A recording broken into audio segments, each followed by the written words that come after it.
is the start of media labeled number 1 of the video recorded deposition of Dr. Stanley Plotkin in the matter of Lori Matheson, formerly known as Lori Ann Schmidt, versus Michael Schmidt, filed in the state of Michigan, the Circuit Court for the County of Oakland Family Division.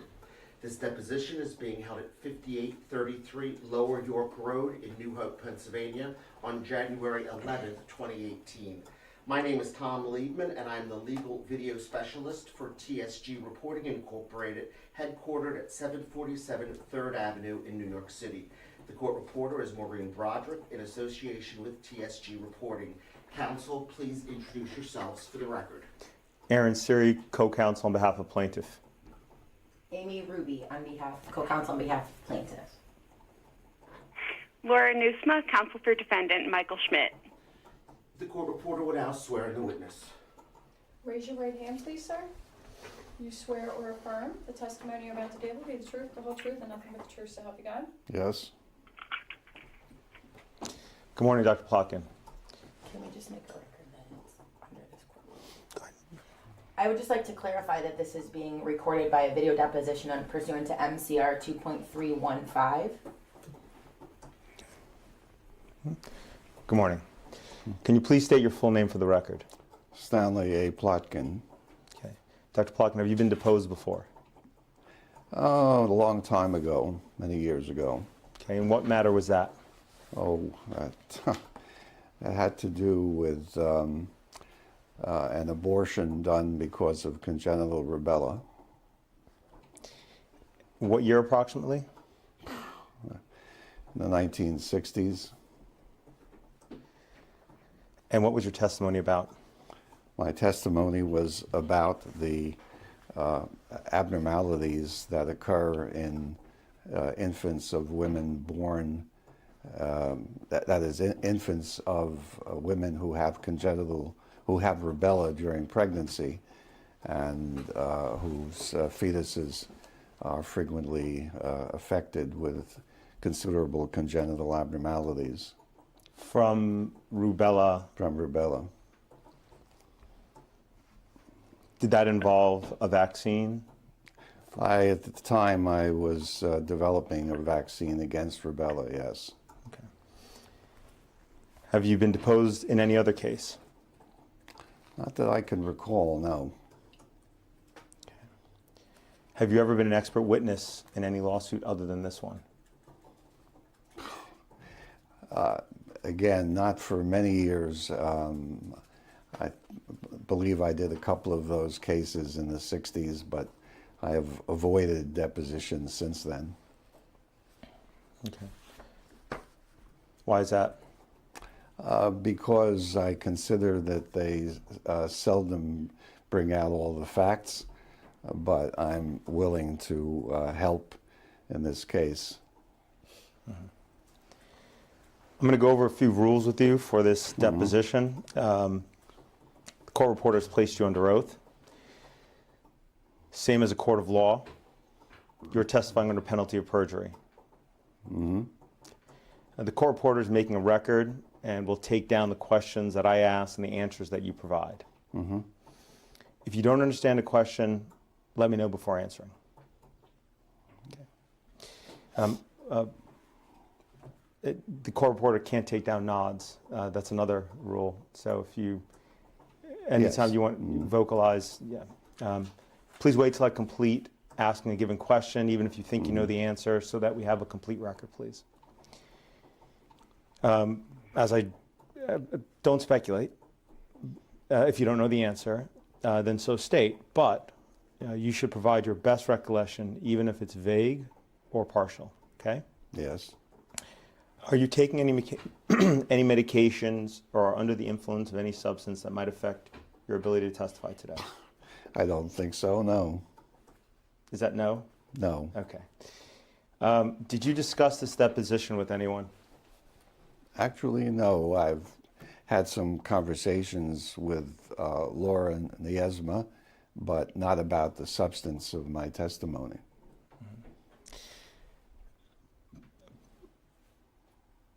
Before today, did you have any discussions with anyone related to this deposition?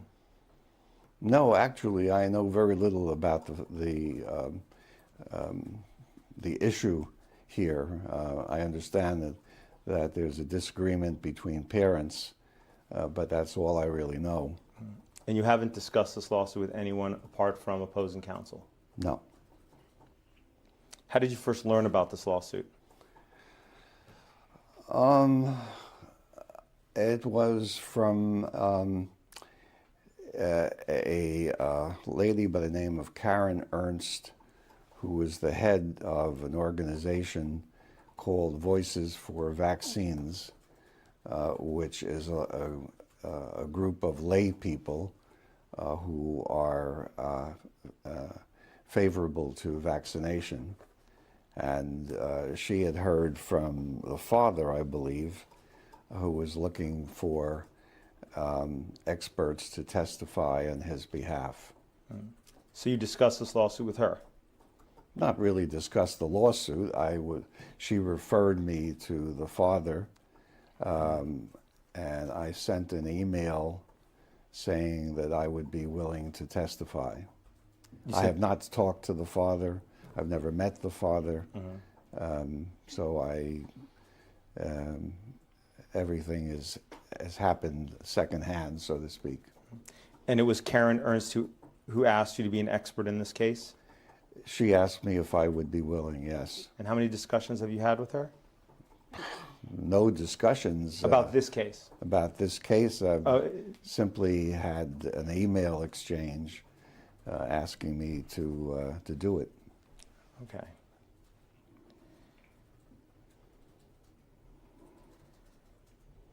Okay. I'm going to request a copy of that email chain. Okay, Dr. Plotkin? If I can find it, I'll be glad to send it to you. Thank you.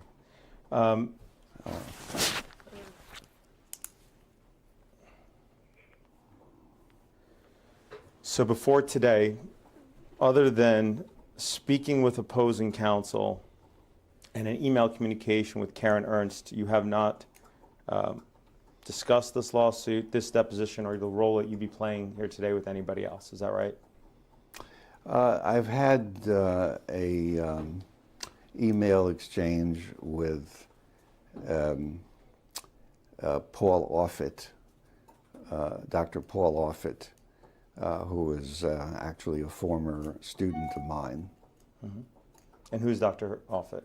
Dr. Offit is a pediatrician at the Children's Hospital of Philadelphia. Okay. And what did you discuss with Dr. Offit? I discussed with him the issues or the possible issues about refusal to vaccinate. Okay. And what was the substance of those discussions?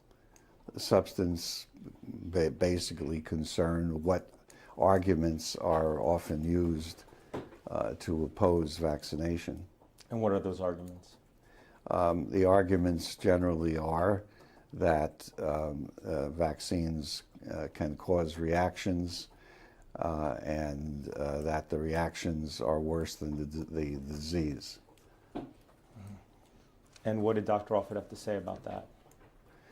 Well, he pointed out, of course, and he's the author of a chapter in my vaccines book, that the opposite is true, that the disease is worse than the reactions to the vaccines. Do you have peer-reviewed science to support that statement? Do I have what? Peer-reviewed science to support that Yes, statement? of course. And would you be willing to provide that science? Well, the science is in the chapter in my textbook, but there are innumerable references, some of which I have, but I can certainly provide you with a list of references in the chapter. Great.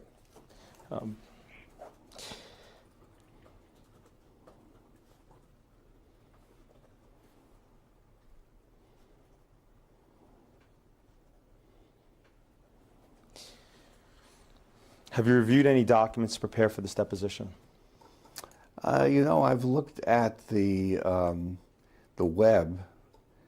I don't usually do that, but I've looked at the web, some of the anti-vaccination websites. And which of those sites did you look at? Oh gosh, I can't give you the names. I've just sort of scanned through a number of them. Do you remember the names of any of them?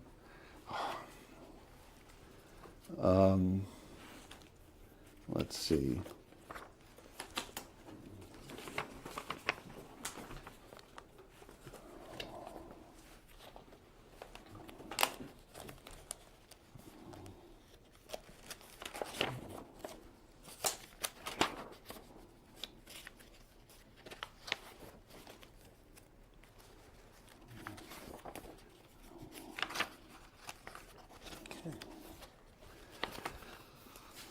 And Dr. Plotkin, just to be clear, if you don't remember something, just say you don't remember and you can move on from there.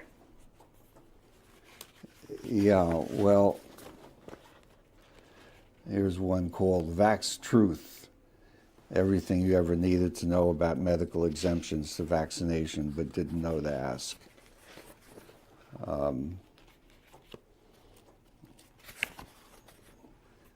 There were a couple of others that I looked at, many of which were appalling.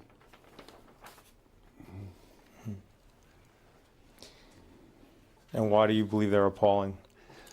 Because they're ignorant of the facts, exaggerations, half-truths,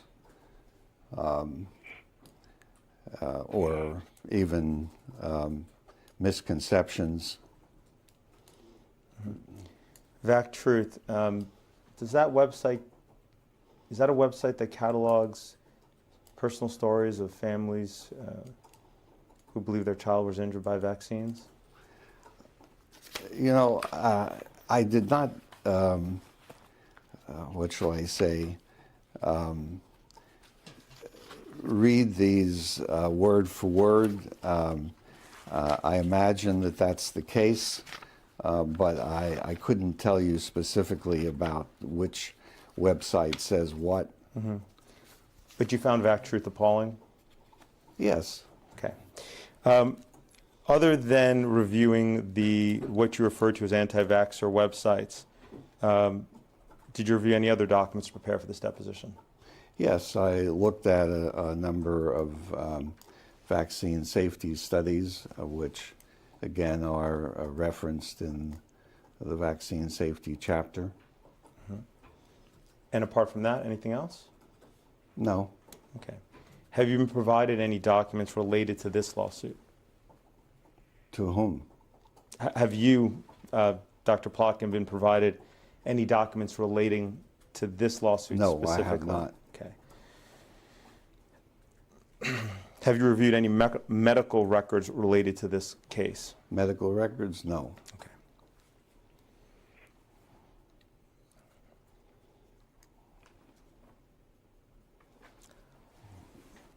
Have you done anything other than what we've already discussed to prepare for this deposition today?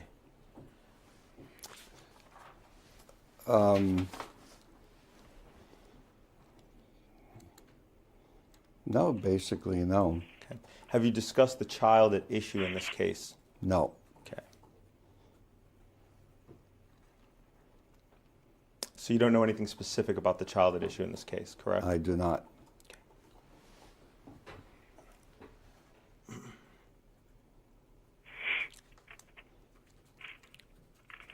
And you don't know anything about her medical history, correct? Correct. And you don't know anything about her family's medical history, correct? Correct. Okay. Have you been on any trips in the last year? Many. Where to? Gosh.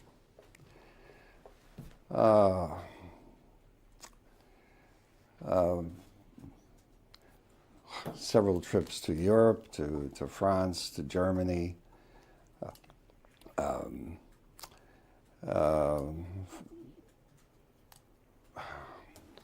Let's see. Have I been to Asia in the last year? Yes, I've been to Japan.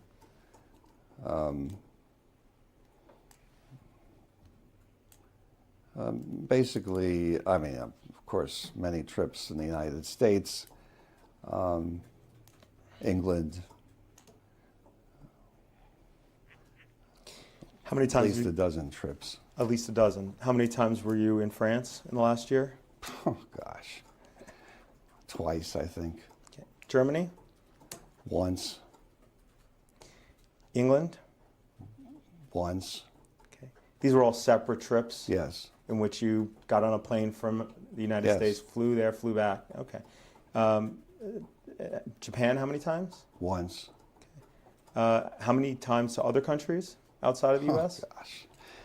I've probably had about a dozen trips Dozen altogether. Okay. If I had known you were interested, I would have brought my calendar. How about trips in the United States that required you to get on a plane? How many of those would you say in the last year?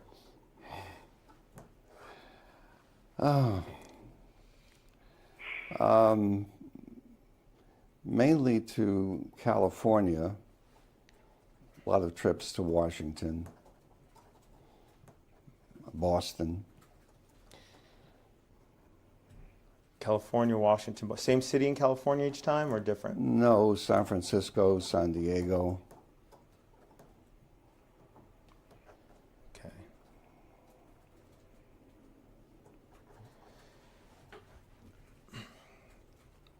What were the purpose of most of these trips? Attend meetings, scientific meetings. Were any of them related to companies developing vaccines? Oh, yes. Would you say most of them were? Most of them. Probably about half of them. Do you have any trips planned for 2018? Yes. Okay, where to? I'll be going to India next month.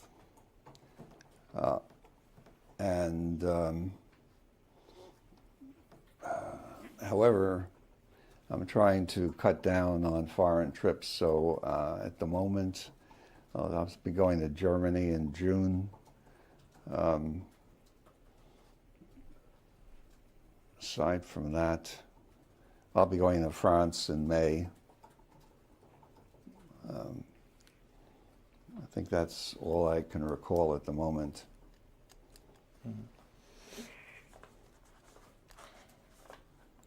What's your trip to France for?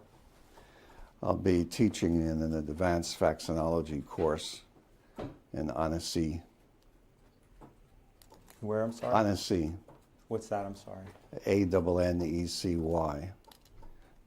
It's a town in France. Okay. And who's sponsoring this course? Well, it's sponsored by the University of Geneva and the Gates Foundation. Anybody else? No, basically those are the funders. Okay.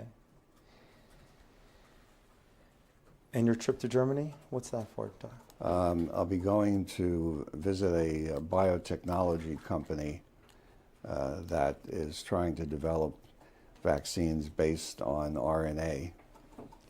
Do you have a position or affiliation with that company? I'm simply on their scientific board. Okay. And your trip to India, the purpose of that one? To discuss vaccination against chikungunya virus, which is epidemic in India and in South America. And who are those discussions with? Well, it's under the aegis of an organization called CEPI, which is a coalition to develop vaccines against epidemic diseases. Okay. So it's an organization that's received funding from various governments to meet the challenges of epidemic diseases like Ebola and chikungunya, et cetera. This trip also include meeting with vaccine developers? Well, they will be present at the meeting. They will come and present the results of their efforts to develop a vaccine against chikungunya. Any trips planned in the United States for 2018? I wish I had known to bring my calendar. I have no trips planned this month, or actually next month, but I will be going to some NIH-sponsored meetings in March, as I recall, and there's a vaccine conference in Washington in April that I'll be going to. When you say Washington, do you mean Washington State or District of Columbia? District of Columbia.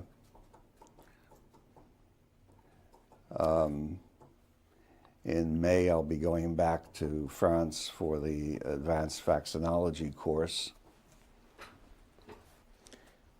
That's as much as I can remember at the moment. Okay. There might be others, you just don't have your calendar here today, right? Right. Okay.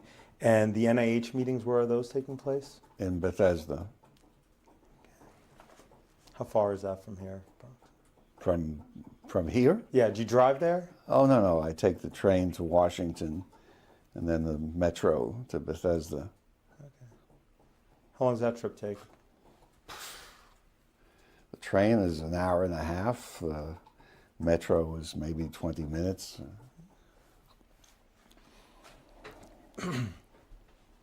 What's the name of the plaintiff in this case?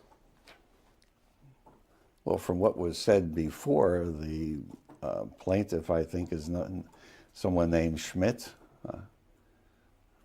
I've not followed, as I said before, I have not been involved in the legal details, so I don't know the names except from what I've heard. What's the name of the defendant in this case? As I understand it, they're a married couple, but that's all I can tell you, so I presume that they're both named Schmidt. Okay. What's the name of their child? I do not know. Okay. How old is their child? I do not know. Do you know whether the child has received any vaccines? I do not know.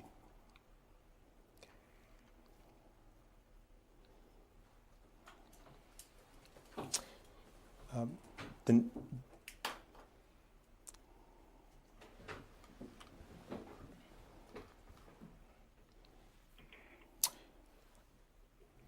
name of the child is Faith, and I'll refer to the child as Faith during this deposition, okay? Mm-hmm. Okay. Faith's father believes that Faith's mother was wrong to not have given Faith all CDC recommended vaccines on time. Do you agree with the father? Yes. Is it your understanding that the father wants Faith to receive all vaccines she has missed and continue to receive all CDC recommended vaccines? That is my understanding, yes. Do you agree with the father that Faith should receive these vaccines? Absent any contraindication, yes. Sitting here today, do you know whether Faith has any contraindications? I do not know.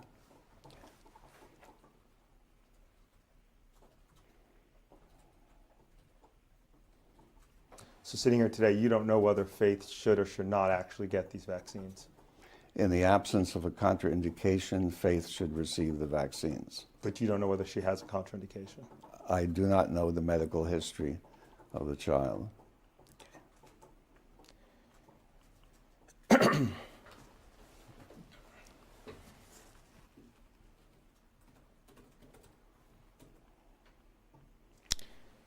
What vaccines has Faith missed according to the CDC schedule that you believe she should get? Well, the CDC's schedule includes diphtheria, tetanus, pertussis, hepatitis B, Haemophilus influenza, polio, measles, mumps, rubella. I don't know how old she is, so I don't know, where to stop. But there are vaccines recommended in pre-adolescence, so she should receive those when she reaches the appropriate age. So just so I make sure I understand, you believe she should get the hepatitis B vaccine, Yes, rotavirus, yes, DTaP, yes, Hib, Yes. PCV13, Yes. IPV, Yes. the flu shot annually, Yes. IIV, we'll call it the flu shot. At the moment, yes. I'm sorry, at the moment. At the moment. What do you mean? I mean that there are 2 influenza vaccines, one of which is recommended for this year. The other is not recommended at the moment, but may be in the future. Okay. You think she should get the recommended one? Yes. And you think she should get the MMR, I believe you said, Yes, and varicella. and hepatitis A vaccine, I'm sorry? and the Hep A vaccine? And the Hep A vaccine, yes. Okay.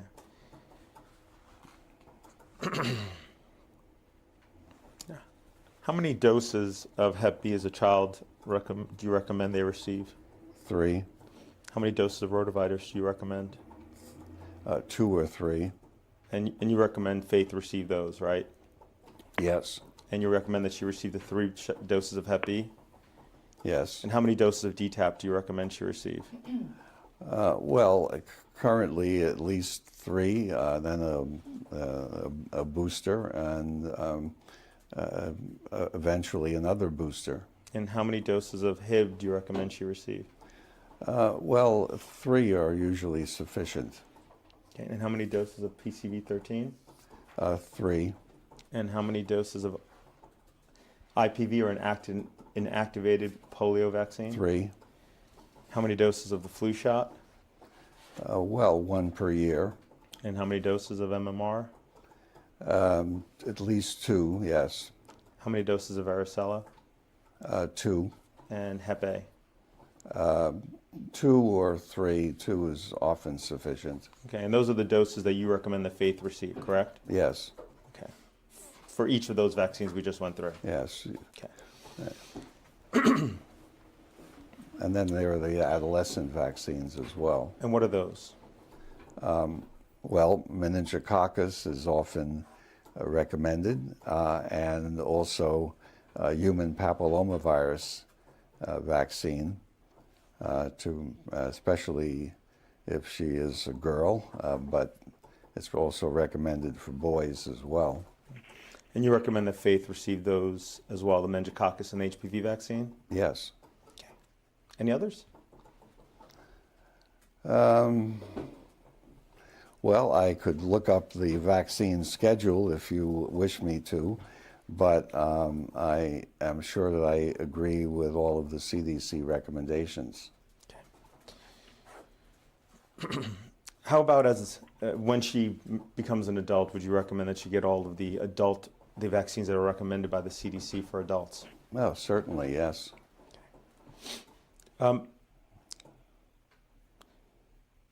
What are can you please tell me the brand name and manufacturer for each of the Hep B vaccines? Oh. I do not try to memorize brand names. As I recall, Engerix is the most commonly used hepatitis B vaccine, which is manufactured by GlaxoSmithKline. There's also a vaccine manufactured by Merck. I don't remember the trade name at the moment. As I said, I don't try to memorize trade names. Okay, so for the hepatitis B, there's a vaccine manufactured by GlaxoSmithKline. Can we refer to that either as Glaxo or GSK today? Okay. Yes. And there's one manufactured by Merck. Correct. Okay.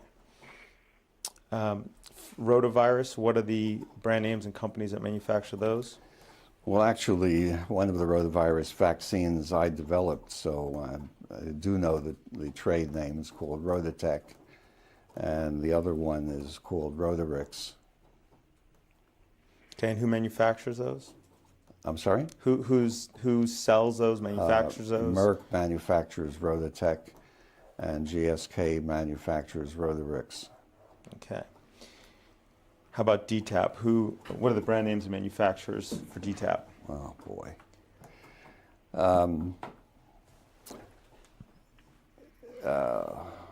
Sanofi Pasteur manufactures DTaP, and so does GSK. I do not remember the trade names. How about the hepatitis B vaccine? Can you tell me what are the brand names for those products and the manufacturer? For hepatitis B? For HIB, I'm sorry. For HIB. I apologize. Did I say HIB? Uh, I meant HIB. Which stands for what, by the way, Dr. Plotkin? Haemophilus influenza type B. Thank you. Well, again, my recollection is that Sanofi and GSK, yes, both manufacture HIB. Okay. And what about PCV13? What is the name of the product and the manufacturer of that vaccine? I don't remember the trade name, but Pfizer is the manufacturer. Okay. And what about the flu shot?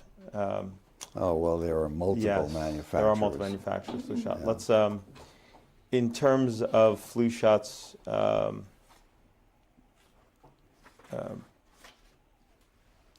strike that. We're going to come back to the flu shot. I'll make it simpler. Well, let me ask you this actually about the flu shot. What flu shots, are there any flu shots recommended for children under 1 year of age? No, 6 months usually is the time at the age at which influenza vaccines are recommended for children. Okay, and do you know who manufactures flu shots recommended for children under 1 year? For children? Yeah. I don't remember which of the manufacturers. There are probably 10 different influenza vaccines, not all of which have been tested in children. So there are relatively few for children, all of them manufactured in chick embryo. But anyway, I don't. I'm sure that the major manufacturers like Sanofi and GSK certainly manufacture influenza vaccines. There's an Australian manufacturer, CSL. But I mean, just for, I'm sorry, Dr. Plotkin, just for, by age group, let me make this simpler. Do you have a recollection of which flu shots are recommended for which age groups? You mean which manufacturers? Right. No, I don't recollect. Okay. In terms of the IPV, the inactivated polio vaccine, what is the product name manufacturer for that? I don't remember the trade name, but Sanofi and GSK both make IPV. Okay. And the MMR vaccine, what is the product name and manufacturer for that one? Merck is the manufacturer. GSK also makes one, but Merck is pretty much the American manufacturer for MMR. Okay. And for and for varicella, the product name and the manufacturer? Merck again manufactures varicella vaccine, and GSK also does.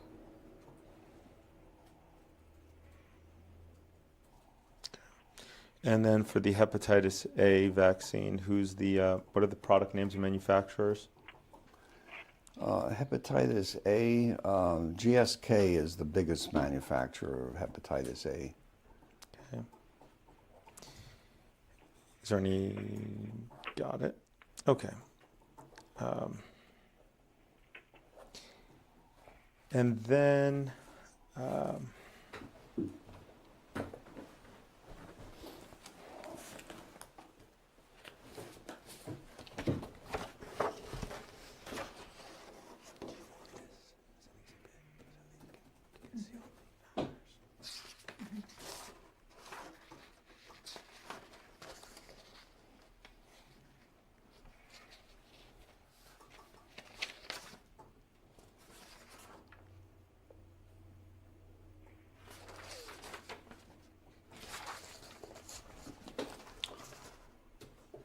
How about the meningococcal vaccine? What's the product name and manufacturer for that one?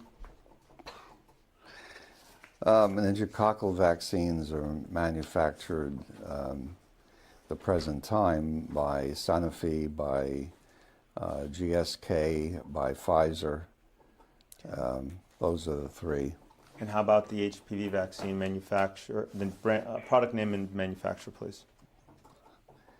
Merck and GSK both manufacture HPV vaccines.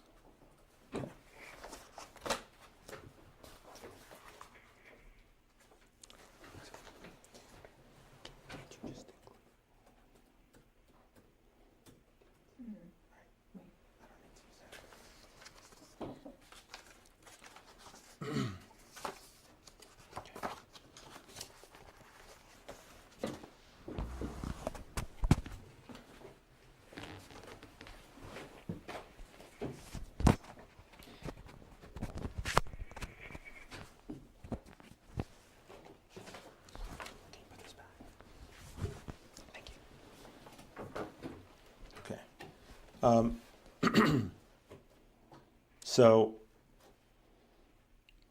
every vaccine that you believe Faith should receive is produced by either Merck, Sanofi, GSK, or Pfizer, correct? Yeah, that's pretty much the case. And in this country at the present time, there are a limited number of vaccine manufacturers because a vaccine manufacturer is difficult and costly. Would it be correct to call these four companies the big four vaccine manufacturers? Yes, that's correct. Johnson & Johnson is attempting to come into the field, but they are not yet one of the major manufacturers. Have you received any payments from Sanofi or any of its related or predecessor entities? Yes, certainly. Okay. In what years did you receive payments? Oh, jeez. Well, first of all, as you should know, in the 1990s, I was medical and scientific director of Sanofi Pasteur.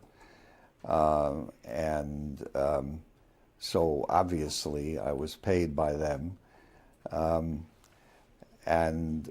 Since then, I've been consulting for manufacturers, for biotechs, for governments, for nonprofits, and essentially for anyone interested in vaccine development.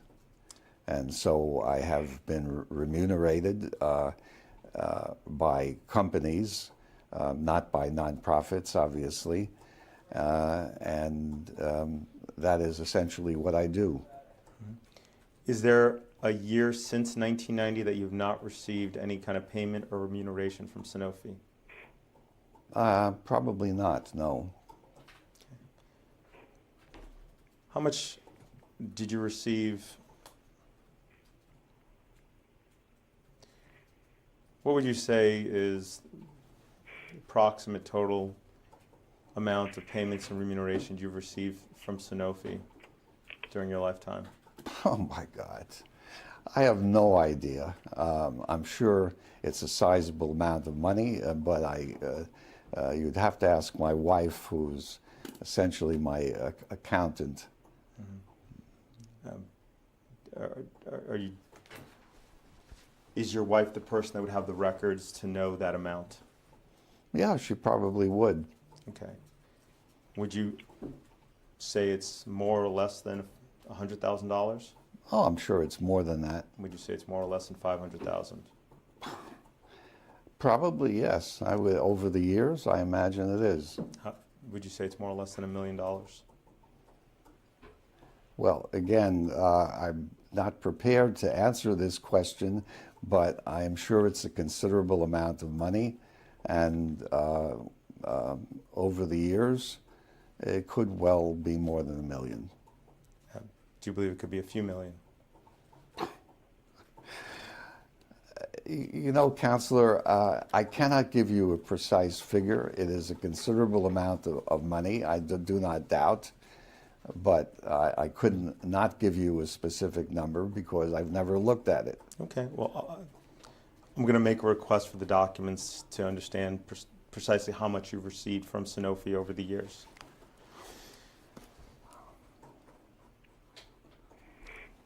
I mean, you guys can do any discovery requests that you want. That he doesn't have it with him today, he can't produce it right now. Your objection is noticed, Counselor. Thank you.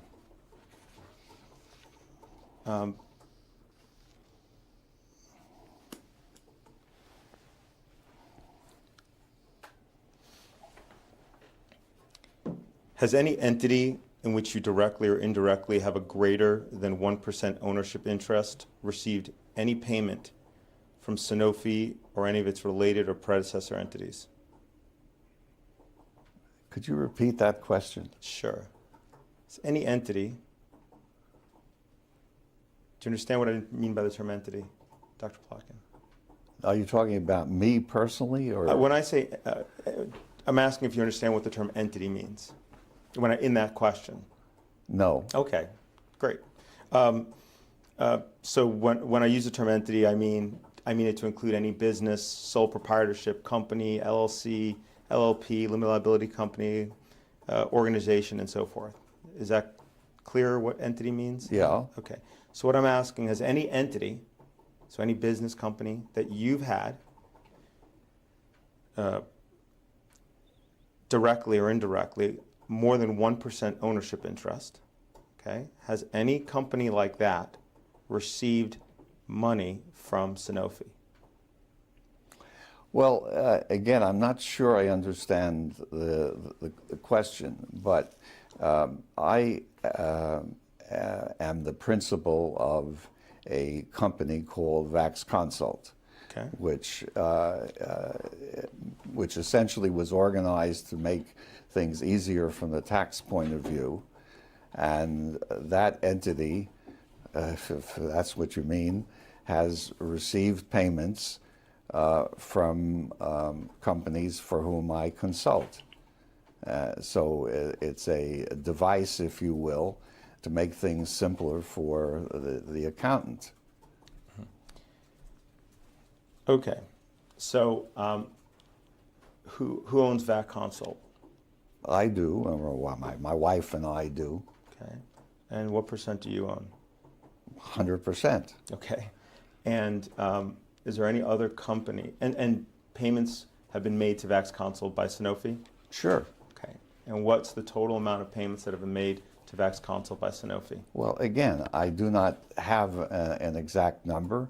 I am sure that over the years it's a considerable amount, but I cannot tell you exactly how much. Is there any other company in which you have an ownership interest that's received money from Sanofi? No. Okay. You anticipate to continue to receive payments or any kind of other remuneration from Sanofi in the future? As long as my health holds out, yes. Okay. And what are those payments for? For advice. Have you received any payments from Merck or any of its related or predecessor entities? Yes. Okay. And what year did you receive payments?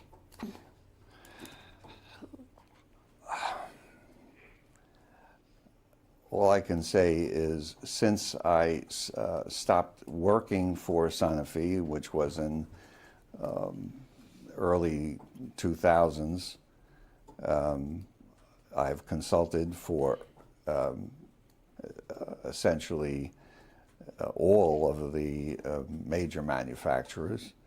I do not know how much I received, but I certainly received payments from Merck, from Glaxo, from Pfizer, and many other entities.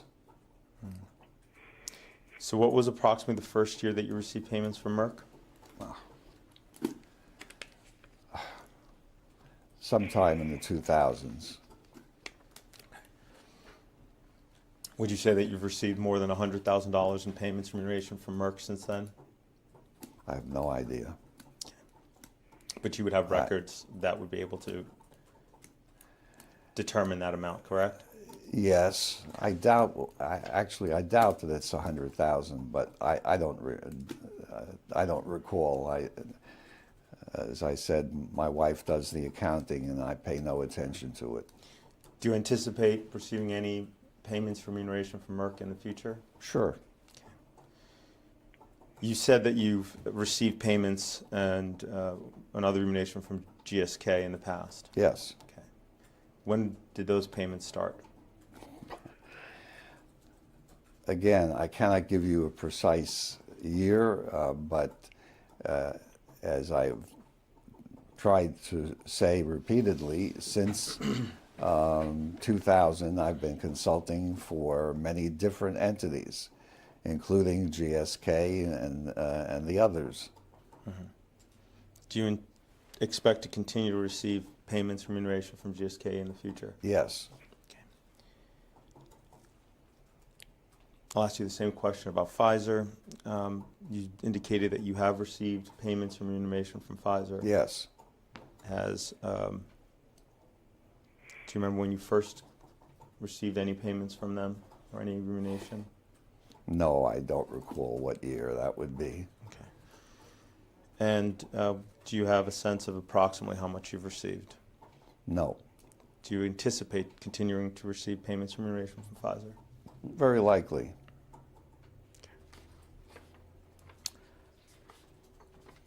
Now, all of the payments that you've received from the big four vaccine manufacturers, as we've defined it, they were either made to you directly or through I'm sorry, what was that? Vax Consult. Or Vax Consult? Yes. Okay.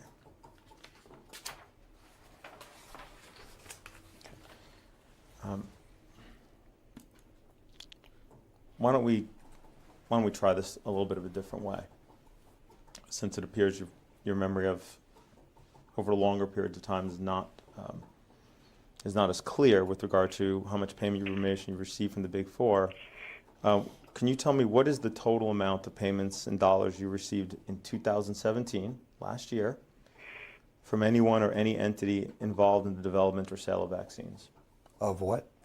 From any entity involved in the development or sale of vaccines. Oh.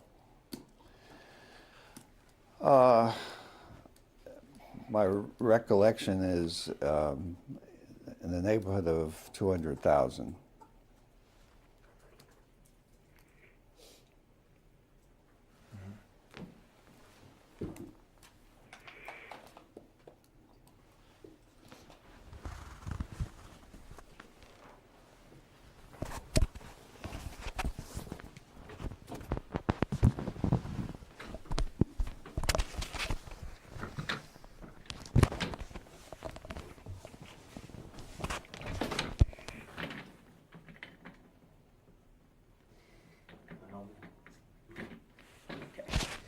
Sorry about that, the microphone wire got stuck. Let me just get this back on.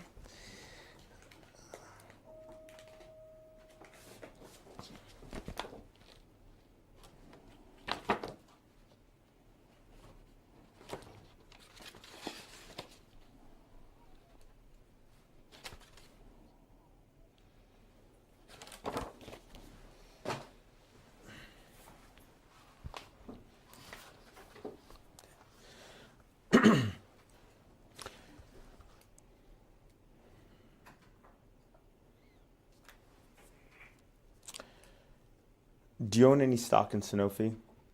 No. Have you ever? No. Do you own any stock options in Sanofi? No. Have you ever? No. How about from Merck, Glaxo, or Pfizer? Do you own any stock in any of those companies? No. Any stock options? No. Okay.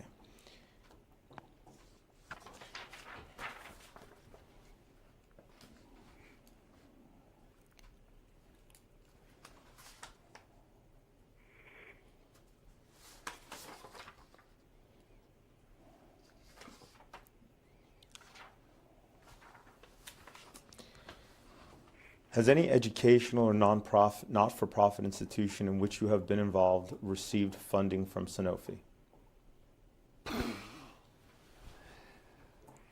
That's a very difficult question to answer. I don't inquire about the finances of the organizations that I work for or that I advise. So I find that question very, very difficult to answer. I imagine that some of them do, but I have no knowledge of the matter. Voices for Vaccines, for example, receives no funding from any of the pharmaceutical companies, and that is in order to avoid any suggestion of a conflict of interest. And I think that's probably true for a number of the nonprofits I advise, but obviously it may not be true for companies. So you're saying Voices for Vaccines doesn't receive any funding from pharmaceutical companies? None.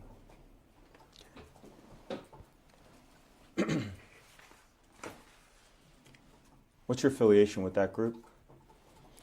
Well, I was one of those who suggested that an organization of lay people, as opposed to scientists, would be a good idea to oppose all of the nonsense that one sees on the web from anti-vaccination organizations.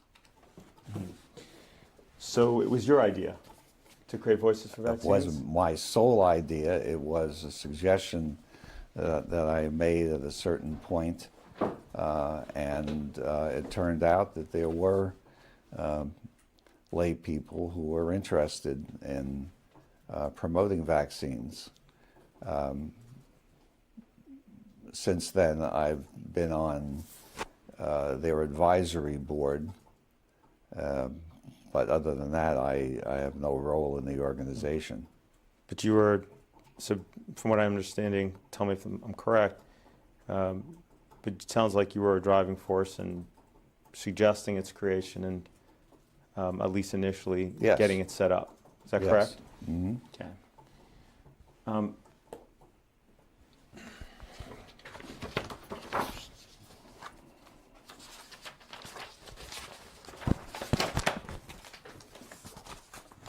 Going to hand you what has been marked as Plaintiff's Exhibit 1.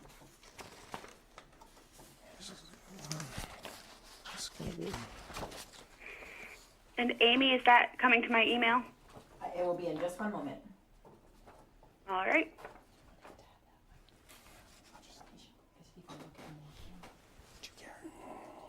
I don't care. The marked one? Yeah, that's fine. I'm going to hand you what's been marked as Plaintiff's Exhibit 1. I have to email it to you. Yeah, go ahead.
It's been sent. Hopefully it will come through. I'm sure it will. It's gonna be all right. Got it? Okay, great. Dr. Plotkin, do you recognize this as a printout from the Voices for Vaccines website? Well, that's what it says. I don't read the website that often, but yes. Okay. And I see that it's got you listed on the Scientific Advisory Board on the Yes. 3rd page, correct? Yes. Now you see at the very end on the last page, Dr. Plotkin, see at the very bottom it says Voices for Vaccines is an administrative project of the Task Force for Global Health.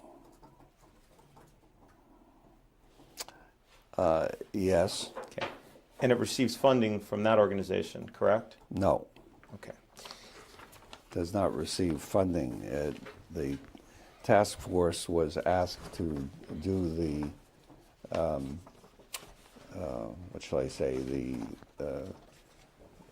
the financial stuff required for an organization like Voices for Vaccines, but it does not contribute financially to Voices for Vaccines.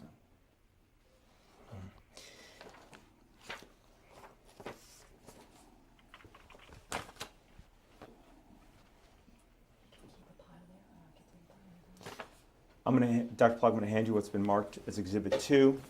This is a Form 90 tax return for the Task Force for Global Health. Yeah. I'm just not going to ask him questions until you emailed it.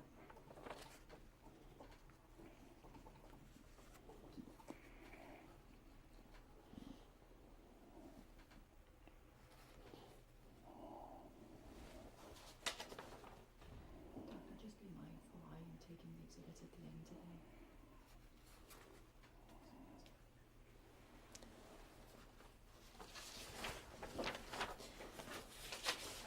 So I've handed you what has been marked as Plaintiff's Exhibit 2. It is the tax return for the 990 tax return for the Task Force for Global Health.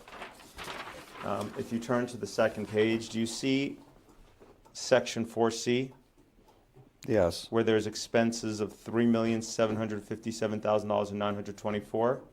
Yes. Okay. Do you see that one of the groups receiving part of that funding was on the last line, Voices for Vaccines?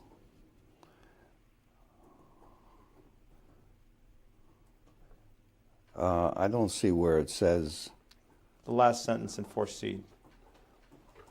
Voices for Vaccines has expanded its educational outreach through new media and parenting networks, increasing its membership and its on-the-ground reach. So, If you go up to number 4, Dr. Plotkin, can you read what the items in that list are supposed to be describing? expenses, including grants, revenues. So, I'll read it to you, number 4. It says, number 4 says, describe the organization's program service accomplishments for each of its 3 largest program services as measured by expenses. yeah. Okay. Are you claiming that this document does not represent that Voices for Vaccines received funding from the Task Force for Global Health? As far as I am aware, that the Voices for Vaccines receives no funding from the task force. The task force, under Dr. Alan Hinman, has agreed to do the financial, whatever is required by the government to do the financial work for Voices for Vaccines. But as far as I'm aware, it receives no funding from the task force or any other governmental or semi-governmental entity. So the task force does provide some support for Voices for Vaccines, correct? It does, He yes. already answered. He said he doesn't know. Your objection is noted, thank you. The Task Force for Global Health Does the Task Force for Global Health receive funding from any of the big four pharmaceutical companies? I do know for a fact, but I doubt it. The task force, I know secondhand, but I believe that they receive funding from CDC, but as far as I know, not from companies. Dr. Plotkin, I'm going to hand you what's marked as Plaintiff's Exhibit 3.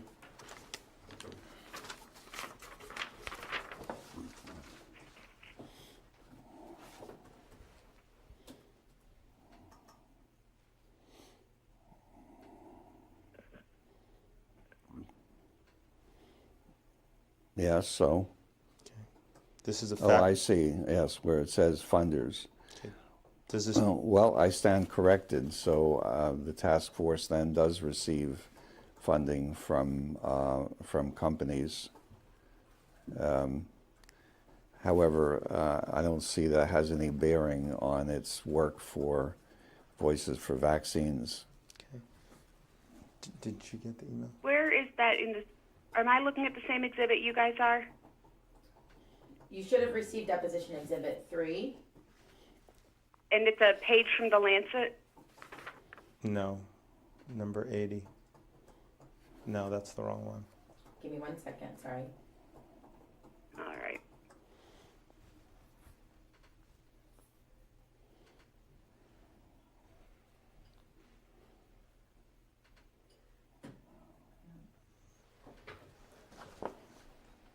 No. Hold on.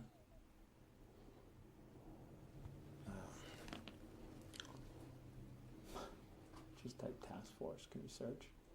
Start task. Open that one? No. No. Just send to the webpage. Just search to that webpage on the internet. Remove your hand from your face when you're testifying.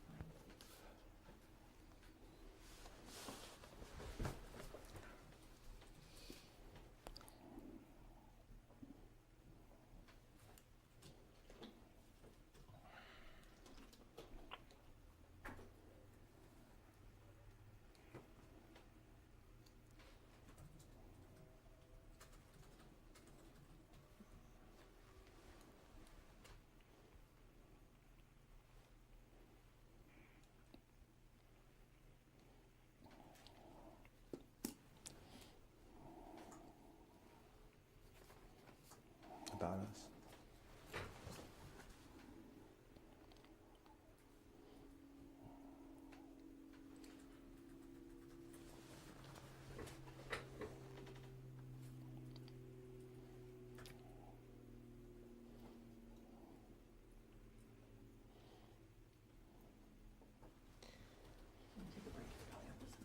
No. Counsel? Yes? It's what it is a it's a fact sheet printed out from the Task Force for Global Health, and on the left side it just shows the donors. Dr. Plotkin's already, he's already. I'm just going to ask him to read the donors, and that's it. Can I assume? All right. Okay. So does this show that the Task Force for Global Health received funding from GSK? Yes, it does, but I want to repeat that the Voices for Vaccines has studiously avoided receiving funding from any company, and the fact that the task force is doing its finances was only a matter of convenience and an offer from Dr. Hinman that they would do that, and because they have experience with filing tax returns, etc. And I do not believe, and I strongly do not believe, that any of the funding to the task force passes to Voices for Vaccines. Does the Task Force for Global Health receive funding from Merck Yes, and from Pfizer? apparently yes. Okay. So the Task Force for Global Health receives funding from pharmaceutical companies, and at the least, I'm understanding from you, provides some kind of administrative support services to the Voices for Vaccines, correct? Correct. And one of the founding voices to create that organization was yourself, correct? I was one of those who suggested it, yes. And you receive remuneration from pharmaceutical companies, correct? I do, yes. Okay. Does anybody out that works for Voices for Vaccines strike that? Okay. That's the three. Okay, so going back to what we were discussing, I had asked you earlier, has any educational or not-for-profit institution in which you have been involved received funding from Sanofi? You indicated that would be difficult to answer. Can you tell me, but you did indicate to me, and correct me if I say anything that I don't want to misspeak, but you indicated there are some groups that don't receive any funding from pharmaceutical companies, correct? And you mentioned Voices Correct. for Vaccines as the main Yes. one. Okay. Is there any other education or nonprofit institution in which you've been affiliated that you're aware of that does not and has not received funding from any vaccine company? Well, I certainly advise the Gates Foundation. I advise the National Institutes of Health. I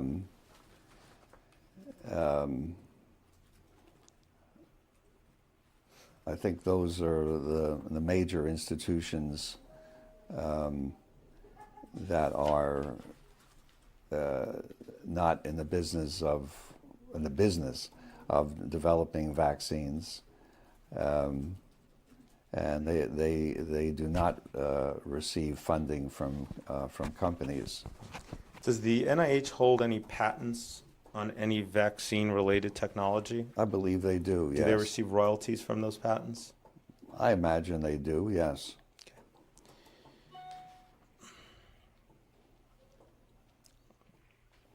To your knowledge, you're not aware of whether any of the other educational not-for-profit institutions outside of Voices for Vaccines, as you've said, Gates Foundation or NIH, that don't receive any money from any of the pharmaceutical companies?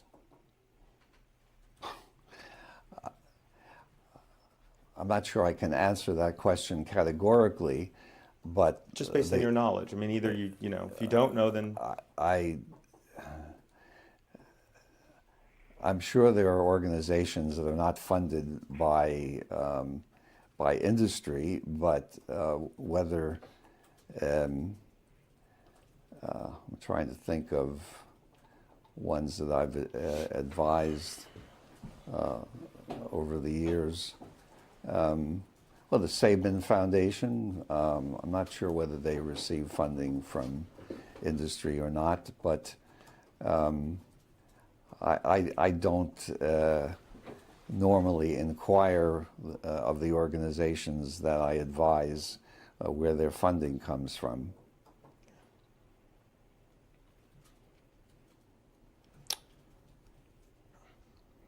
have you ever worked on developing a vaccine that was eventually used by the public? Yes. Okay. Which ones? Let's see.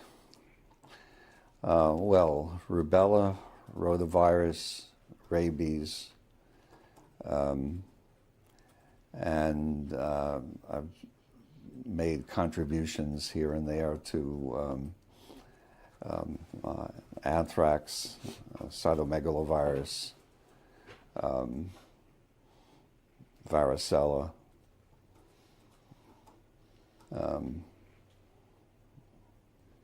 That's all I can remember at the moment. Okay.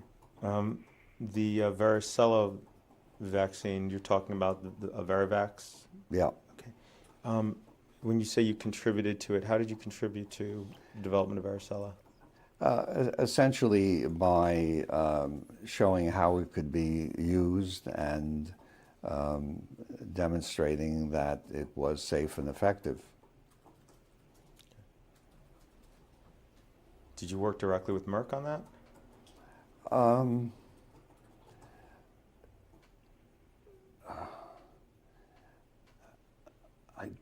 don't recall whether it was directly with Merck or not. Certainly it was the vaccine produced by Merck, but I don't recall that they actually funded my studies of varicella vaccine, but they were the producers of the vaccine, certainly. Where were you working when you did this work? At Children's Hospital of Philadelphia. Did Children's Hospital ever acquire any intellectual property rights in what was From developed? varicella, no. No.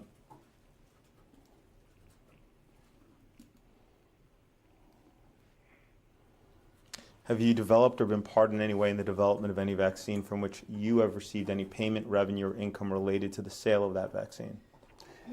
Yes, although I should stipulate that all of the patents on vaccines that I've developed have been taken out by the institutions for which I was working, and that they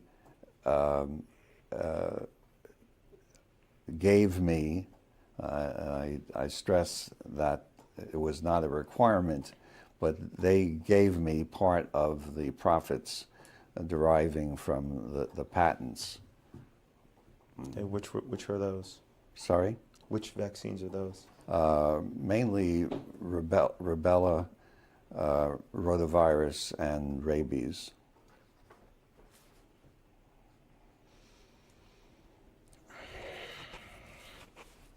And the rubella vaccine that you developed is currently used as part of the MMR vaccine? Correct. Okay.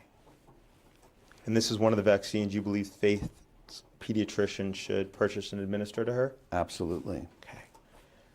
What is the total amount of payments in any form you have directly or indirectly received from the sale of the rubella vaccine? Oh. I cannot give you a figure. I would say that I do not doubt, but again, I'd have to ask my wife. I do not doubt that they were substantial amounts of money, and similarly for rotavirus and rabies. Okay. Was it in the millions of dollars? For rubella, just rubella? I don't think so. Well, that's all I can say. I don't think so. Okay. Are you in the possession of documents that would illuminate how much you've received in payments from the sale of the rubella vaccine? Probably. I hope they have been retained. I don't know, but I imagine. Okay. And do you continue to receive any payments from the sale or royalties or any other remuneration from the sale of the rubella vaccine? Currently, I don't think so. Okay. When did it cease? Oh, Jesus.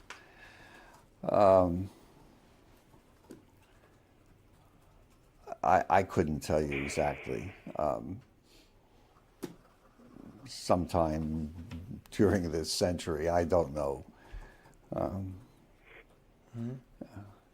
You know, if I had thought that this was going to be about my finances, I would have had my wife come along, because I don't follow these things, and certainly what I've done has not been based on what remuneration I could receive from the work that I've done.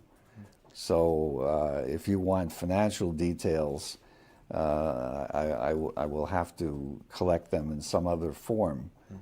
But how do you think your wife would feel of you offering her up for a deposition? I don't think she would like it very much. Right. It wasn't a serious question. Okay. So, but I'll request those documents. Now, do you have,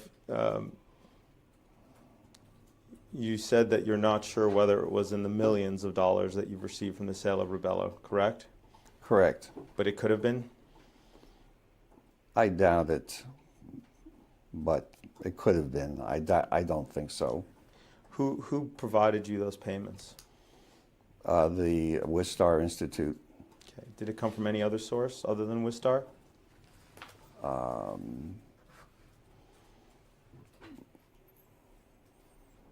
I don't think so, because the Wistar holds the patent. Okay. Were you listed as one of the patent, One of the inventors? one of the inventors? I believe so, yes. Okay. But Wistar was the assignee, is that right? Yes. And so they received they're the ones who gave the license to Merck? Yes, yes. So Merck would pay Wistar, and then Wistar would remit some of that to you. Is that correct? That's correct. I'm trying to recall whether Children's Hospital was involved. I don't think so at that point, because that was many years ago.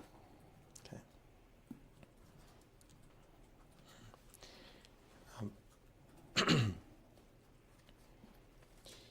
And you indicated that you've also developed the rotavirus vaccine earlier. I believe you said it was Rototech? Yes, Okay. And I think you said earlier that's currently one of 2 rotavirus vaccines Yes. currently on the market in the U.S.? Okay. And you obtained a patent for Rototech? Wistar and Children's Hospital developed patents. Okay. Who was listed as the inventor? Or co-inventors? Myself, Paul Offit, and Fred Clark. Okay. And who were the assignees of the patent for Rototech? The assignees, you mean who used the... Well, when you file the patent, there's usually an inventor listed, and then there's who the patent's assigned to. Well, the patents were taken out by Wistar and Children's Hospital, if that's what you mean. Okay. And so they were the ones who had the rights to the patent? Yes. Okay. How much remuneration to date have you received from sales of Rototech? I couldn't tell you exactly, but it's been a considerable amount. Okay. Has it been in the millions? I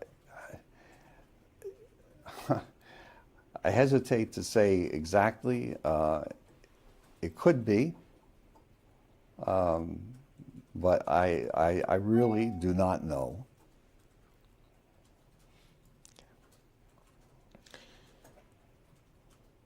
You were entitled, so you indicated that Children's Hospital, Philadélphia, is that sometimes referred to as CHOP? Yes.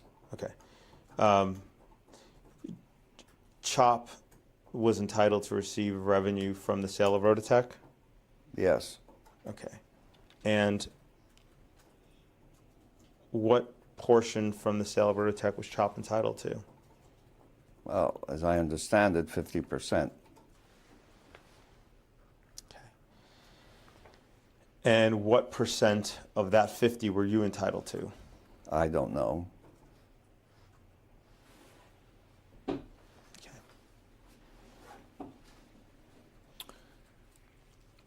Do you know how much revenue CHOP received from the sale of Rototech? I do not. Okay. Did there ever come a time where CHOP sold its interest in the Rototech virus? I vaccine? believe so, yes. Okay. Do you remember how much approximately it was sold for? No.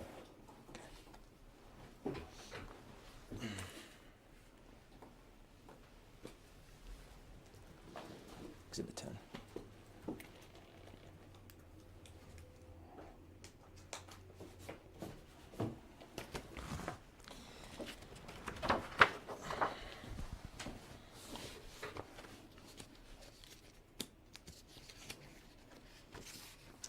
I'm going to hand you what is being marked as Plaintiff's Exhibit 4.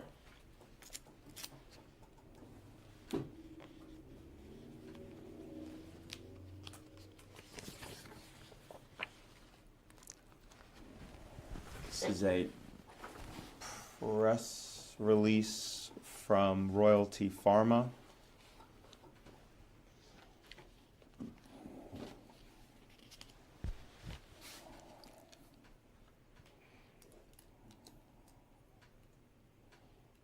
And the title of the press release is Royalty Pharma acquires royalty interest in Rototech from the Children's Hospital Foundation for $182 million. Ms. Newsma, you should have that in just 1 second. Okay. Looking at exhibit number 4, does that refresh your recollection of how much CHOP sold its interest in Rototech for in 2008? Assuming it's correct, yes. Does that sound about right? I have no idea, but presumably it's correct. Do you have any reason to doubt the authenticity of this press release? No. Do you have any reason to doubt that CHOP sold its Rototech interest in 2008 for $182 million? I have no reason to doubt it.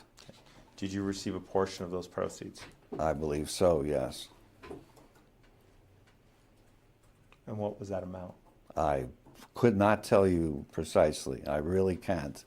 I don't do these things for the money, and although it's gratifying to receive monetary awards, I don't personally keep track of it. And again, if I had realized this was going to be the tone of this deposition, I would have asked my wife to come along.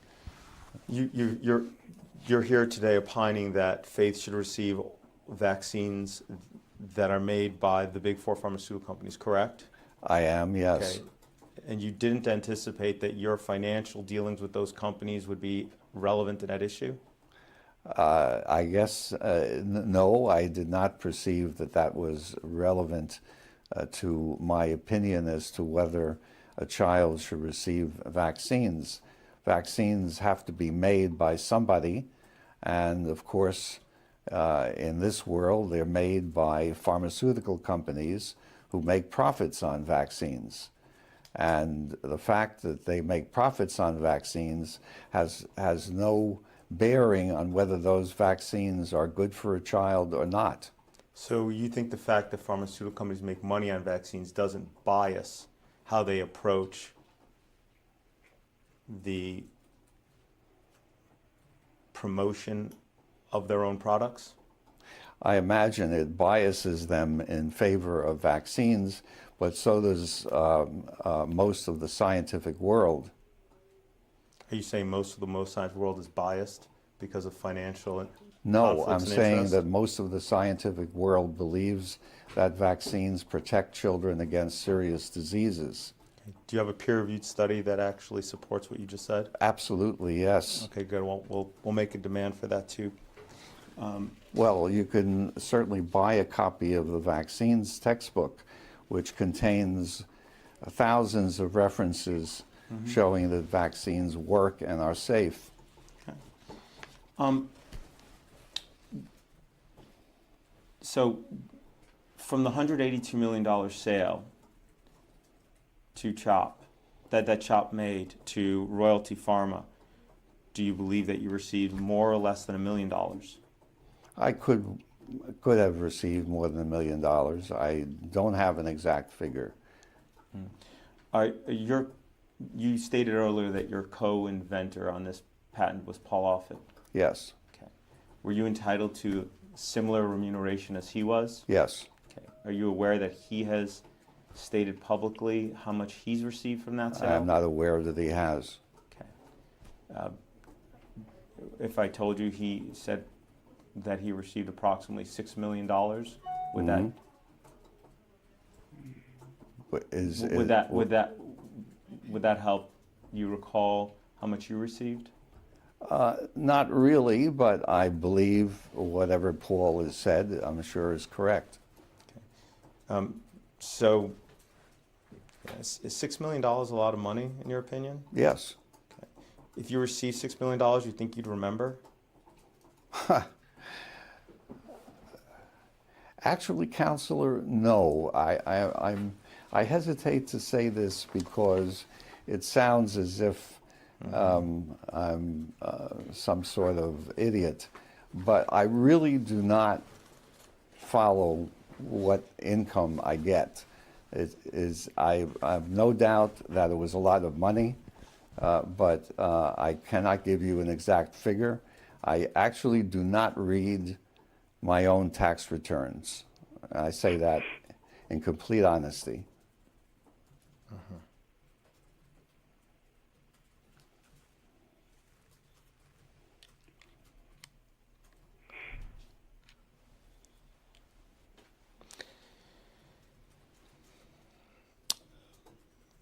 How about the Wistar Institute? I believe you stated earlier they also were held to intellectual property on Rototech, correct? Yes.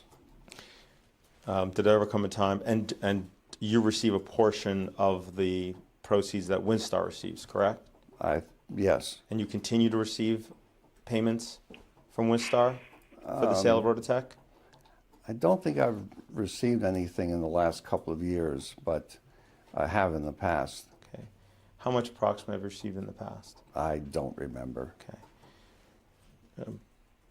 Do you recall Wistar selling a portion of its royalty interest to Rototech? I believe they have. Okay. Do you remember approximately how much? No. I'm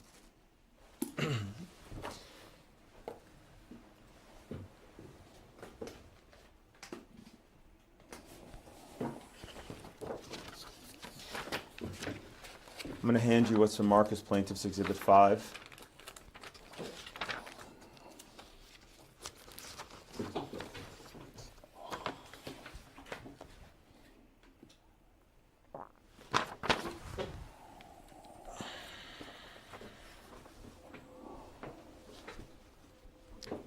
It's a PR Newswire article.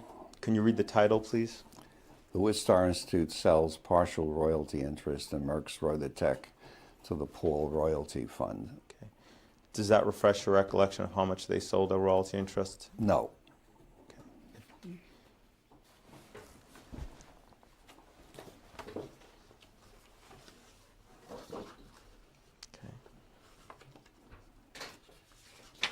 Ms. Newsma, did you receive Exhibit 5? I did. I believe it's Exhibit 5. I haven't. Yep, just got it. Thank you. Can you please read the first sentence of the article, Dr. Plotkin? The Wistar Institute today announced it has sold a portion of its anticipated worldwide royalty revenues from Rototech to an affiliate of the Paul Royalty Fund for $45 million. Does that refresh your recollection of how much they received for selling a portion of their interest in Rototech? I know that they sold it. I don't have in my head how much they sold it for, but I presume this is correct. Okay. The Wistar Institute is entitled to what percentage of the sales from the Rototech? I do not know. Okay. And you, from this $45 million sale, any recollection of all of how much you received? No recollection. I'm sure I received some. Do you think it was sizable? I think it was probably sizable, yes. More than a few $100,000? I think so. I don't have a figure in my head. You have documents that would indicate how much you received? I would imagine so, yes. Make a request for those as well. Okay. Are you familiar with the Immunization Action Coalition? Yes. Okay. What is your understanding of what this group does? They promote vaccination through education and emails and meetings. Okay. Would you say it's one of the main advocacy groups for vaccines in this country? I think it's an important one, yes. Okay. Does it receive funding from pharmaceutical companies? I think so. I'm not certain. I don't know exactly where their financing comes from, but I think they very well may. Okay.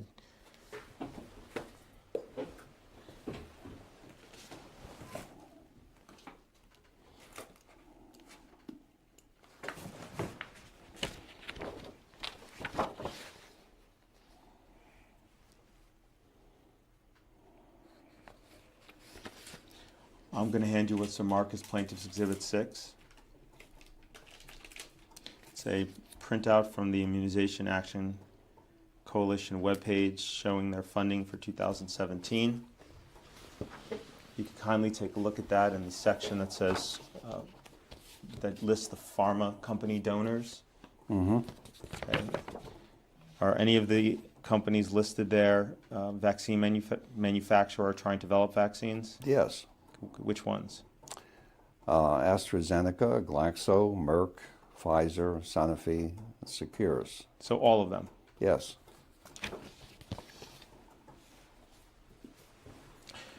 Ms. Newsmont, can you confirm you received Exhibit 6? Haven't gotten it yet, but I should have it in just a second.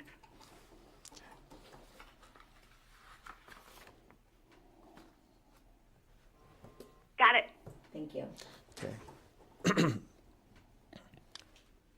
Do you know approximately what % of Immunization Action Coalition's funding comes from those pharmaceutical companies? No idea.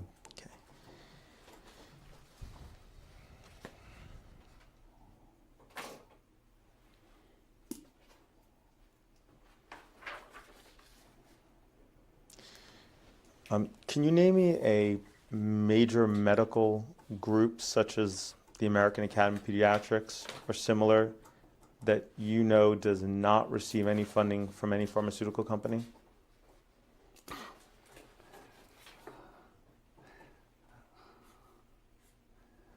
Well, inasmuch as I do not know what organizations receive what funding, I really can't answer that question. So sitting here today, you don't know of one. I don't know what funding, for example, AAP receives from manufacturers, no. Okay. So sitting here today, you're not aware of any medical group that does not receive any support from pharmaceutical companies, correct? I am not aware of the funding of medical organizations and whether or not they receive funding from pharmaceutical companies. Okay. So just to recap, I think it would be correct to say that you've received in total from the companies that develop or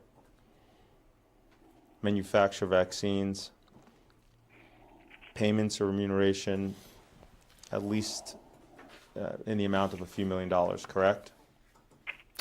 I think it's correct to say that since I left Children's Hospital in the 1990s, I have received considerable funding for my work in developing vaccines and in advising companies how to develop vaccines. And I have also given advice freely to organizations that could not pay me because I believe that vaccines are important to the health of children and adults. So the answer is yes. The answer is yes, but I wish to say very clearly that none of the things that I have done have been done with the objective of gaining money. It has been my fortune that I have been rewarded financially for the work that I've done, but none of the things that I've done have been done for financial gain. And I resent very much the line of questioning that suggests that what I believe and what I've done have been done for financial reasons. Nobody's suggesting that, Dr. Plotkin. I'm just asking you. Baloney, you What- are suggesting that. Well, you're suggesting that. Dr. Plotkin, so you indicated that a lot of the remuneration you received is from the 1990s. Have you received any funding from the big four pharma companies or their predecessors before 1990?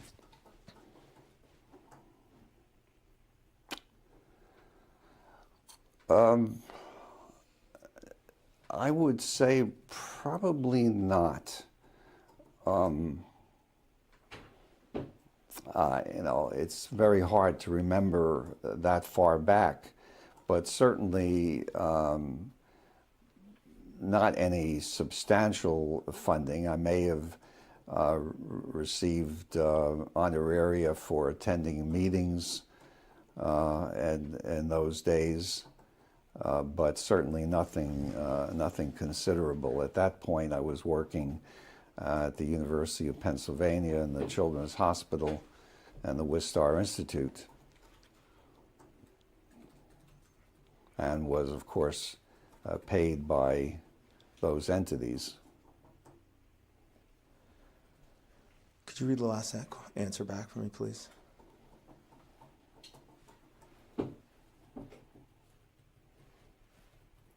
Answer, I would say probably not. You know, it's very hard to remember that far back, but certainly not any substantial funding.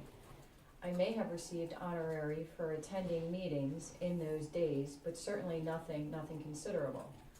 At that point, I was working at the University of Pennsylvania and the Children's Hospital and the Wistar Institute, and was of course paid by those entities. Okay. Did you receive any funding from any pharmaceutical company related to the development of vaccines before 1990?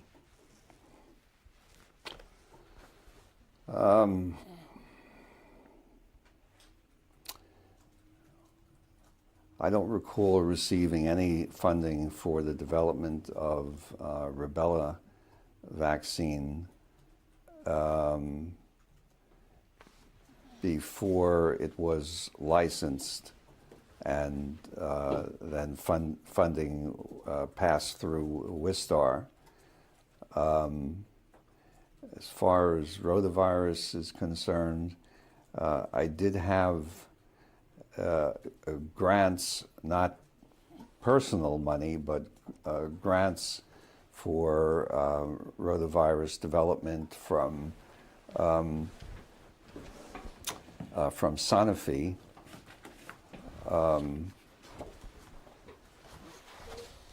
And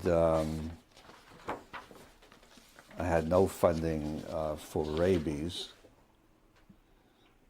That's as much as I can recall. Okay. But you indicated that you didn't get funding for the work on the rubella vaccine, right? I don't believe I had any funding until it was eventually licensed by Merck. And when was that? That was about 1970, early 70s.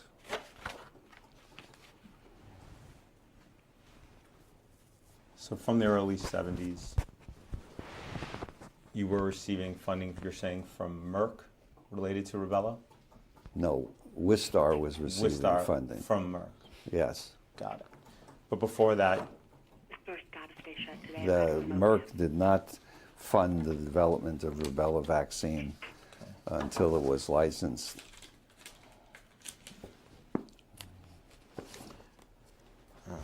73, it's going to be 7.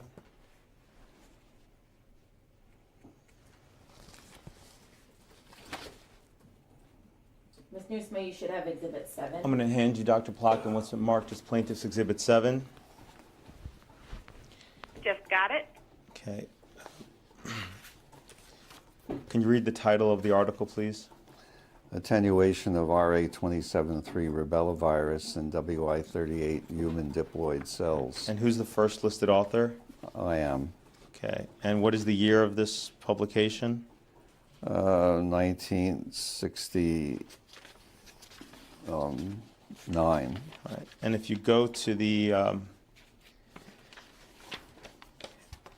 If you go to the summary, you know what, Dr. Plotkin, let me, may I? Oh, yes. Yes, and does it say there that Dr. Plotkin is a recipient of an award from SmithKline? Is that a predecessor to GSK? Yes, it is, Okay. yes. And French Inc., Philadelphia, for research on rubella vaccine, correct? Yes, unfortunately, that was not the vaccine that eventuated. In other words, the RA273 was not really the product of any GSK funding.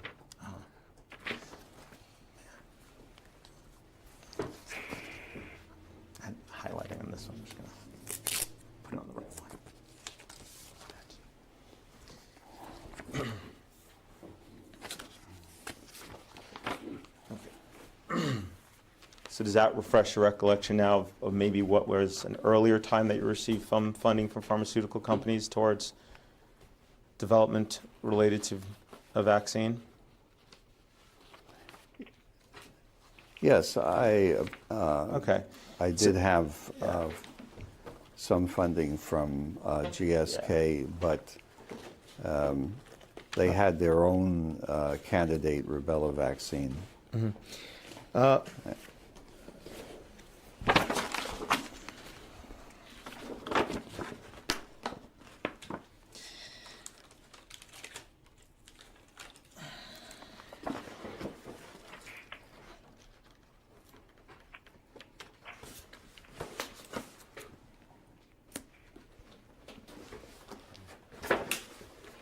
Dr. Plotkin, I'm going to hand you what is marked as Plaintiff's Exhibit 8.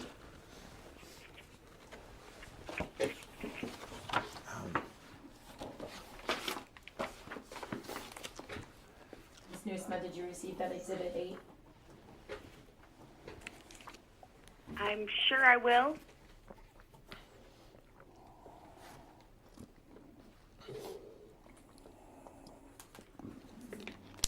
It might take a second. It's Dr. Plotkin's curriculum vitae.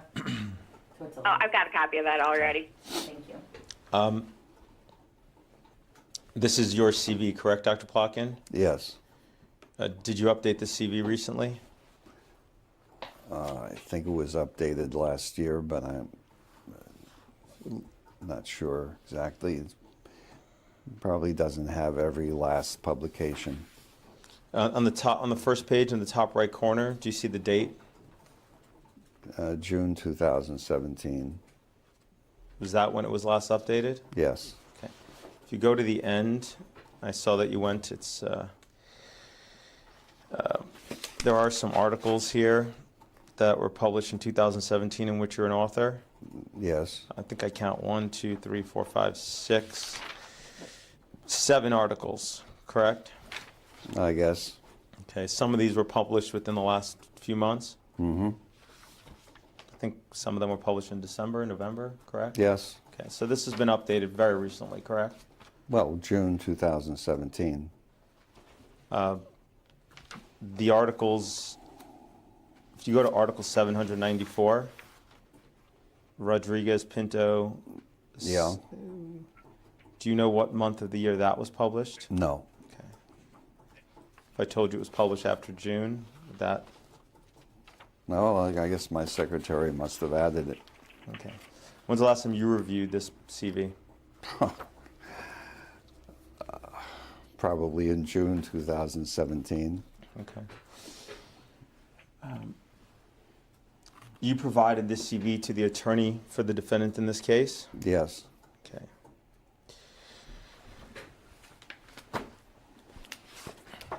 It's quite a hefty CV, Dr. Plotkin. It's over 200 pages. I see there's 794 articles in it, which you were the author, correct? Yes.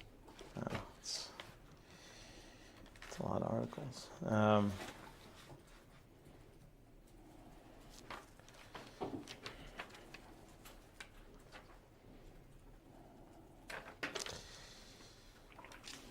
I see a lot of honors, including Who's Who in America since 1978. Mm-hmm. Got a number of faculty appointments at a number of universities I see here. 1, 2, 3, 4, 5, 6, 7, 8, 9, 10, 11, 12, 13. Any of faculty appointments missing from this list? I don't think so. Okay. I also see that you have a professor emeritus position at University of Pennsylvania in Wistar. Do you teach any courses there? Yes, Do you continue to teach any courses? yes. What do you teach there? Participate in the vaccine course at the university and essentially give advice to Wistar. And for the university, did you teach a course last semester? Yes, Have you been doing that every year for pretty the last much, yes. few years? What's the name of the course? Vaccines, I don't remember the exact name, but it's essentially a course in vaccines. How many days a week does the class meet? Oh, 2 days a week. I see you have a number of hospital and administrative appointments. 1, 2, 3. You have 6 of them. All right. It looks like they're all at the Children's Hospital of Philadelphia, and then Department of Pediatrics. Any of your hospital administrative appointments missing from this list, Dr. Plotkin?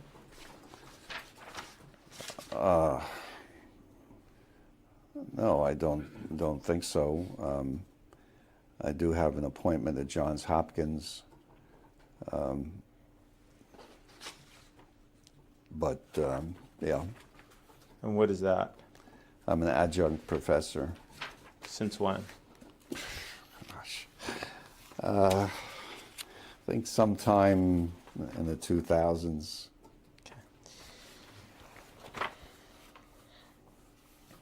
I see you have positions in industry listed, correct? Yes, I see 2 of them. I see one is from 1991 to 1997, the medical and scientific director at Sanofi, yes, right? And 1997-2009, executive advisor to the CEO of Sanofi, correct? correct. Okay. But as discussed earlier, since 2009, you've also worked for Sanofi, correct? I have, yes, And you work for Merck yes, and Glaxo Yes. and Pfizer. yes. How come those aren't listed here, Dr. Plotkin? Well, they are consultancies. They're not official appointments. I don't have a let's say a title at Merck. I'm simply a consultant to them, and so it's not in my CV. So in providing this CV to defendant's counsel, you didn't think disclosing your affiliations with the very companies whose product you're saying Faith should received, who her pediatrician purchased and provide to her, was necessary to disclose? The CV. Strike the question. Let me ask you this. Yeah. Are you willing to update your CV to disclose all of the connections you have with the big 4 pharmaceutical companies? Yes, of course. The CV is Okay. It's created not for for legal purposes. This is created to inform people who want to know about my papers and my appointments at various universities. You provided this to defendant's counsel, correct? Yes, To show your experience as relevant to being an expert witness in this case, correct? to show my experience as in the field of vaccines. Yes, What is Dynavax Technologies? Dynavax is a company that is working on adjuvantation of vaccines and has recently licensed a hepatitis B vaccine that is more immunogenic than the current vaccines. Okay. This is a for-profit company. Yes, Right. and it's involved in the development of vaccines, right? Yes, You're on the board of directors of this company, correct? correct. Okay. That affiliation is not disclosed on the CV, correct? It's not on the CV, Okay. no. What is VBI Vaccines? Variations Bio, Okay, and what is that? that's a biotech developing vaccines. Okay. And this is a for-profit company as well, correct? Yes, And you are also on the board of directors of this company, right? yes. And that affiliation is not disclosed in your CV, correct? It is not in my CV, no. Okay. What is MyMedics? MyMedics is a biotech in Europe. They've actually, I haven't done anything for them in at least a year now, but I think I'm still officially on their board. You're chairman of their scientific advisory board, correct? As I said, I haven't done anything for them for at least a year. So, if that is correct, that's sort of Okay. an old thing. But they're a for-profit company. Yes, And how long were you on their board? a couple of years. I don't remember Okay. exactly. But that affiliation is not on your CV, correct? No, Dynavax Technologies, what have you done for them? Dynavax. I've been on their board. Okay. You attend the board meetings? Not recently, but yes, in the past. Have you advocated on their behalf? Yes, Have you done that in any government meetings, for Yes. example, yes, to seek licensure of the vaccine? yes. It was just licensed. Okay. And so you were advocating as a board member of a technology company to get licensure of a new vaccine, correct? Yes. We have 5 minutes left on this. Inovio Biomedical Corp. What's that? That's a biotech that's developing vaccines based on DNA.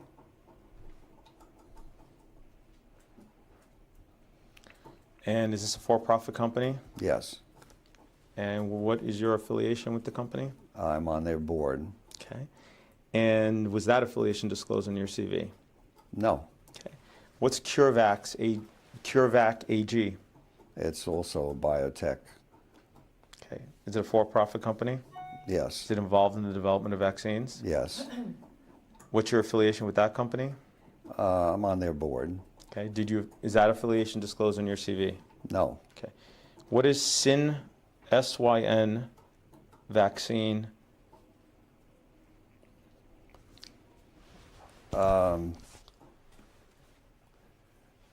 actually, I'm not sure about that name, but as I recall, it's a company trying to develop synthetic vaccines. What's your affiliation with that company? Actually, I don't recall that. I've certainly helped them, but I don't recall that I have a board position. Or whether I'm officially on the board or not. I haven't had contact with them for some time.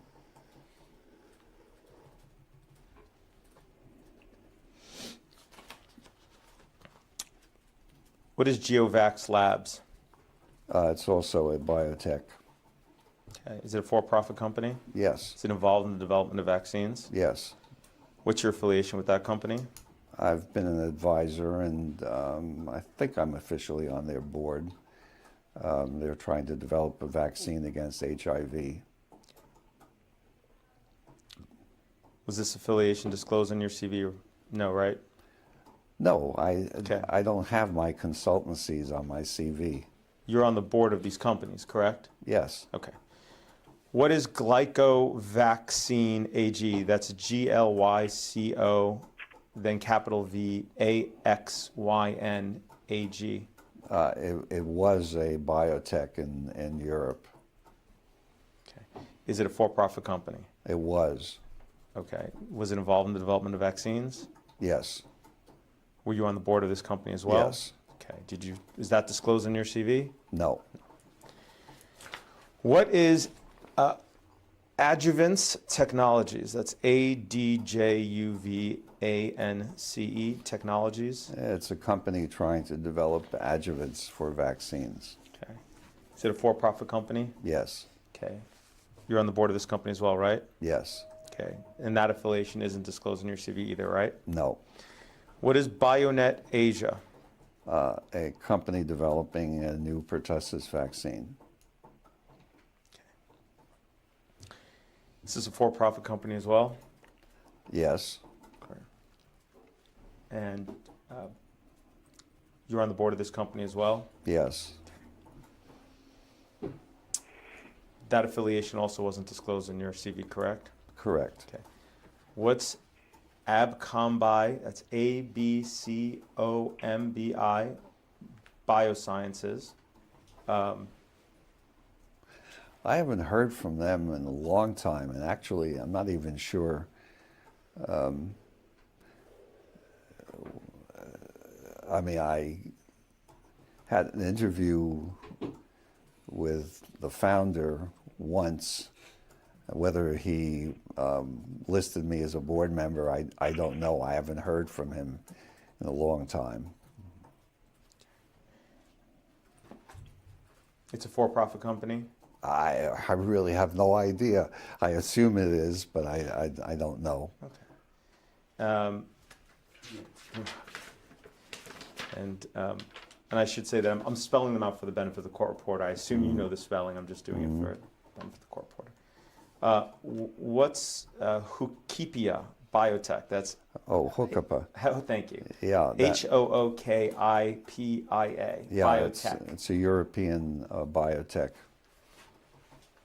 Okay, is it a for-profit company? Yes, All right, and it's involved in the development of vaccines. yes, hopefully. And you're also on the board of this company. Yes, Okay, and that affiliation also wasn't disclosed in your CV, right? no.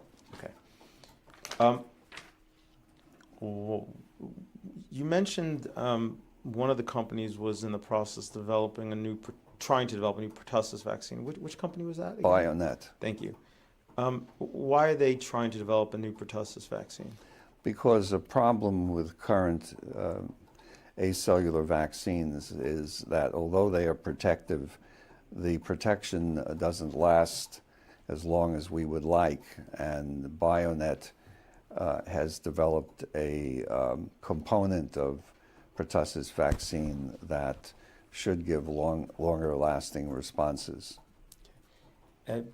How long does the current immunity last from the current acellular pertussis vaccine? Well, it lasts for probably on the order of 5 years, but the efficacy diminishes after 2 years or so, and the result is that there have been more pertussis in adolescents than we would like.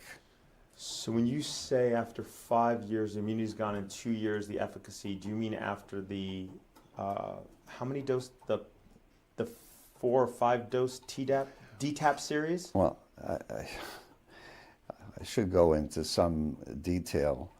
The first 30 seconds. the first 3 doses are given. You know what, I apologize. Yeah, okay. It's about to run out, and Yeah. I don't want to give the video All right. for a hard time. This ends disc 1 of the deposition of Dr. Stanley Plotkin. We're going off the record. The time is 10:32. I apologize for cutting off.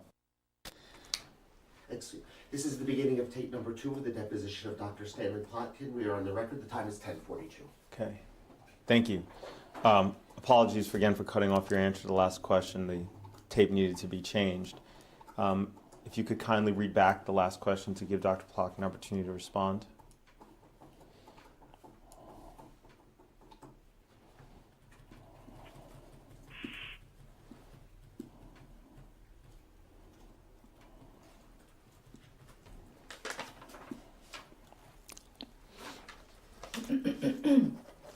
Question, so when you say after 5 years immunity is gone, in 2 years efficacy, do you mean after the 4 or 5 dose DTaP series? Answer, I should go into some detail. The first answer the first 3 doses are given, dash, you know what, I apologize. That's run out. So, pertussis vaccine is given in 3 doses in infancy and is quite protective during the childhood or infancy years.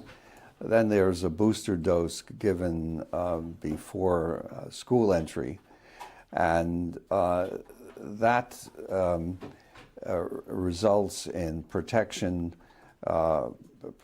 pretty protection for 2-3 years, but then begins to fade when the child reaches 8 or 9 years. And a dose is recommended in pre-adolescence. And there in particular, what's been found is that with the so-called acellular vaccines, that after 2 or 3 years, that the efficacy diminishes considerably. And so there are efforts to try to improve that persistence of efficacy, and Bionet is one of the companies that is in effect trying to develop a longer-lasting acellular pertussis vaccine. There are other companies also working to improve the vaccine for adolescents. So the last vaccine recommended for adolescents is around what age? Of Tdap or a diphtheria, tetanus, pertussis containing vaccine? 13, 11, 13. Okay. And did I understand correctly that a few years after that last dose,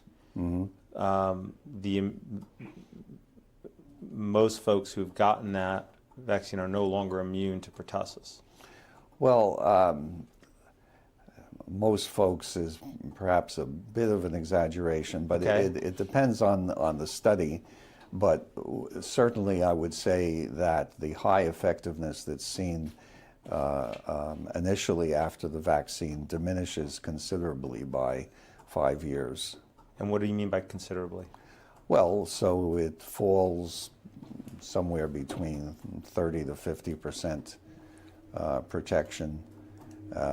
So it's not nearly as good as after the vaccine dose is given. Okay, so after the last vaccine dose in adolescents, 5 years later, only 30 to 50% of people are receiving the CDC recommended childhood schedule are protected from pertussis. Yes. Okay. How about 10 years out? I'm not sure there are many studies that go that far out, but I would imagine that the protection is diminished considerably by that time. So most adults aren't protected for pertussis? Not unless they've received a booster dose. But that being said, it becomes complicated because if they are infected with the organism that causes pertussis, even if they are not ill because of it, they will get a natural booster. And so they may not have symptomatic pertussis.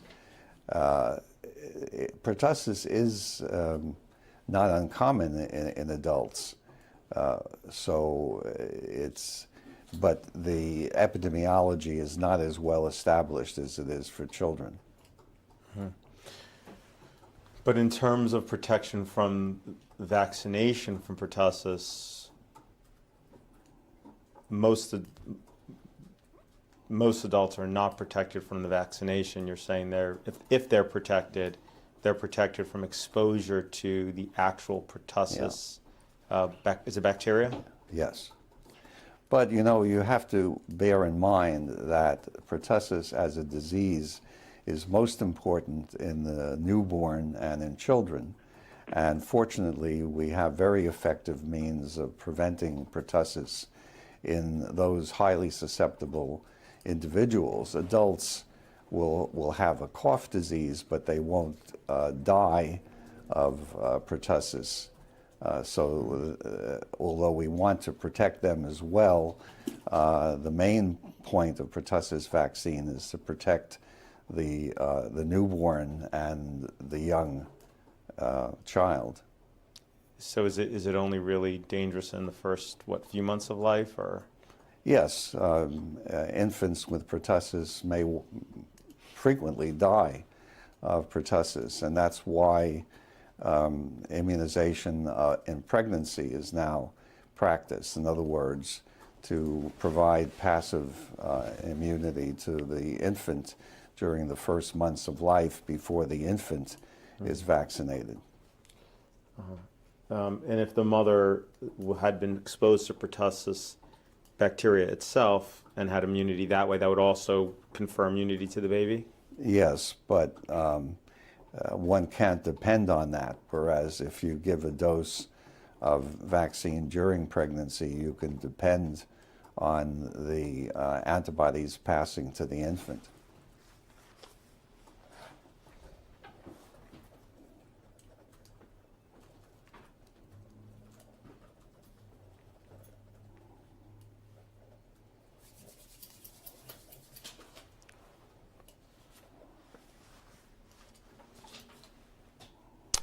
Does the acellular pertussis vaccine prevent? Sorry, say it again? Does the acellular pertussis vaccine prevent the infection and transmission of pertussis in the person vaccinated with acellular pertussis vaccine? Well, that's an area of active research. It appears that the acellular vaccines don't protect the individual from carrying the organism as much as the so-called whole cell pertussis vaccines did. But those data are based largely on animal studies, and we don't really have a lot of human data to tell us whether the animal results are true in humans or not. But there is a concern that the acellular vaccines may not protect an individual from passing the organism to another individual, even if the vaccinated person doesn't get sick himself or herself. What animals were used in those studies? Baboons. Why were baboons used? Why were baboons used? Because they are susceptible to pertussis, and obviously they're close to humans. Would those experiments be ethical to do with people as opposed to baboons? Well, I'm not sure it would be ethical to infect someone with pertussis.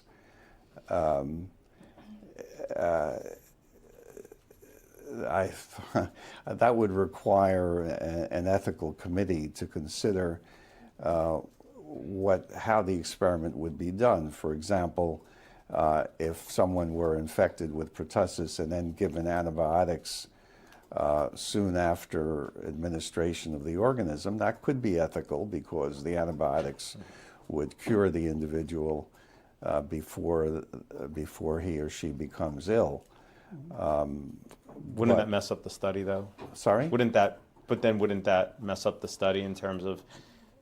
It would certainly influence the study, but it could allow us to determine whether an individual who has been vaccinated with the acellular vaccine can pass the organism despite that vaccination to another individual. Has that study been done? No, Okay. it has not yet been done. In terms of the study that was done with baboons, that study, Yes. could that study be done with humans? Do you think any IRB approval could ever be obtained to do that study with humans?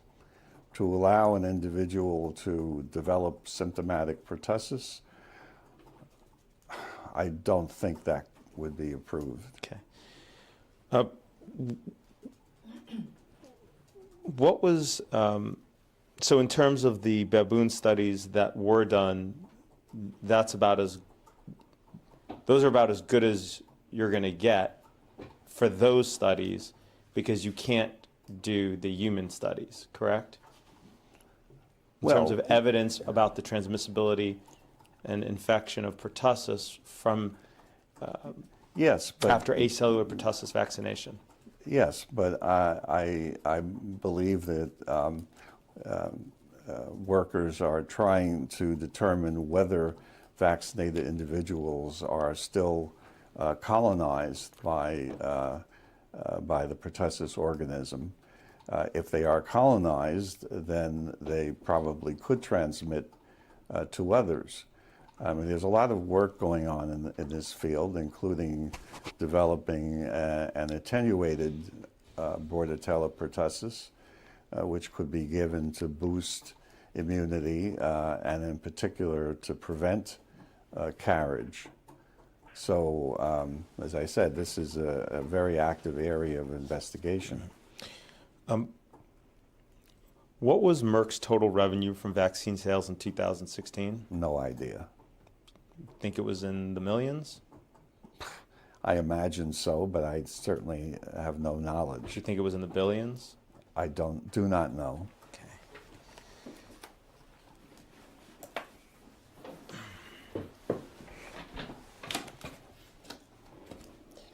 Do you know what the global sales of vaccines were approximately last year?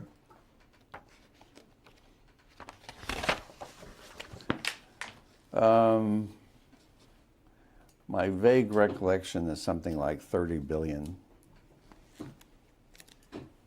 30 billion. And do you know what percent approximately Merck's share of that was? No, Sanofi's? no, Glaxo? no, Or Pfizer? no. Combined, what do you have a sense of what percent those four represent in terms of that $30 billion in vaccine sales? Probably, I would guess, but it's purely a guess, 20 billion, 20 billion with a B? 20 billion. And I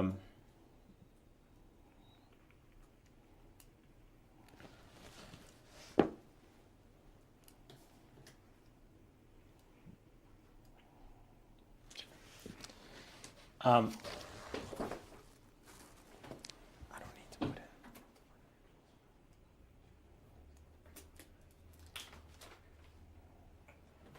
And the increase in the vaccine market has been due to the fact that new vaccines give higher profits, correct? Correct. Okay. Are you familiar with the New England, strike that. If I told you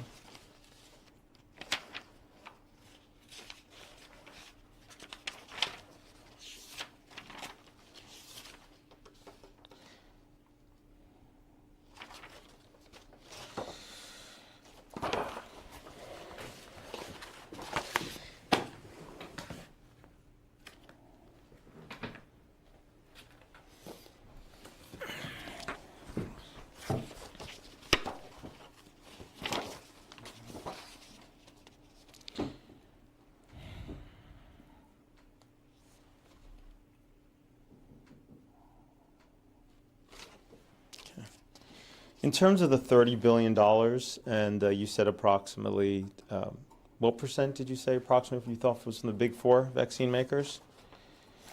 I said 20. I really don't have an accurate idea, but that's my guess. 20 billion. Oh, billion. Okay. And you said what percent of that was related from the four big vaccine manufacturers? No, what I said was that I thought the overall income was 30, but that the big four probably account for 20. Okay. But those are purely guesses. Okay. All right, well, then let's do this. Okay. When you say it's a guess, how off do you think you might be?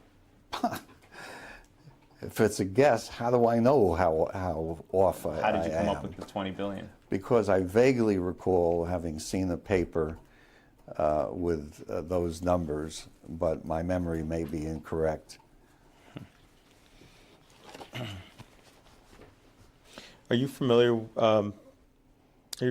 the New England Journal of Medicine? Yes, of course. What does an editor for this journal do? What does an editor for the journal do? Yeah. I presume that he edits articles that are submitted to the journal. Okay, and what does the editor-in-chief do? Selects articles to be published. Okay, and what is your opinion about this, the New England Journal of Medicine? It is an influential medical journal. Okay. I'm going to read you a quote from a Dr.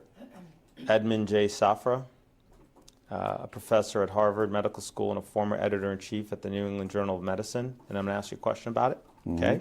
Yes. So the quote says, conflicts of interest and biases exist in virtually every field of medicine, particularly those that rely heavily on drugs or devices.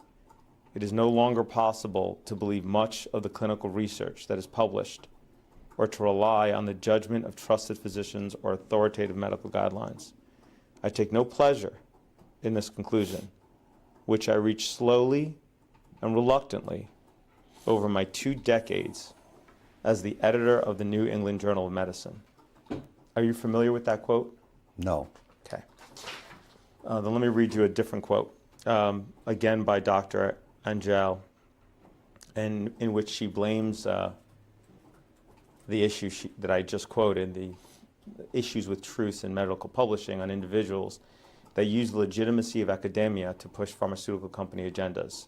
Here's what she said about those individuals. She says, quote, "They serve as consultants of the same companies whose products they evaluate, join corporate advisory boards and speakers bureaus, enter into patent and royalty arrangements, agree to be the listed authors of articles ghostwritten by interested companies, promote drugs and devices at company-sponsored symposia, and allow themselves to be plied with expensive gifts and trips to luxurious settings.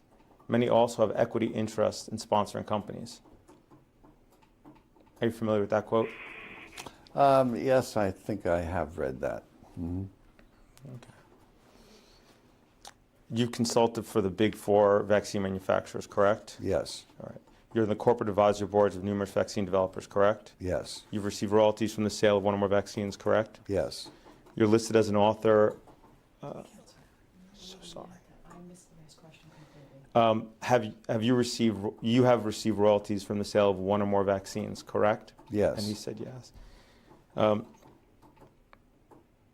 You are listed as an author on at least one or more papers where individuals authoring the papers receive compensation from vaccine makers, correct? Would you repeat that question? Sure. Have any of your co-authors on any of the papers that you've published received compensation from pharmaceutical companies? Presumably, yes. Yeah. And you've taken numerous trips over the last 30 years to various parts of the world. Yes. Okay. I'm going to read you a list of acronyms, and for the record, could you please state what you understand each to be? This way we can have commonality in terms of language. HHS. Health and Human Services. Okay. CDC. I know these. I know that you know these. This is just so that when I use the term CDC later, we have it defined. Centers for Disease Control. Thank you. Thank you. Have you ever been involved with the CDC? Yes, of course. Okay. What's been your involvement? Well, actually, I was a epidemic intelligence service officer in the 1950s, and I have served on committees. I've attended numerous meetings at CDC. I've worked, or let's say collaborated frequently with people from CDC. CDC is the world's most important epidemiology organization. FDA? Yes, I've actually done consultation for FDA and interacted with people on FDA. Yes, And it stands for the Food and Drug Food and Administration. Drug Administration. And, Yes. and the FDA is an agency within HHS, correct? Yes. And CDC is also an agency within HHS? Yes. Okay. NIH, Yes, of course. That's- National Institutes of Health. right. And you've been involved with the NIH? Yes. And how have you been involved? Served on committees, worked with people at NIH, scientific collaborations. NIH is an agency within HHS as well, correct? Yes. Okay. HRSA, Not sure. Health Resources Services Administration, Okay. right? They were also an agency within HHS, Yes. correct? Any involvement with HRSA? I don't think so. ACIP, Well, yes, the Advisory Committee for Immunization Practices. I have attended their meetings since 1960s, probably. have you ever served on the board at ACIP? On ACIP itself, no, Okay. no. Have you ever served on any board related to ACIP? The ACIP, I've I've participated in working groups, which they have organized on specific subjects. And what working groups were those? Let's see, mumps.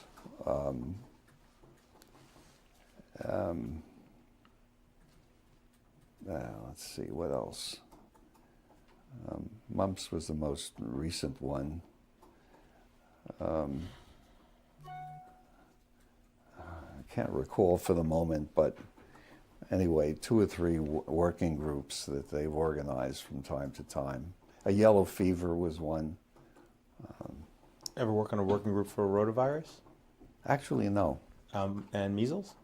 Measles? No. Not measles, I'm sorry, rubella. No, not for ACIP, no. A different government agency? No, actually, that was for WHO. For the rubella. Yes. And for rotavirus, did you serve on a committee No. for any other governmental No. entity? I need to hear the whole question, I'm please. sorry. You're answering while he's still questioning, and there's no question in the record. No. And for rotavirus, did you serve in a? You could strike that, it's okay.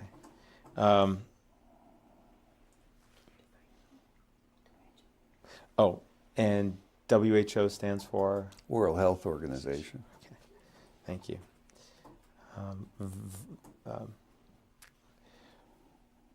I don't know if I'm going to pronounce this acronym correct. You can correct me if I don't. Is it VRBAC? VRBAC? How does it normally pronounce? VRBAC. Vaccines and Related Biologicals Advisory Committee. And that's VRBPAC. Yeah. Right? Okay. Any involvement with that committee? I have testified, but I've not served on the committee. Okay. What did you testify there for? On the, at least the last time, concerned the Dynavax vaccine. Oh, for the company you're on the board for. Yes. Okay. And this was to try to seek approval of that vaccine. Yes. Okay. Which ended up getting approved. Yes.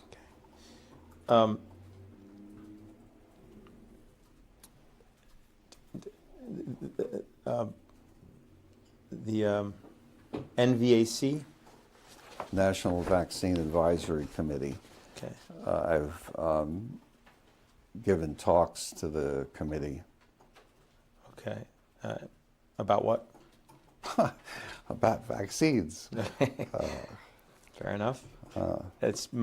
Anything in particular about vaccines or particular vaccines? No, actually, it was more or less general. I was not pushing any particular vaccine, but in relation to the administration and development of new vaccines. Ever give a presentation about the vaccine market? About the vaccine market? No. And so all of the agencies and committees we just listed, CDC, FDA, NIH, HRSA, ACIP, VRBAC, and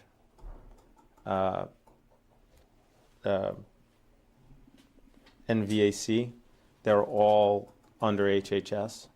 I believe so, yes. Yeah. And what's the what about IOM? What does that stand for? The Institute of Medicine, now the National Academy of Medicine. Okay. Have you ever been involved with IOM? Well, I'm a member of the National Academy. So, yes. Since when have you been a member? Oh, gosh.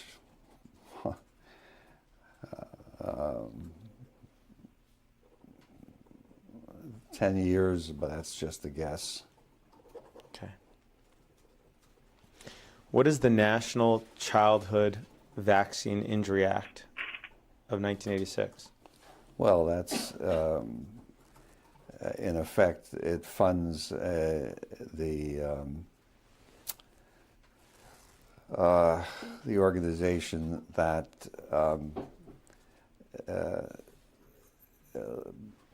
what shall I say, receives requests from individuals who believe that they've been injured by vaccines and remunerates them if they decide that that there was a possibility that the vaccine did cause injury.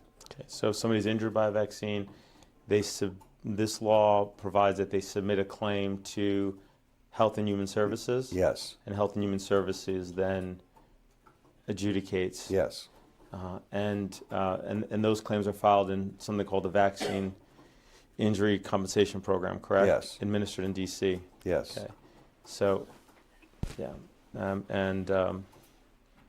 the respondent in those cases is HHS, the Secretary of Yes. HHS, and the Secretary of HHS in those cases is represented by the Department of Justice Yes. to defend against claims that the vaccines cause injury, right? I would say that they determine whether there is a reasonable possibility that the vaccine caused injury.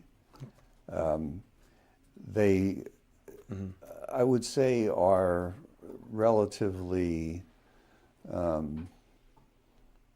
open and will give an award if there is a reasonable possibility. When this was first organized, Do you have a study that supports what you just said, or any That type what? of that they're open to giving awards? Do you have any governmental report or any authoritative source, any kind of governmental report or similar that supports the assertion you just made? well, I don't know. I'd have to look that up. Okay. But the principle was enunciated years ago by particularly by the American Academy of Pediatrics, and their idea, which I now think was a good idea, was that rather than have an adversary situation, that they would set up an organization whereby if there was a reasonable possibility of injury, that they would offer remuneration, as opposed to the situation where lawsuits were being filed against companies and having an impact on whether the company would continue to make the vaccine. At a certain point, there were relatively few companies making vaccines. And so this is an idea which, over the years, I have realized was a good idea because it removed the, what shall I say, the oppositional part of the story and made it possible for people who thought that they had been injured to be remunerated, whether or not that was biologically the case. So is it your testimony that the Vaccine Injury Compensation Program is not an adversarial system? It's an adversarial system in that people have to have some reasonable information base to say that a child, let's say, has been injured, whether it's because of the vaccine or whether it's a chance occurrence, fortunately does not have to be adjudicated under this kind of system. That's only if it's a table injury, correct? Yes.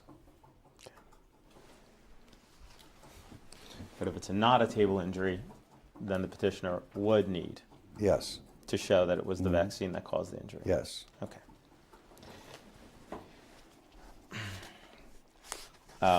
So this is, I'm going to refer to this as the 1986 Act. This is the act that gave vaccine manufacturers immunity from liability. Yes. And you have to, yeah, okay. For injuries caused by vaccines. Yes. What is a bacteria? It's a microorganism which has certain properties. It has a cell wall, and it has DNA within the organism, and it can, depending on what bacteria it is, it can multiply in humans and sometimes cause disease. Okay. How does it replicate? It divides. It has mechanisms for dividing and multiplying. And what is a virus? A virus is a DNA or RNA molecule with properties to produce proteins and to replicate in cells and make more of it, and is capable of causing disease under certain circumstances. Okay. When you say replicate in cells, Yes. do you mean in the host, the person that it infects? Yes. So it takes over the person it infects' own cellular DNA material? Well, it doesn't take over the DNA necessarily, but it is able to replicate in cells which, of course, have DNA. Not all viruses require that they influence the DNA of the cell, but they all are able to replicate in the cytoplasm or in the nucleus of the cells of the host. And in that fashion, they will spread from cell to cell? Yes. Okay. By duplicating themselves into more and more cells in the body? Yes. Okay. And the virus DNA will, you said it can be either DNA or RNA? Yes. Okay. And those DNA and RNA pieces, they provide coding for protein structures? Yes. Those protein structures are typically, DNA creates protein structures that are important for regulating bodily functions? Well, the viruses I meant produce- DNA in general, I'm sorry. Yeah. Oh, well, DNA in general, yes. Yes. DNA in general codes for RNA, which then codes for proteins. Okay. Essential for human life? Yes. Okay. And is DNA shared across humans? Meaning, is there similarity between the DNA sequence in different people? There are similarities, yes, and there are differences. Okay. What percent of, is the similarity is there between human DNA amongst individuals? Well, there are mostly similarities, but there are, of course, differences. That's why we are each different from one another. I've read, and I mean, tell me if this is not accurate, that human DNA is approximately among individuals 99.9% similar among different people. Is that correct? Yes, Okay. but that still allows for differences. Right. Some of us have different eye color. Mm-hmm. Yes. Yes? Sorry? Yes. Do all humans and mammals, strike that. What is the percentage of similarity between human DNA and the DNA in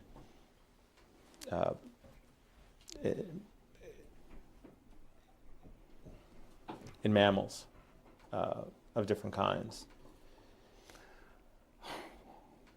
Why don't we start with primates? Well, the similarities are in the upper 90s, no doubt, but one has to appreciate that the differences that occur are critical and result in critical differences. So the fact that we're, let's say, 99% similar to chimpanzees doesn't mean that the differences are the 1% difference is unimportant, because much of the DNA actually, the function of most of the DNA is unknown. Mm-hmm. So humans have approximately, between humans, have about a 99.99% similarity in DNA, and between humans and I think you said chimpanzees, about 99% similarity in terms of the sequence. Yes. What about for other mammals, such as, let's say, between humans and chickens or cows, or is there a similarity? Well, there are similarities certainly, but there are key differences. That's what I was referring to. Even though much of the DNA is the same, most of the DNA that we have, the function of which is unknown. And what percent would you say is similar? With chickens, I don't know offhand. Cows? Do you know? Again, I don't know the number, but the point is that it doesn't require a large percentage of the DNA to be different. Sure. What about guinea pigs? If you don't know, that's Again, fine. You can just say you don't know. I don't know. Okay. Are you familiar with how the CDC makes changes to its pediatric vaccine schedule? Yes. Okay. Have you ever been part of that process? Not part of the process, but certainly part of the discussion. Okay. An addition and changes to the CDC pediatric schedule is voted upon by ACIP, correct? Yes. Okay. What happens when ACIP votes for a pediatric vaccine to be added to the CDC's pediatric vaccine schedule for universal use? It is adopted by various medical organizations and recommended to the physicians. Okay. And so the pediatricians around the country rely on those recommendations to decide whether or not to administer a vaccine? Absolutely. Okay. And what about children in the United States that can't afford the vaccines recommended by ACIP? Well, until the present time, remains to be seen whether that will still be the case. The government pays for those children to receive vaccines. Okay. Is that called the Vaccine for Children program? Yes. And ACIP votes on whether or not to add a vaccine to that program, Yes. correct? Okay. And when a vaccine is added to that program, the manufacturer is paid for the vaccine even if the child can't pay, correct? Correct. Okay. Do you know what percentage of vaccines, pediatric vaccines administered in the United States are purchased from pharmaceutical companies using federal money through the Vaccine for Children program? 50 to 60%. Okay. So when ACIP recommends a vaccine for universal use, it will essentially create a liability-free market of millions of children for this pharmaceutical company manufacturing that vaccine, right? The Act provides payment to the pharmaceutical company to manufacture the vaccine. That is correct. Are you talking about the 1986 Act? Yes. Right. And they're not liable for injuries from the vaccines, right? Unless it is the result of bad manufacture. But not for, if it wasn't, not for design defect claims. Right. Okay. Meaning you can't sue a vaccine manufacturer claiming that they could have made the vaccine safer.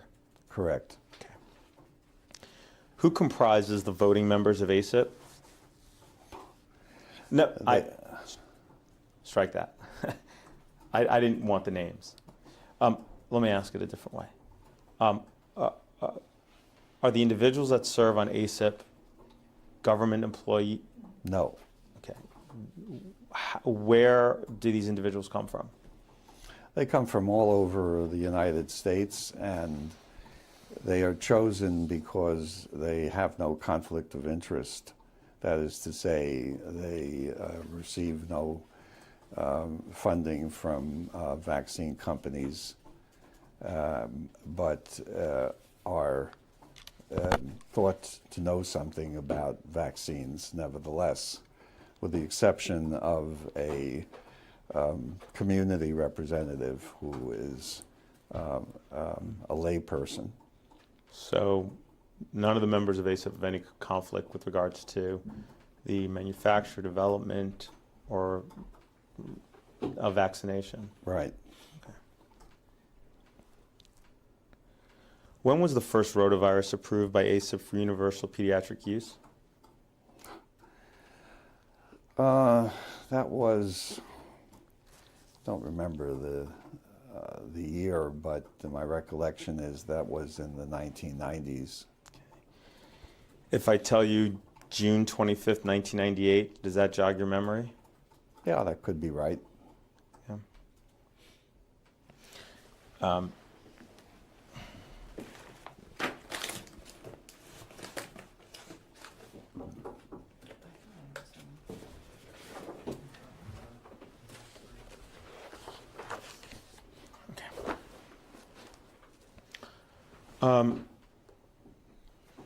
On that date, June 25th, 1998, you and your co-inventors, Paul Offit and Fred Clark, had already had a patent on the rotavirus vaccine, correct? Yes.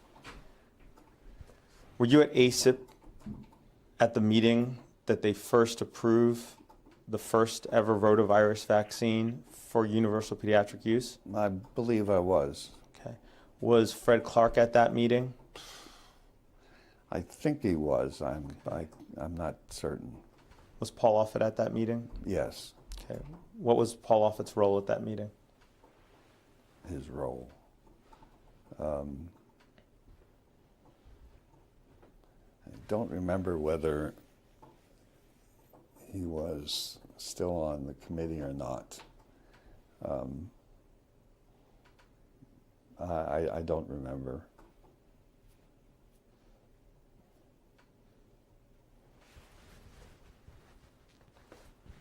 He was on ACIP. He was on ACIP, yes. He was a voting member of ACIP. But I am confident that he was not allowed to vote on the licensure of Rototech or on the administration of Rototech. For the first, what was the first rotavirus vaccine that was approved for universal use in this country? Rototech. Okay.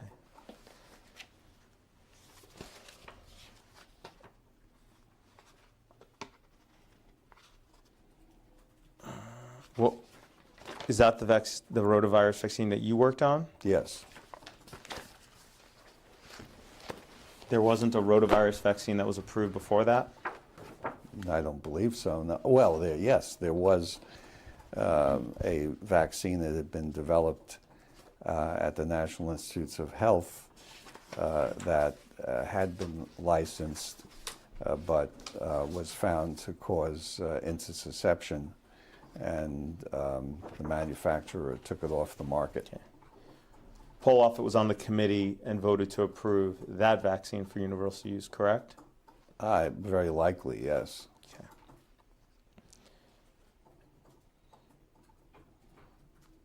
At the time that he voted to approve that rotavirus vaccine for universal use, he was a patent holder with you and Fred Clark on a rotavirus vaccine, correct? Yes. He didn't accuse himself from voting on recommending the rotavirus vaccine for universal use at that meeting, correct? That's correct, which in a sense was voting against himself, since obviously he was in favor of the vaccine that we were trying to develop. So in effect, he was voting for a competitor. Mm-hmm.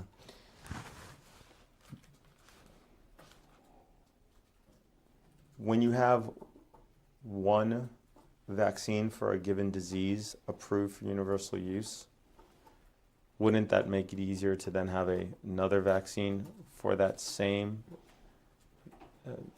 disease approved for universal use?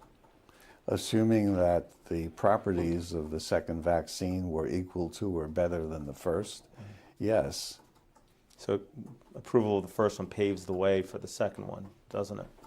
It paves the way in the sense that if people believe that rotavirus disease is worth preventing, they will want more than one vaccine licensed, so that in case there's a shortage of supply of one vaccine, there's an alternative.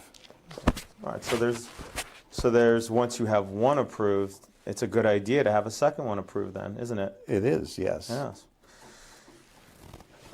Are you aware of the many other conflicts of interest regarding the vote to approve the rotavirus vaccine for universal use that we've just been discussing?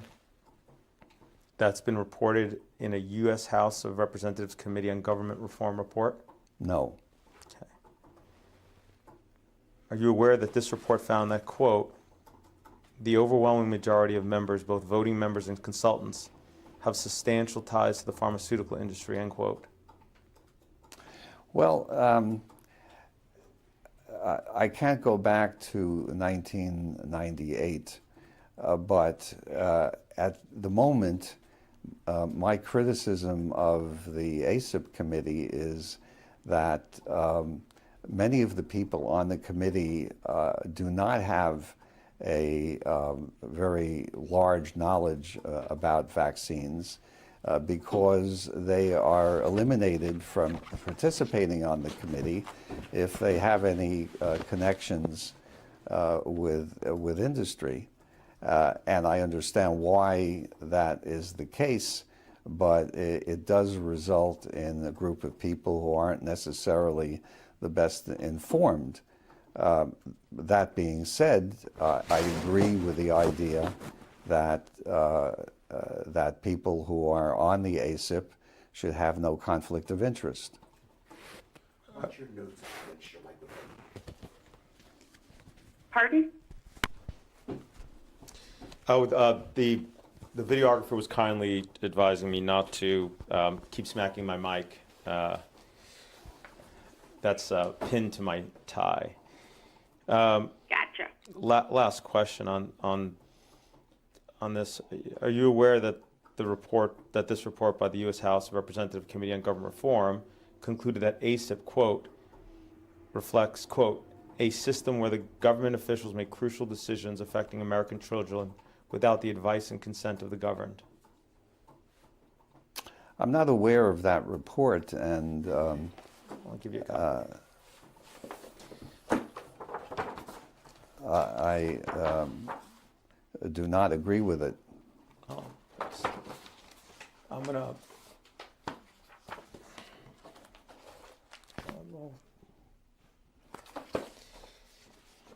There are 9. I'm going to hand you what's being marked as Plaintiff's Exhibit 9.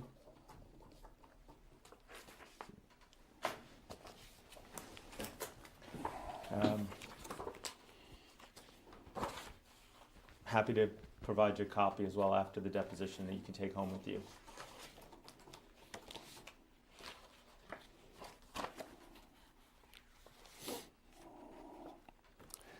No, I will be interested in reading this, but I would say two things. One is that CDC certainly recently has lent over backwards to try to avoid people with conflicts of interest being on ACIP. And second, that ACIP meets under public conditions. That is to say, the meeting is open to the public, the meeting is on the web, so that thousands of people literally can observe what goes on at the meeting and decide for themselves whether or not there is any hanky-panky. So although, as I said before, I might wish that people with more knowledge about vaccines be on the ACIP, by and large, I think that they do a hell of a good job under public scrutiny. Are the working groups, are those also public? They are not public in the sense that the public does not attend the working group. The working group does report back to the full ACIP, and the working group's presentations are presented publicly. But the discussions that the working groups have and conference calls leading up to ACIP meetings, those are not transcribed, are they? They are not, no. Right. And the members and individuals who participate in those working groups, right, which often lead to what the ACIP then rubber stamps, are permitted to have all forms and do have all forms of conflicts with industry, don't they? They may, but I would contest the word rubber stamp. I've never seen the ACIP rubber stamp a working group recommendation. Often it's just the opposite. You've also said that that the meetings are available to the public. You've attended, you said, almost every ACIP meeting, correct? Correct. Since, what was it, the 60s? Yeah, roughly, yes. And you attended the most recent one as well? The most recent one being, let's see, that would have been last October. Yes, I did. Did. Mm-hmm. Were you presented anything at that meeting? I presented the fact that I will no longer attend the meetings. Were you presented anything by the ACIP committee? Yes. What were you presented? I was told that there is a gavel with my name on it, that it will be used henceforth at the meetings. And they gave, so going forward, from this point forward, the gavel that's used at ACIP will have your name on it. Correct. Okay. You gave a speech at that meeting, correct? Yes. When they posted the video of that meeting on the internet, did they include your speech, Dr. Plotkin? I don't know, but I suppose they did.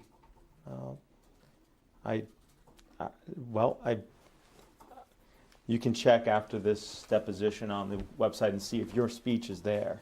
We have not been able to find it.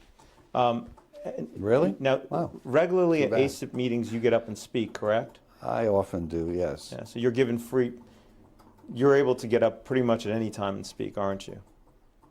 Yes, And you don't have to wait for the public comment period, correct? correct. And that's also true of vaccine manufacturers. They also are permitted to get up and come to the mic and speak, even not when there isn't public. Yes, they are often asked to answer questions that are being discussed. Isn't it true that they also get up and come to the front to speak even when not asked a question? They may do so if they have, if it's a discussion about one of their products. But if members of the public want to speak, they have to wait till the public speaking period, correct? Normally, yes. And when the videos are released, a lot of the conversations that occur between the pharmaceutical representatives and ACIP, do those also make it to the video that's released publicly? As far as I know, the video contains all of the public hearings. In other words, if somebody comes to the mic, they are photographed, and as far as I know, they appear on the web. I must say that since I've been attending the meetings, I haven't really watched them, but I will in February when they meet again. So apart from the working groups that occur out of public sight, what other meetings or goings about does ACIP engage in that's outside of the scrutiny of the public?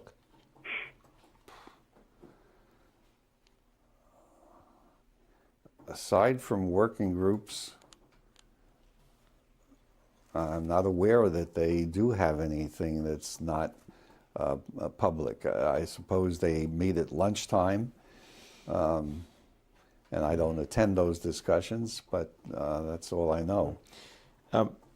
Billions of dollars worth of rotavirus vaccine have been sold to date, correct? I believe so. I'm not acquainted with the sales figures.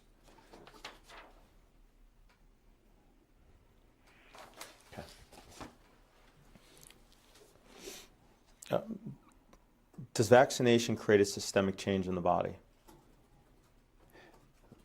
Vaccination creates a change in the immune system of the body.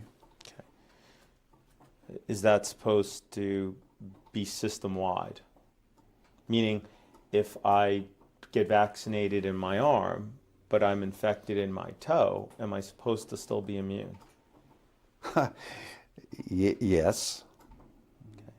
So would you say, is it correct to say that vaccination is intended to create a systemic change in the body, throughout the body? It's intended to create a systemic change in the immune system of the body.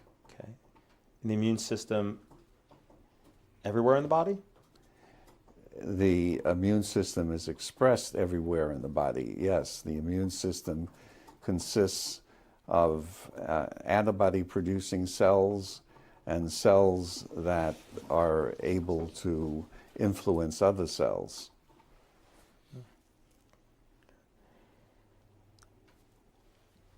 So can you read back the last answer? Question, the immune system is expressed everywhere in the body, yes. The immune system consists of antibody-producing cells and cells that are able to influence other cells. Okay. Is the immune system comprised of more than antibody-producing cells? It also also includes what are called T cells that are able to kill infected cells, for example, and to secrete substances that also have an effect on immunity. Okay. And is that referred to typically as cellular immunity? Yes. And the immunity conferred by vaccines that you were talking about earlier is called Humoral immunity, yes. Thank you, appreciate that. Humoral immunity. Yes. Okay. So humoral immunity creates antibodies and it's called humoral because it originates from the bones. Is that kind of where the name derives from? Well, the name I don't know. derives from the ancient term humors, but in effect it means antibodies that circulate throughout the body and can impact against infecting organisms. Okay. And the systemic change that you've described is supposed to last years, if not a lifetime, Yes. correct? From vaccination? Yes.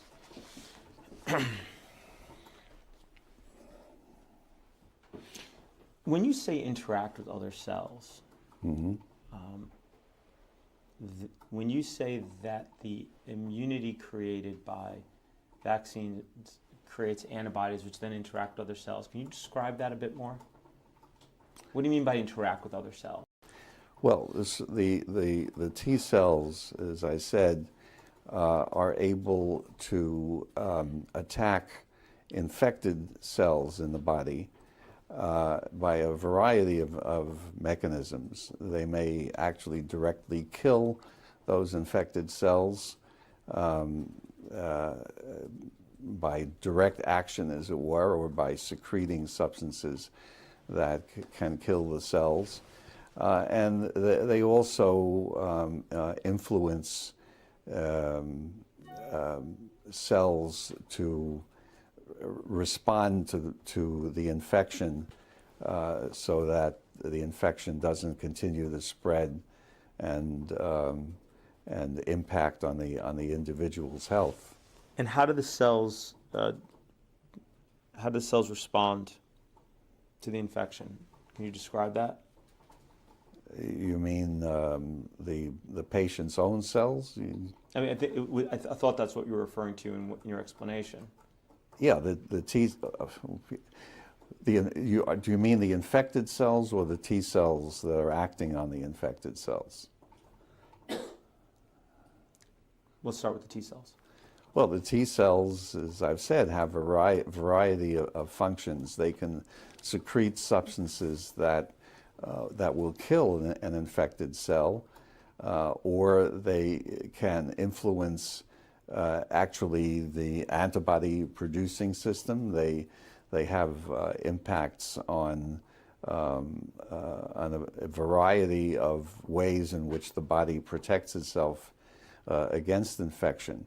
There are cells called natural killer cells, for example, that can help protect an individual against an infection, and the T cells can influence the natural killer cells. So it's a complicated system by which the body responds to an infection or to a vaccine, which allows the individual cells to be ready for an infection if it occurs. Modern immunology, though, doesn't fully understand that full cascade, correct? I'm sorry? I said modern medicine, modern immunology does not fully understand the complete sequence of events in terms of going from vaccination to immunity, correct? Well, science never completely understands anything, but we know a great deal about how the body responds to vaccines or to infection, and that knowledge is growing every day. So, of course, we don't completely understand anything, including how the sun works, but that doesn't prevent us from using knowledge. What about its effects on other body systems? Can creating this immune response also have effects not only on creating antibodies to target cells that have been infected, but can it also have other bodily changes, other effects that are either known or unknown? Well, that's such a hypothetical question. I'm not sure how to answer it. Is an immunized individual any different than an unimmunized individual? yes. Does the fact that the individual is immune have an effect on his or her general health? I'm not aware that that's the case. Remember that vaccines are in effect mimicking what happens after natural infections in many cases, but without causing the complete range of disease that the organism causes. So vaccines are just nothing more than a piece of the virus or bacteria? Is that it? Is that all they contain? Depends on the vaccine. That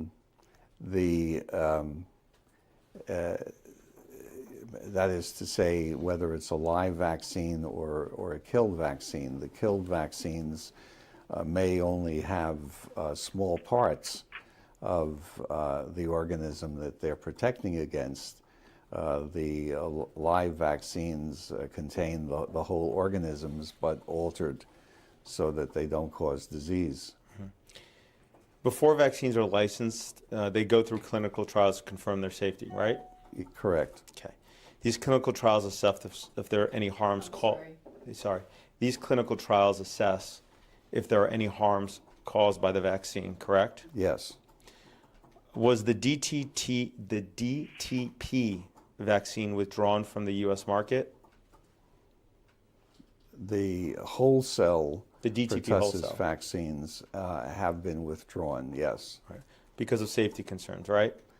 Because they cause significant fever and convulsions, febrile seizures, and it was decided that it would be better to have a pertussis vaccine that didn't cause that type of reaction. So they were taken off the market, not because they were not working, quite the opposite, but because of safety concerns. Now, I do have to point out that aside from the US and Europe, wholesale pertussis vaccines are still used in the vast majority of countries in the world, and they are getting along just fine with those vaccines. Are you familiar with Peter Abe, Dr. Peter Abe? Yes, of course. Didn't he recently publish a paper in which he looked at children who received DTP vaccine in the first 6 months of life versus children who received no vaccines in the first 6 months of life, and found that those that received DTP died at a rate of 10 times that of the unvaccinated? I don't remember the exact figures, but you have to take into account that Peter Abe's, I have had many discussions with Peter Abe. Peter Abe's work is done in a non-placebo controlled ways. That is, his studies are observational. Second point is that those studies have been examined more than once by World Health Organization committees, and their judgment has been that the effects of the pertussis vaccine in particular are not sufficiently documented to be acceptable or to change vaccination practice. So WHO does not recommend against the use of wholesale pertussis vaccines, quite the opposite. They do recommend them. You said non-placebo controlled. What do you mean? I mean that essentially what Peter does, and I'm not criticizing him because obviously it is very difficult to do, but he doesn't have randomly vaccinated or children who randomly receive pertussis vaccine or don't receive pertussis vaccine. What he has is he follows children who have received this or that or the other vaccine and tries to draw conclusions from what he sees. But in the absence of random administration, you don't know for sure whether it's the vaccine or other factors that are operating. So in the study that I mentioned to you, if the children were either that were exposed to DTP and unexposed were randomized, that would make the study valid. Yes.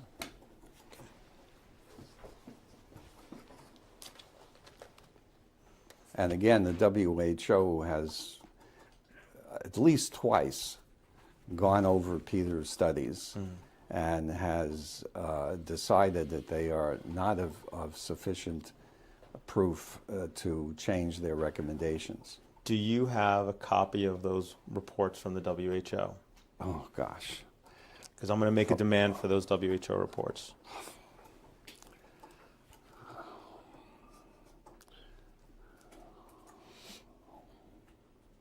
Do you remember when those reports came out? Oh, within recent years. I don't remember the year. More than a year ago? Probably, yes. Okay. Peter Abe's study just came out last year. Well, I imagine WHO will reconsider them, but his studies suggesting that pertussis vaccine may increase mortality have been around for a while. Not the first study that he's done, and also one has to appreciate the context. By that I mean that he's also shown or attempted to show that live vaccines like measles vaccine has a very positive effect on mortality. In other words, that in his observations, those who receive measles vaccine suffer from fewer diseases in general and have a lower mortality. And that effect has actually been confirmed immunologically. So one has to look at the whole context of things. That is to say, his data are not anti-vaccine data. His data relate to the possibility that vaccines have effects beyond the specific disease that they're designed for. So you agree with his findings regarding live vaccines? I agree because, as I've said, and as I advised him years ago, that he has to find some immunological correlate to his findings, or otherwise they're not believable. And what's happened is that scientists not working with Peter have looked at measles vaccination and have shown that the vaccine has effects on what I referred to as natural killer cells before, and that they do seem to reduce mortality against other diseases. So, science works that way. One scientist does not gain acceptance for his findings unless they're repeated elsewhere and unless they're consistent with the entire range of facts, not just single ones. Peter Abe is a respected researcher, correct? I'm sorry? Is a respected researcher. He's a respected researcher. I respect him, just as I respect many other scientists who are attempting to find out things that we don't know yet.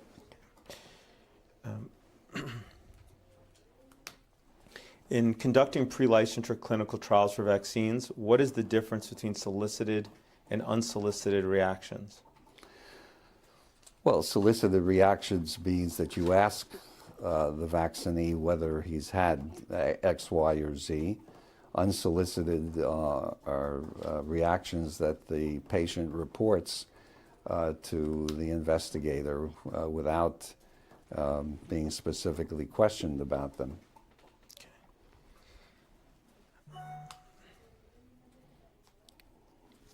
And who decides what gets put on the solicited list and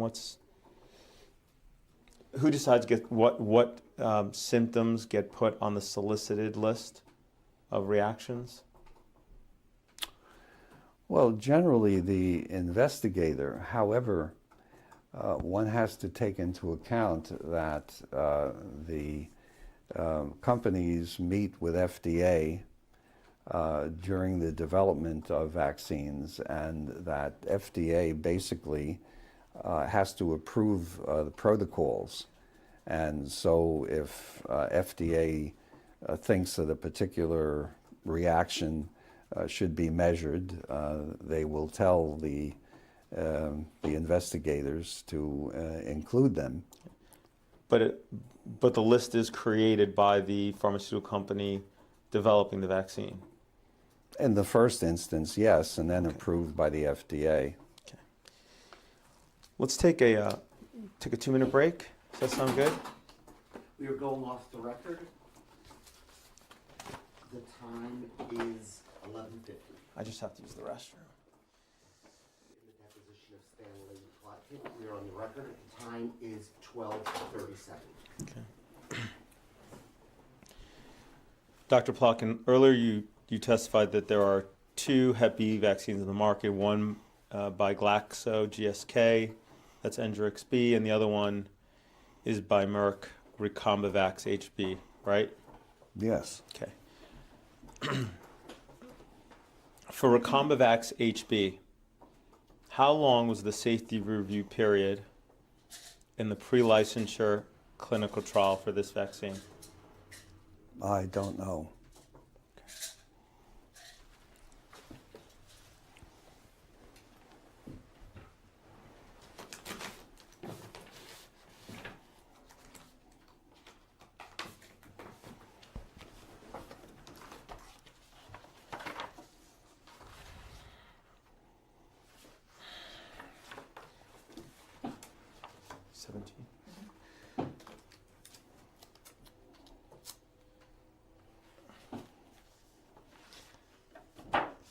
Dr. Plotkin, I'm going to hand you what's been labeled Plaintiff's Exhibit 10.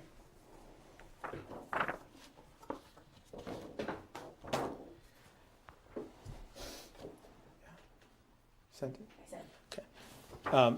This is the product, the manufacturer insert for Recombavax HB, correct? Yes. And the clinical trial experience would be found in section 6.1, correct? Correct? Dr. Plotkin? Yes. Okay. In section 6.1, when you look at the clinical trials that were done pre-licensure for Recombavax HB, how long does it say that safety was monitored after each dose? Let's see.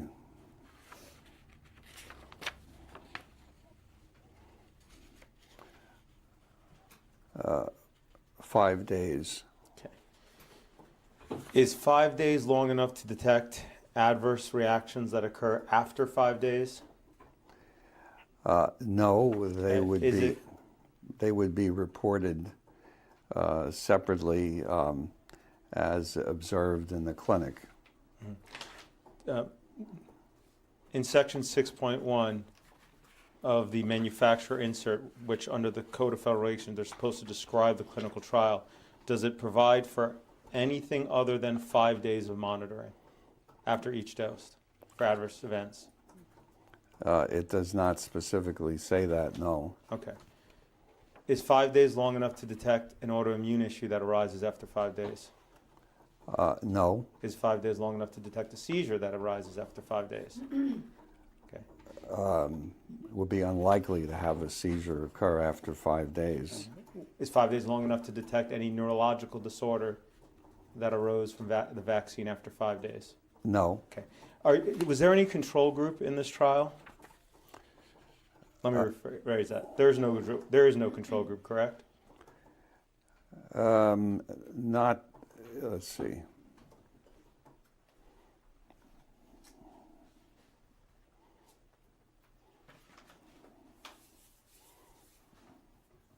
Well, they mention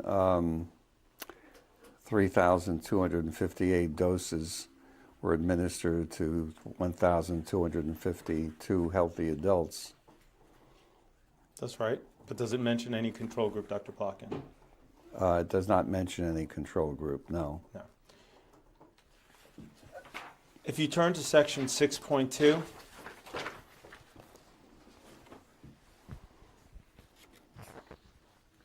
what is the list of adverse reactions listed in this section?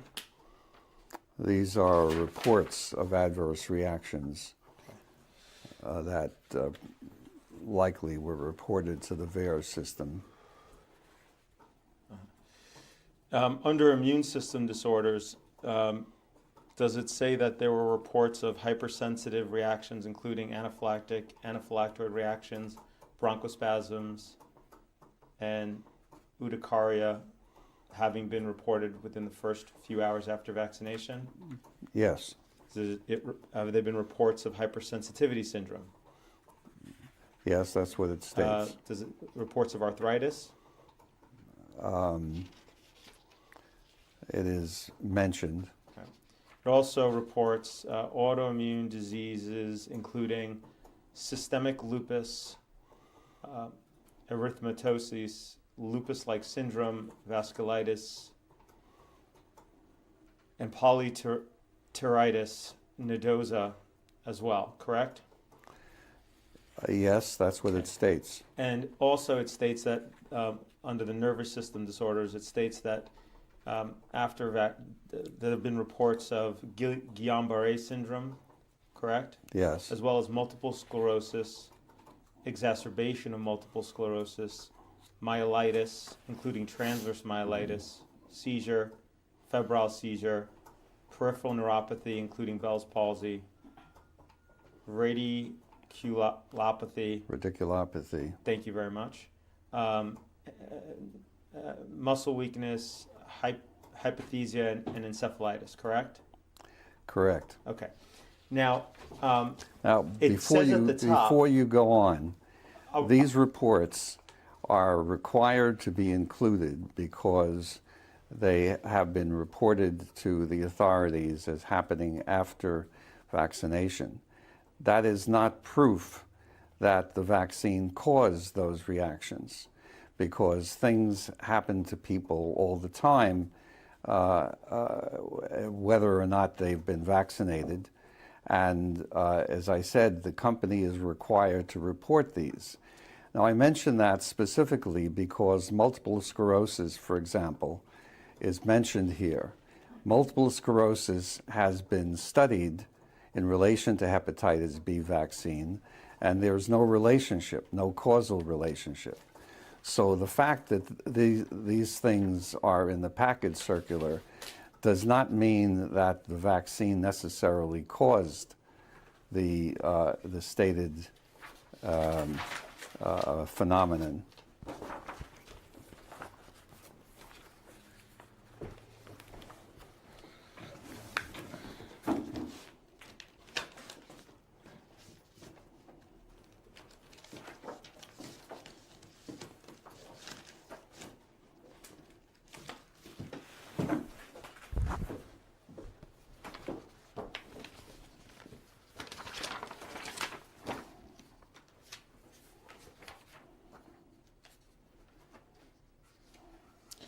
when you say that multiple sclerosis has been studied and is determined to not have been caused, you're talking about the 2011 IOM report, I assume?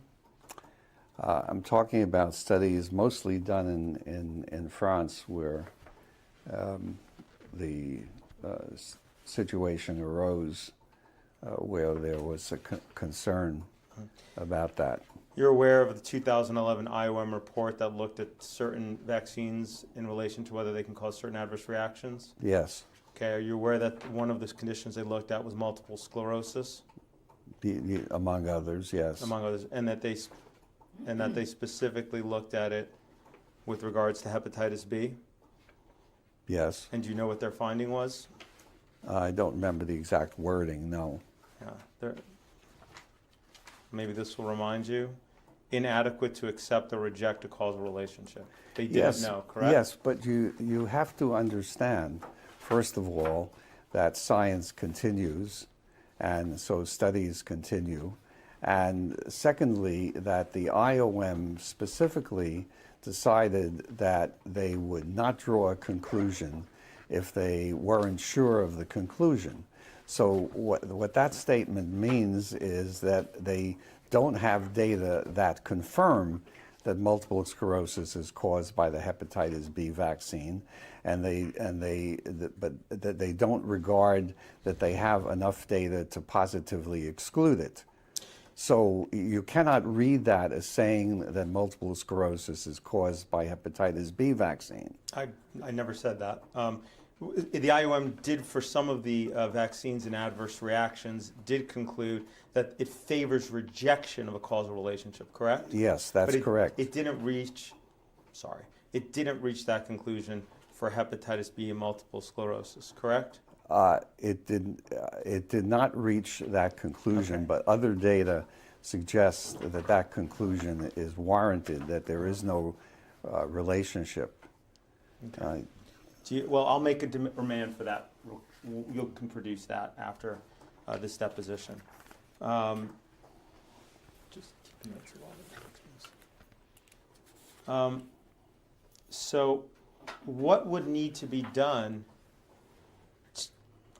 in order to know whether or not any of these reported conditions are caused by the vaccine? What you would need is a properly randomized, as you said earlier, placebo-controlled study, correct? Correct. Okay. And also, I would point out that multiple sclerosis is a disorder of adults, and the issue that arose in France was related to vaccination of adults. Okay. That does not mean that it would be an issue, even if it were an issue, for children. Dr. Plotkin, I was just asking you what it says on there. There's lots of conditions listed. I'm not saying that multiple sclerosis is caused by this. I'm just asking you if it's listed on section 6.2. In fact, we can even read the top of section 6.2, which says the following additional adverse reactions have been reported with the use of the marketed vaccine. Because these reactions are reported voluntarily from a population of uncertain size, it is not possible to reliably estimate their frequency or establish a causal relationship to a vaccine exposure, right? Correct. Okay. So that's what it says right at the top of 6.2. Okay, but these are events that are reported after vaccination, and as we've just discussed, in order to establish whether it's causal between the vaccine and the condition, you need a randomized, placebo-controlled study. But Yes. that was not done for this hepatitis B vaccine before licensure, was it? No. Okay. And given that the vaccine now appears on the CDC's recommended list, isn't it true that it would now be considered unethical to conduct such a study today? It would be, yes, it would be ethically difficult. Okay. So let's take a look at Engerex B. That's the other hepatitis B vaccine that you're testified you recommend Faith received.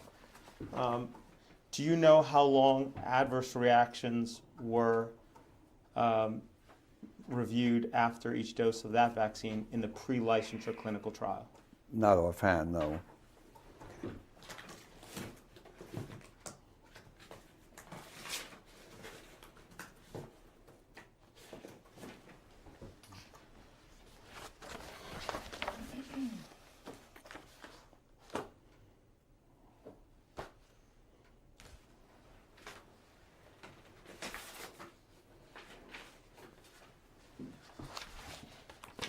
I'm going to hand you what has been marked Plaintiff's Exhibit 11.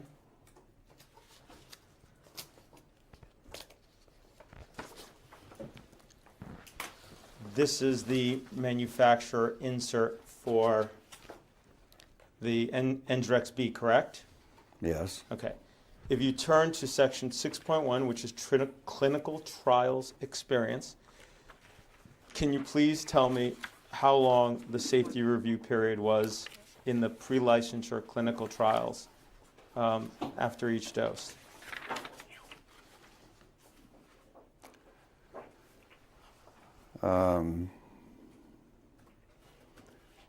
All subjects were monitored for 4 days post-administration.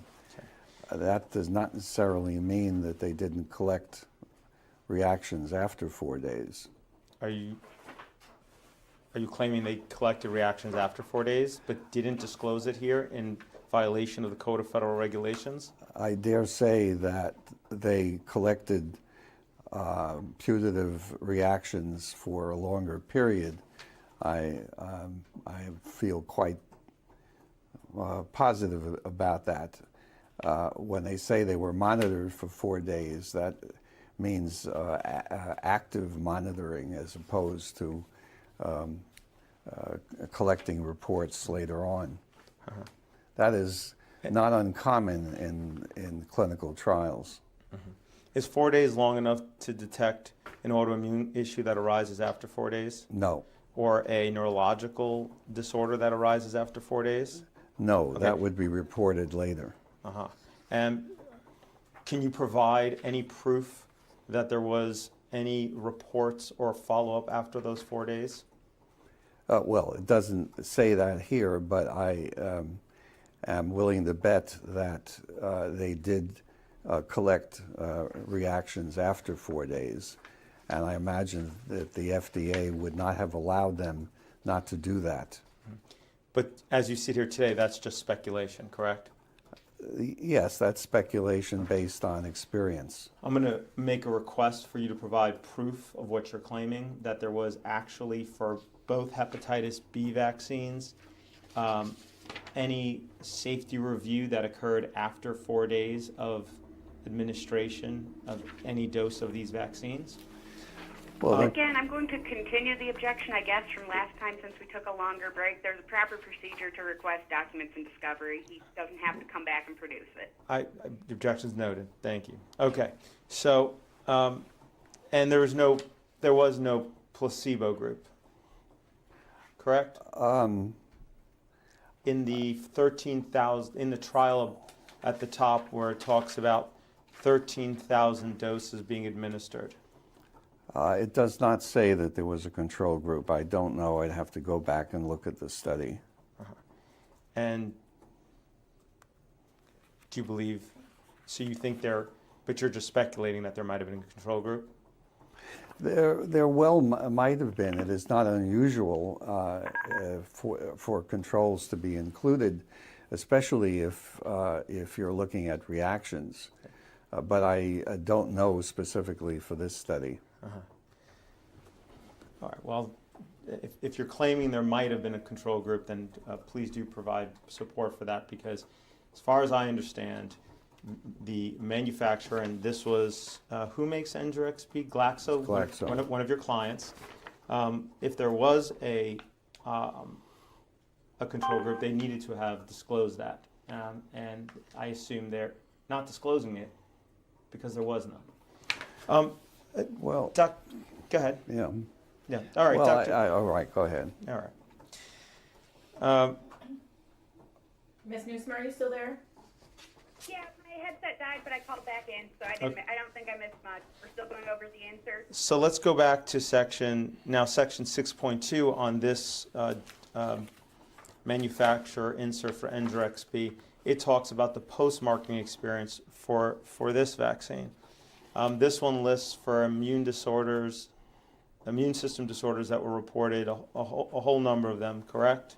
Mm-hmm. And it also lists a number of nervous system disorders, including encephalitis, encephalopathy, migraine, multiple sclerosis, neuritis, neuropathy, paresthesia. I'll ask the question all the way at the end. Guillain-Barré syndrome, Bell's palsy, optic neuritis, paralysis, paresis, seizures, syncope, and transverse myelitis, correct? Mm. It lists all of those? Yes. Okay.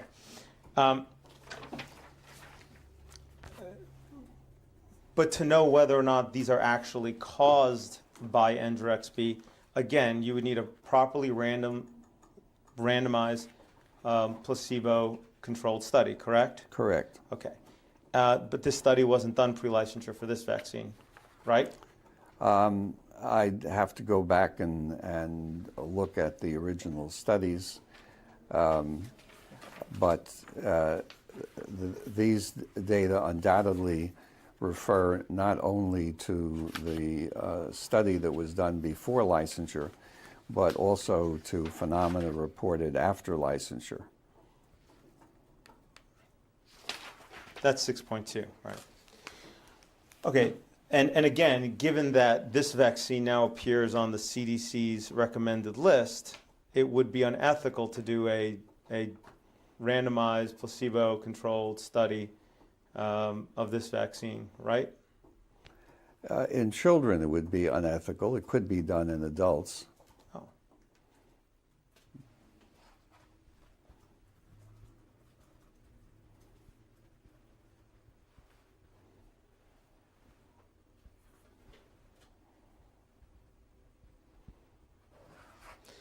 Okay. Now, if you could please go to page 11 of this same manufacturer insert for the hepatitis B. If you take a look over there, I think you'll find that it provides that there was a follow-up with regard to efficacy, not safety, efficacy, that was beyond the 4 days. Yes. Do you see there that there was a 12-month and an 18-month follow-up? Yes. Okay. So just to be clear, efficacy of the vaccine was followed up for at least 12 months, for 18 months, but safety was only done for 4 or 5 days. I do not agree with that statement. Okay. I do believe that GSK, like any other company, would have followed their patients much longer than 4 days and would have collected reaction data. And if they didn't do that, you would agree that that is completely inadequate in terms of assessing safety pre-licensure? I would say that would be inadequate, yes. Do you agree with the CDC's recommendation that babies receive a hepatitis B on the first day of life? Yes. And these are the NGRXB and Recombivax HB are the only 2 hepatitis B vaccines approved for 1-day-old babies, correct? Correct. Okay. And why is that, and you've- you may ask?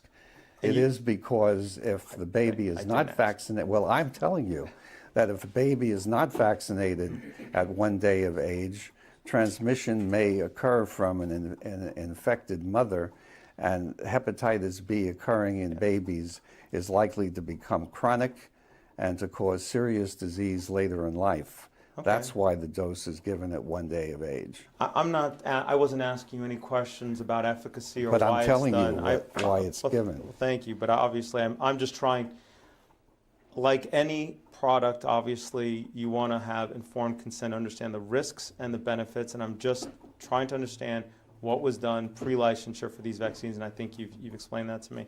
One of the things you've said in the past, and I believe, is that without a clinical trials, without a control group in a clinical trial, you're in la-la land, right? You said that one time, do you recall? Without a control group, if you're looking for a phenomenon occurring in the vaccine group, you cannot judge that phenomenon without having a control group. Okay. There's only one standalone polio vaccine currently licensed in the United States, correct? Well, as far as licensure, I think both oral and inactivated vaccines are licensed, but the only one that is used in the U.S. currently is the inactivated one. IPV, Yes. right. And there's only one company, Sanofi, there's only one IPOL by Sanofi, correct? Yes. Okay.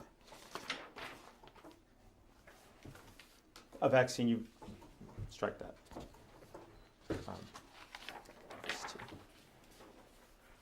How long was the safety review for each dose of IPOL in the preclinical trials for that vaccine? I do not know offhand, but Counselor, IPV has been used throughout the world for years in millions of people, and safety data have been collected on many such studies, and essentially serious reactions to IPV are extremely rare. So IPV is a very safe vaccine. I'm asking you in the pre-licensure clinical trial for... That goes back to Jonas Salk, where where millions of children actually were vaccinated with IPV back in the 50s. And is there clinical trial data on safety? Yes, Okay, and is that the same vaccine that's used today? yes. Are you prepared to produce that clinical data? Yeah. Those data are in this book, and I'll be glad to provide you with the references if you really insist. But IPV, as I've said, has been used in millions and millions of people. If it's so safe, then how come the safety review period for the pre-licensure clinical trial as provided in the manufacturer insert for IPOL only reviewed safety for 48 hours? Once again, I have no doubt that safety observations were made after 48 hours, but they expected that immediate reactions such as a sore arm or fainting or something like that would have happened within 48 hours. And also, I'm sure that they're talking about their own specific production of IPV and not relying on the millions of other people who have been vaccinated with IPV. I'm going to hand you what's been marked as Exhibit 12. This is the manufacturer insert for the IPOL, poliovirus vaccine inactivated. If you could please turn to section 6.1. Dr. Plotkin. Well, this is an older one. If you could turn to the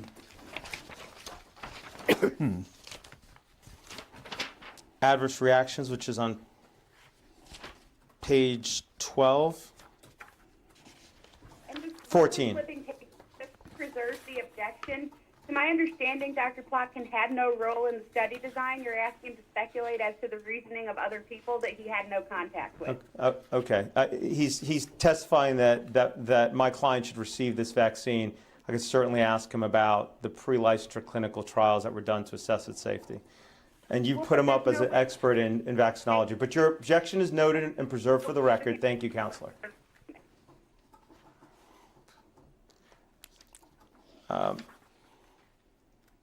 Okay, so if you go to page 14, Dr. Plotkin, how long does it say that that adverse reactions were observed after vaccination? 48 hours. Okay. And did the subject group that received IPV only receive IPV, or did they receive another vaccine along with it? Concurrently with DTP. Uh-huh. And what did the control group receive?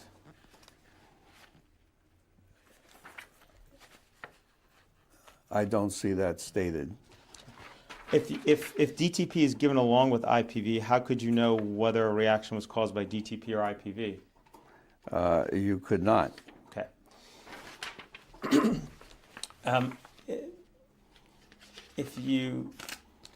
However, they do say these systemic reactions were comparable in frequency and severity to that reported for DTP given alone without IPV. And DTP was the vaccine we talked about earlier that was withdrawn from the market, correct? Yes. For safety issues. Okay.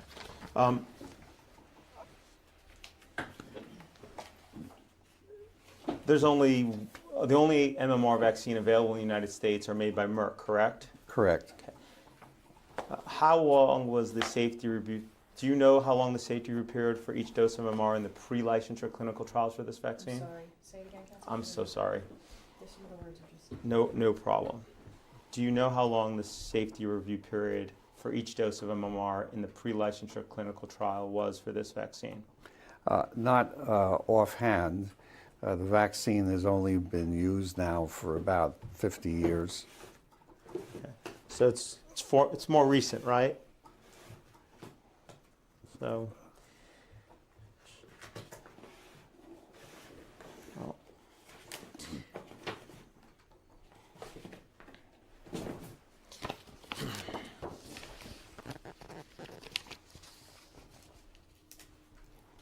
Dr. Plotkin, I'm going to hand you what's been marked as Plaintiff's Exhibit 13. This is the manufacturer insert for MMR2, correct? Yes. Okay. If you go to the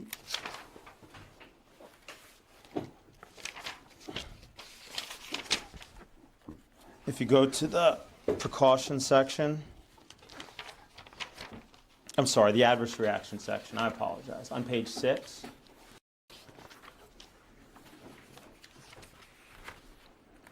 What you'll find is that there was no clinical trial prior to licensure for MMR, correct? I doubt very much that's the case. You're not aware that are you aware that it is a grandfathered product? I am not aware that it's grandfathered. I was alive and well when the product was first licensed, and it was tested extensively before it was licensed. So to say that it hasn't been tested is absolute nonsense. How come there is no clinical trial data in the manufacturer insert? That is something that the FDA would have decided isn't necessary. Are you willing But to we're talking about a vaccine that's been given to millions of children, and I insist on this point, that measles is now a relatively rare disease in the United States because most children receive measles MMR vaccine. That, however, in the since 2000, because of children who have not been vaccinated, there have been 24 cases of measles encephalitis and 3 deaths caused by measles itself. Dr. Plotkin, we'll get to that piece of this, yeah. But right now I'm trying to talk to you about the pre-licensure clinical safety. And what I'm telling you is that millions of doses have been used of this vaccine. I understand you want and to that jump to there the was end. pre-licensure trials, Okay. which I am absolutely confident about. Okay. And you're talking about stuff that's in a package circular that the FDA has approved in full knowledge that safety and efficacy have been demonstrated. So you're saying there were clinical trials before the MMR was licensed? Absolutely. Is that correct? Okay, and you can provide those? You can find them in this book if you wish. So you're saying you won't provide them? Well, yes, I guess I am saying I won't provide them. If you want to take the trouble to read the book. Okay, so sitting here today, when did these, can you tell me what year these clinical trials occurred? Yes, they were done in the 1960s and mainly in the 1960s. So you're claiming something happened, but you're not willing to provide any proof that it happened? The proof is in the publications, which you can read. Can you please turn to the page where it's in there?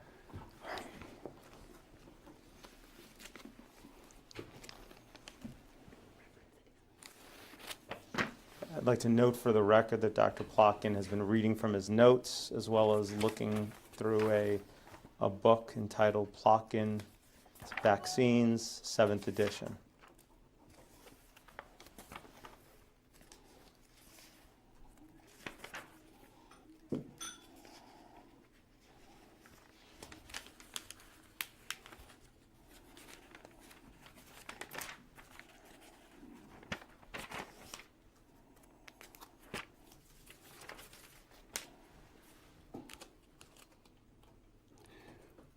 So on pages, let's see.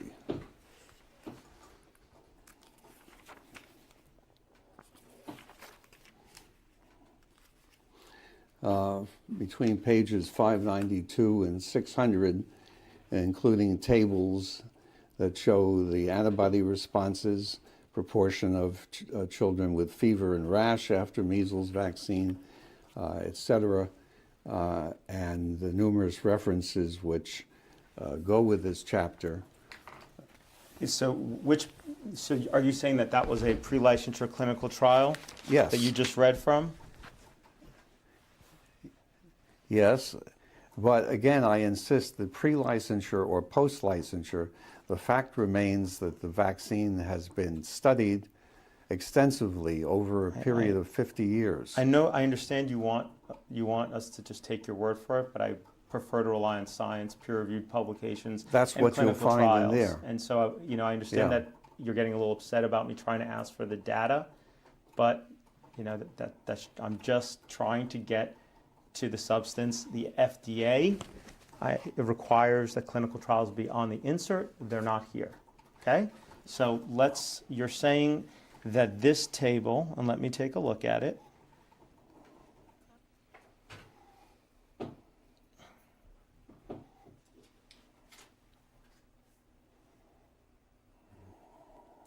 This would have been post-licensure, not pre-licensure, and it doesn't indicate a placebo group, nor that it was. So this is not a clinical trial as far as I can tell. Can you point me to something that had a placebo group and was pre-licensure, please, sir? I'm not sure of the placebo group. I would have to go back and look at the individual studies. But in terms of pre-licensure studies, I am absolutely certain that they were done when the rubella vaccine that I developed was incorporated into MMR. Obviously, clinical trials were done before licensure, and I'm absolutely certain about that. Well, maybe they're not included because they didn't include a placebo group. So they were not may considered. not have included placebo groups. So yes. maybe they weren't deemed valid and enough to consider a clinical trial. That's absolutely false, because you can certainly collect reactions in individuals who receive the vaccine, for example, fever and seizures and that sort of thing that happen immediately, and whether there's an effect on blood cells, etc. Those things were definitely done. I'm absolutely certain about that because I was there. But there was no control group. I don't remember there being a control group for the studies that I'm recalling. So you're not aware of any trial that assessed safety in MMR with a control group, correct? I cannot cite such a study offhand. I'd have to go back and look to see whether control groups were included. Okay. We talked earlier that to assess safety you need a randomized placebo-controlled study, and my understanding from looking at this insert is that no such study exists. You told me that it's in this chapter, and you assured me it's in there, but you're not citing to anything in there right now. So I'm happy to get a copy from you if you'd like to provide it after this deposition. Would you like to do that? I will look. Okay.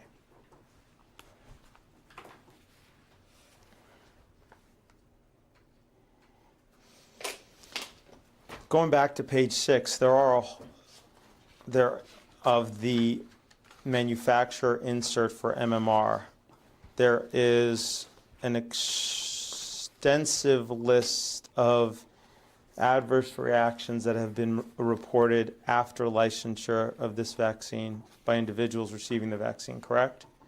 Yes. Okay. I'm not going to read through all the ones because it's a page and a half long, but they're extensive. So, and of course, we won't know whether or not MMR actually causes any of these unless we have a randomized placebo-controlled study, correct? Correct. And when I say these, I mean all the adverse reactions listed in the manufacturer insert for MMR on page 6, 7, and 8, right? You understood that's what I meant? Yes. Okay.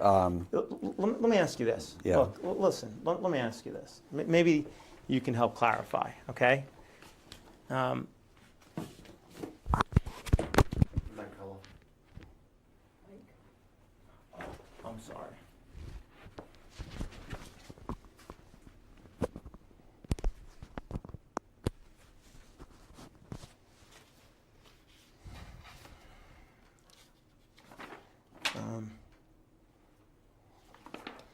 You know what? I'll leave that alone. You also testified that Faith should be vaccinated for Hib, correct? Yes. Okay. Do you know how long the safety review period was for each dose of ACT-HIB in the pre-licensure clinical trials for this vaccine? Not offhand, no. Okay.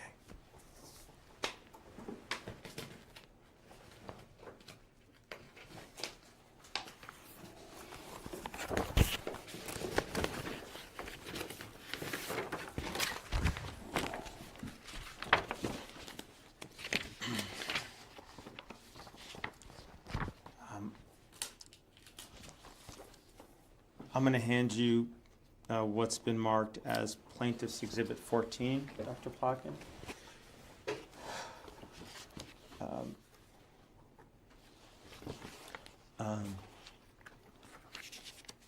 This is the manufacturer insert for ACT-HIB, correct? Yes. Okay. If we go to section 6.1, which is the clinical trials experience, I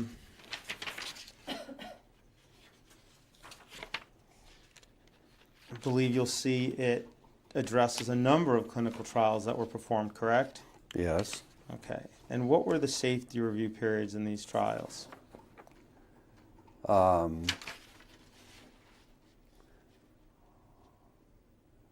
48 hours for, yes.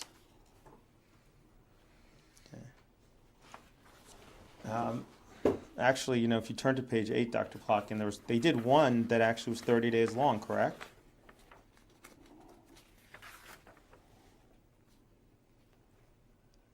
Say again?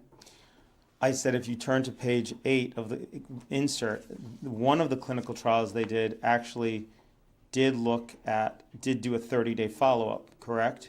Yes. Okay. Now I'm going to read you a sentence from the paragraph at the bottom of that page. It says, in study P3206, within 30 days following any dose 1 through 3 of Daptocel plus IPOL plus ACT-HIB vaccinese, okay, 50 of 1,455, that's 3.4%, participants experience a serious adverse event. Yes. Right?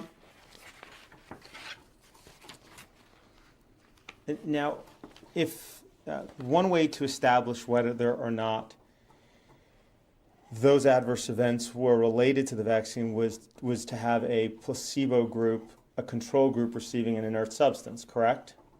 That's one way. That's right. But there wasn't a control group here receiving an inert substance, correct? As far as it says, no. Right. And the control group here received other vaccines, correct? Yes. Okay. And Well, so, actually, there does appear to be, well, that for dose 4 anyway. Oh, no, I'm sorry. Excuse me. yeah, it's all right. yeah, it's all right. None of them do. Anyway, so since there is no placebo group receiving a inert substance, then it's left to the vaccine manufacturer seeking licensure to determine whether or not the adverse events that arose are or are not related to the vaccine, correct? Generally speaking, studies organized by manufacturers or anybody else for that matter of vaccines has a safety board attached to the study, and they evaluate whether they think the reaction was due to the vaccine or not. As it says here, only one of the serious adverse events was attributed to the vaccine, which was a seizure with apnea occurring on the day of vaccination after the first dose, which is, in 7,000 infants, and a vaccine that prevents meningitis and other serious diseases is not too bad. Right. So let's look at that more carefully. This is out of 1,455, correct? Yes. And it was 50 children that had a serious adverse event within 30 days, correct? And this They had. Let's see, where is that? That's the bottom of page 8. Yes, but you have to understand what is meant by a serious adverse event. They try to accumulate all things that happen to children in a trial. And when they say it's serious, they mean it's not something like pain in the arm or something that's relatively trivial. And then they evaluate whether or not the serious adverse event could be related to the vaccine or not. And what this says is that only one of those events was attributed to the vaccine. That's right. That's exactly what this says. What I'm Yes. asking, and you told me that the people that evaluate that is a board set up by the company, the pharmaceutical company seeking approval, correct? Yes, they set up the board and they choose individuals who are not employees of the company. But they choose the individuals, correct? They choose the individuals, yes. In your experience, Dr. Plotkin, in any given 30-day period, do 3.4% of children in this country experience a serious adverse event? Yes, that's quite possible. Okay. In your experience, would you expect 3.4% of children receiving a saline injection to experience a serious adverse event within 30 days of receiving the injection? That's what that means, yes. Okay, so 3.4% every month, that would mean within 3 years, every child in this country would experience a serious adverse event, correct? Yes, That's correct. okay. But you have to understand that serious adverse events mean, for example, that a child develops a respiratory infection during the period of the trial. And then the question is, could that respiratory infection be attributed to the vaccine? Mm-hmm. And the board decides whether or not it's likely that a vaccine could cause a respiratory infection 2 or 3 weeks after the vaccination, for example. Mm-hmm. Wasn't there recently a study out of Hong Kong in which it was actually one of the few randomized placebo-controlled studies in which some children were randomly got flu vaccine and others didn't get the flu shot, and those that got the flu shot and those who didn't had the same rate of flu, but those who got the flu shot were 4 times more likely to get certain other respiratory infections? Well, I have not read that particular study. We can get to it later. But influenza vaccine is a whole story in itself. Okay, that's fine. If you haven't read it, that's we can get to it. I have it. We'll come back to it.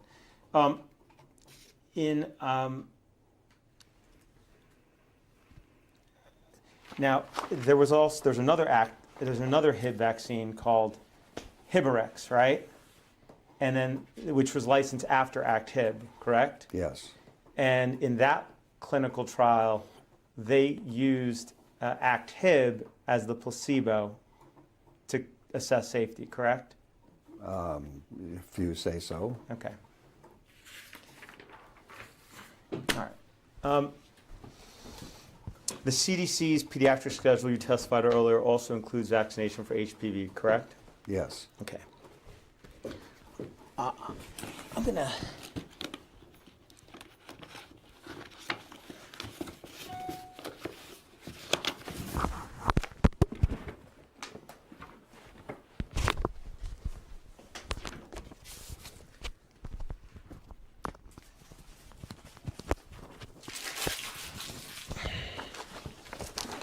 I'm going to hand you what's been marked as Plaintiff's Exhibit 15.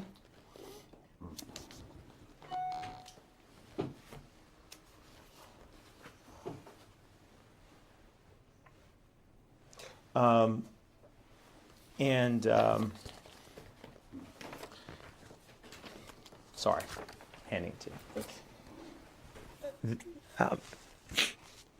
This is the manufacturer insert for Gardasil, correct? Mm-hmm. Which is a vaccine against HPV. Yes. Gardasil is currently the only HPV vaccine used in the United States. I'm sorry.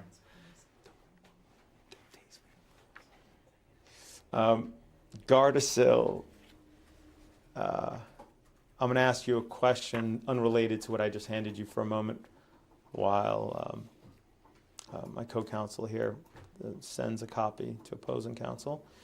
You can keep going. I've seen the Gardasil insert. Okay, thank you.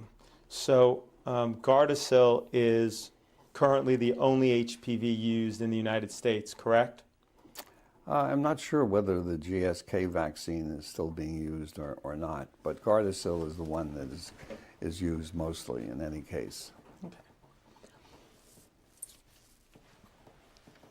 Can you please turn to page 8, table 9 of this insert?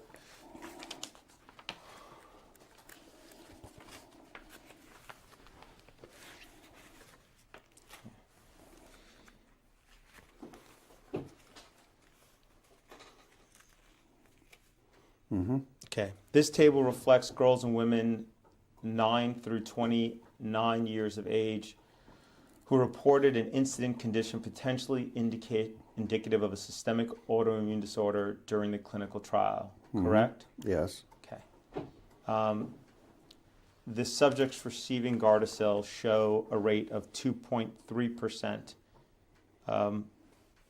Right, so that means 2.3% of the girls and women in the clinical trial during a 6-month period had an incident that indicated a systemic autoimmune disorder, correct? Yes. Okay. And in the AAHS control or saline placebo group, it shows the same rate, correct? Yes. Do you know how many individuals were in the saline placebo group versus the AAHS control group? Well, it says 9,412. All right, that would be the total number for both groups, correct? No, for the placebo group. For the placebo group, correct. But some of them received AAHS and some of them received the saline injection, correct? Correct. Okay. Do you know how many received a saline injection over an AAHS injection? Don't know. Okay. Let's go to page 4. And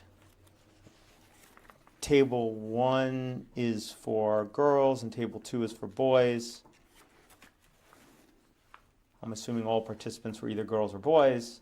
If we add up the saline placebo group for the girls and the saline placebo group for the boys, do we get 594?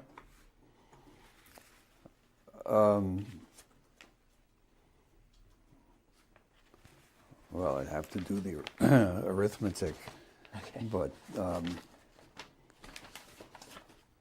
It's 3. it appears that there were about 5,000, more than 5,000 in the AAHS control, and about 600 in the saline placebo. Right. It's about 594. It's about 600. That's right. Right? Mm-hmm. Okay. So if we go back to page 8,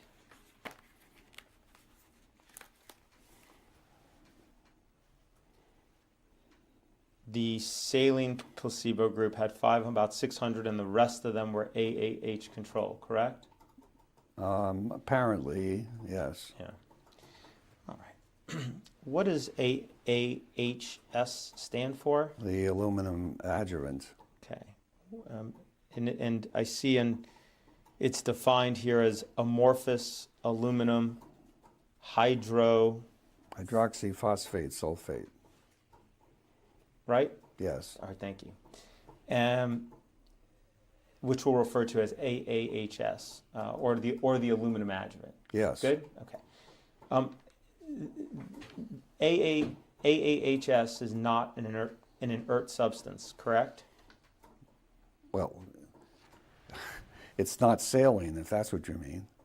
But they use it as a control because they're trying to to determine what the reactions are to the HPV vaccine that contains the aluminum, and separating the reactions to vaccine from reactions to the aluminum. Make sure I understand that. Are you saying they're trying to determine what the rate of reactions is between the group that gets Gardasil Yes. with the group that gets the aluminum Yes. with the group that gets saline? Yes. So they want us to compare between those three distinct groups, correct? Yes. Mm-hmm. Okay. And they did do that in table 1 and 2 that we just looked at on page 2. Yes. Page 4, correct? Yes. Okay.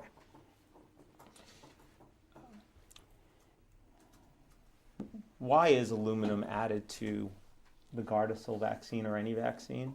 To increase the immunogenicity of the active part of the vaccine. If I may, what you mean is that if I could use a little more layman terms, are you saying it's intended to stimulate the immune system to create antibodies? Yes. Would that be correct? Yes, not by itself, but by enhancing the response to the vaccine antigens.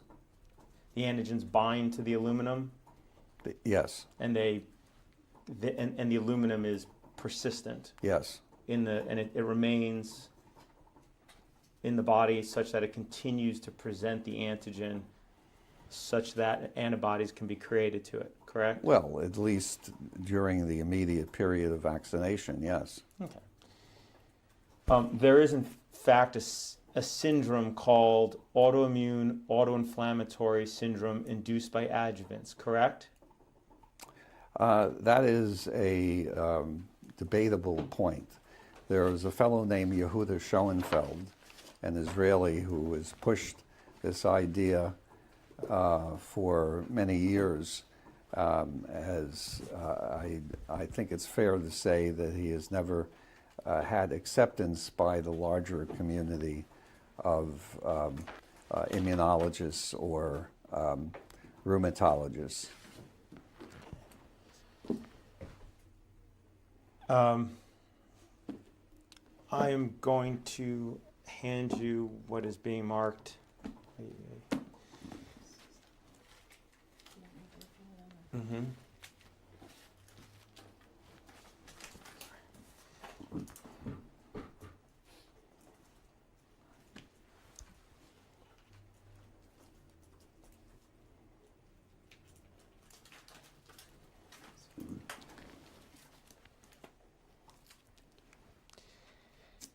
I'm going to hand you what's being marked as Exhibit 16.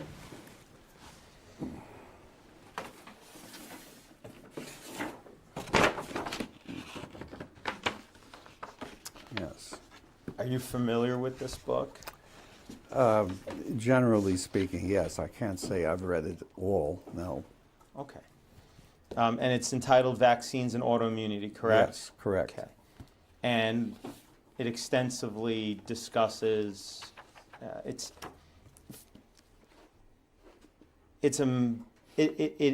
discusses many autoimmune conditions that the authors believe can be caused Yes. by vaccines, and in particular by aluminum adjuvant, correct?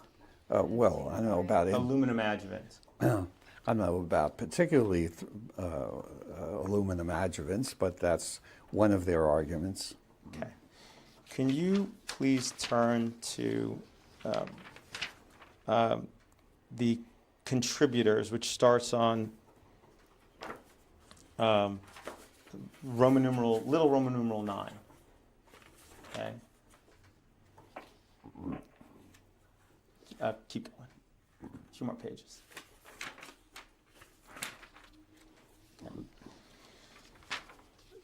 There are, I think, somewhere around 77 contributors listed here. You said that Yehuda Schoenfeld was kind of alone, I think, or something like that, with regard to the claim that of autoinflammatory syndrome induced by adjuvants. Yes. Can you just flip through and look at the universities that are listed here, where these over 70 professors hail from? Are these respected institutions of medicine around the world?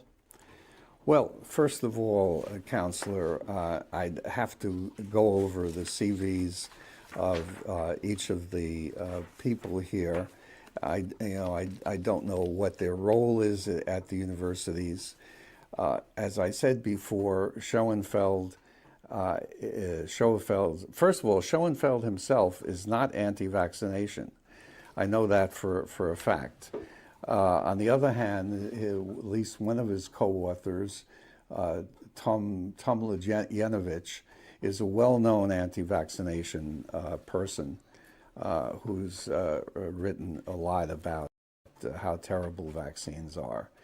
And as far as the articles are concerned, I have to read each one. But for example, vaccination in patients with autoimmune inflammatory rheumatic diseases, in other words, patients who themselves already have autoimmune diseases, that's certainly a legitimate field of study. In other words, how do you vaccinate people who already have autoimmune disease?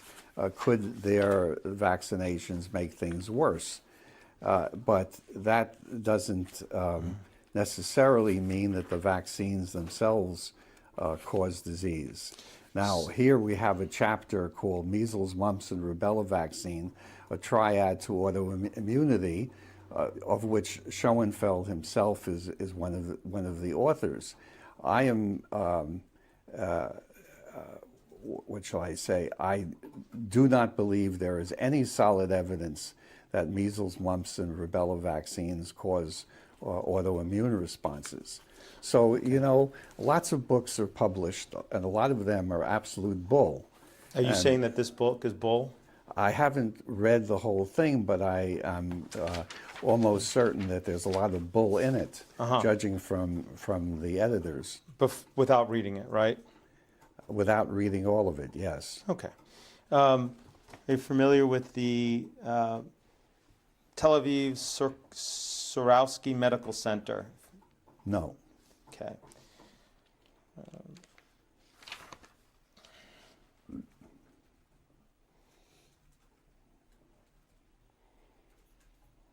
You're familiar with the University of Paris? University of Paris. Paris has many different universities. They're sort of numbered. Familiar with the University of Pisa? No. Well, I'm sure there is a University of Pisa. Okay.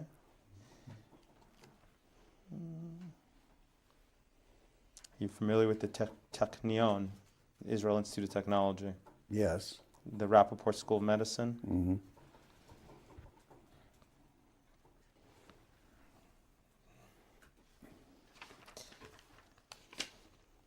I can tell you one thing, because I've talked to Israelis about Schoenfeld, and Schoenfeld's opinions are not majority opinions even in Israel.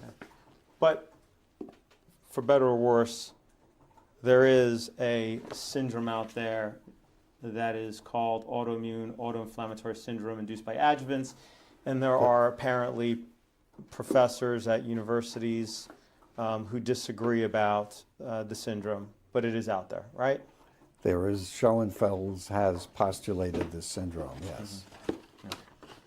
And there's at least 70 professors at universities around the world that are in agreement with that syndrome. No, absolutely not. Okay. I'll bet if you go through that book and talk to them, you would find that most of them probably do not agree, because all of the articles in this book don't say that vaccines cause autoimmunity. Some of them do. Okay. There's been concern raised that aluminum adjuvants in vaccines can cause autoimmunity. There has been concerns raised, yes. Okay. So if there's been concerns raised that aluminum in vaccines can cause autoimmunity, and there's this medical textbook, which I understand your opinion on, why combine the autoimmunity rate in the aluminum adjuvant control with the autoimmunity rate in the saline placebo? Why not break those out to show them separately? Well, they did to some extent, but I think the reasoning was that they wanted to be sure that the reactions that were seen, and let me parenthetically say that HPV vaccine is painful. And they wanted to be sure that the reactions that they were seeing were not caused by the adjuvant, or that they were specific to the HPV antigens themselves and not to the adjuvant. So I judge that's why they did that. Well, under that logic, then they certainly should have broken out the aluminum control from the saline placebo control and showed them in two separate columns on page 8, correct? They probably should have, yes. So that you could see the difference in autoimmune rate between the individuals receiving the aluminum and the saline placebo, correct? Yes. Okay.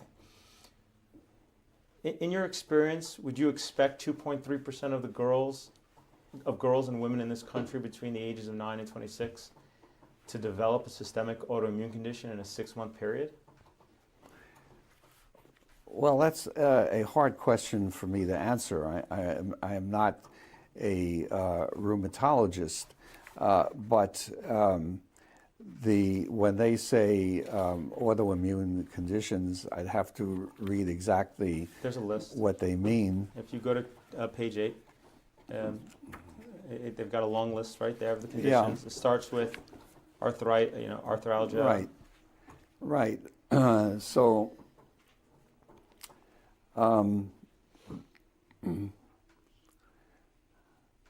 Yeah, so they have included just about everything that you could consider an autoimmune disorder, and all I can say is that they have, as I just said, they've attempted to include everything, and those are the data. What can I say? Okay. As far as 2.3% autoimmune disorders in 6 months. These are women 9 through 26 years of age, so they're not just girls. And I don't think it's impossible that that's the case, especially when you have a list of disorders that is so comprehensive as this. Okay, so 2.3% in 6 months, 4.6% in a year. In 10 years, half the women in this country would have autoimmunity. Does that, in your experience, would that be accurate? Well, again, I am not a rheumatologist, so I cannot answer that question specifically. All that I can say is that they attempted to do a comprehensive study of autoimmune phenomena or putative autoimmune phenomena in this study, and that's what they found. What do you know the percentage of girls in the saline placebo group that developed a systemic autoimmune condition during this clinical trial versus the AAH control? No, AAHS? No, I do not, without going back to the original study. And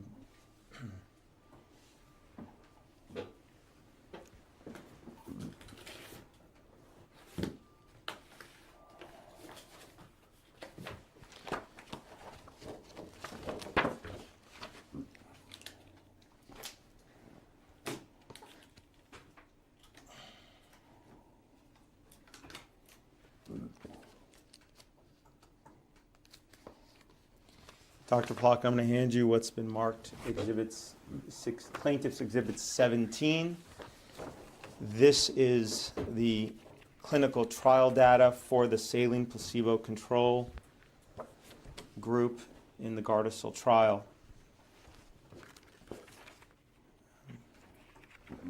So you can go to page 2, Dr. Plotkin. You can see that the number of vaccinated in the placebo is 596, right? Well, you can see at the top, on the first page, I'm sorry. On the first page, Dr. Plotkin, it says a study of Gardasil in pre-adolescent adolescents, correct? Yep. I'm sorry, say A study of Gardasil in pre-adolescents and adolescents, okay? And page 2, you can see that it has the 596 saline placebo recipients. Can you please turn to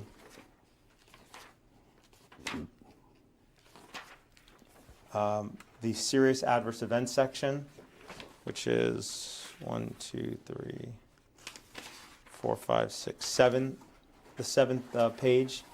They don't print with page numbers, unfortunately.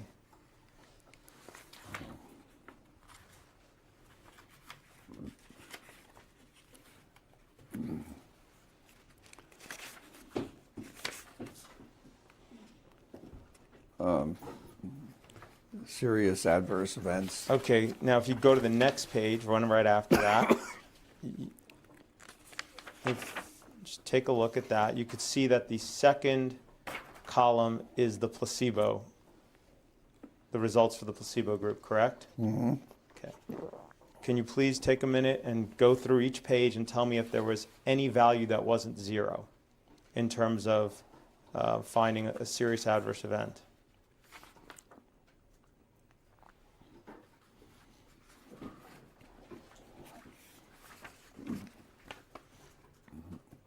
No, I don't see any. Okay. So in the saline placebo group during the trial, there was not a single systemic autoimmune disorder that was reported, but yet there was 218, 2.3% in, or maybe more actually, in the AAH control when you pull out the saline placebo group. Let me ask. Again, Go ahead, you'd have please. to do the arithmetic, but if you subtract the 600 or so from the total, you could easily figure out the percentage in the aluminum group. All right, so let's do that. So there's 900,412 in the aluminum group.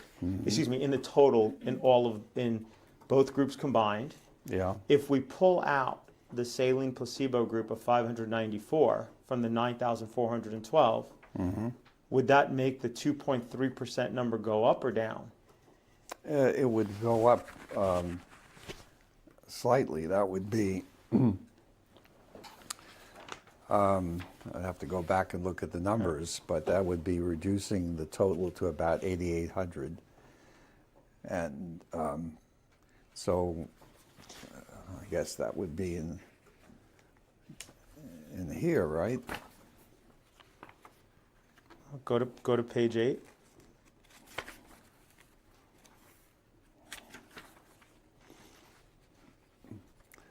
Right. So the point is that if they would have broken out, It would be 200 over 8,800. And I doubt if that would show a significant difference between the Gardasil and the AAHS group. so the Gardasil group would show 2.3. It shows 2.3%. Yes. If we took out the saline placebo group from the second column, it would show 2.3 or above, around 2.3 still, correct? Maybe A little higher, 2.4, 2.5, yeah. 2.5. And then if we had a third column that was just the saline placebo, it would show 0%. Yeah. Okay. Wouldn't that have been a significant finding to report? And I don't think you'd have to ask a statistician, but I doubt that the statistical difference would be significant.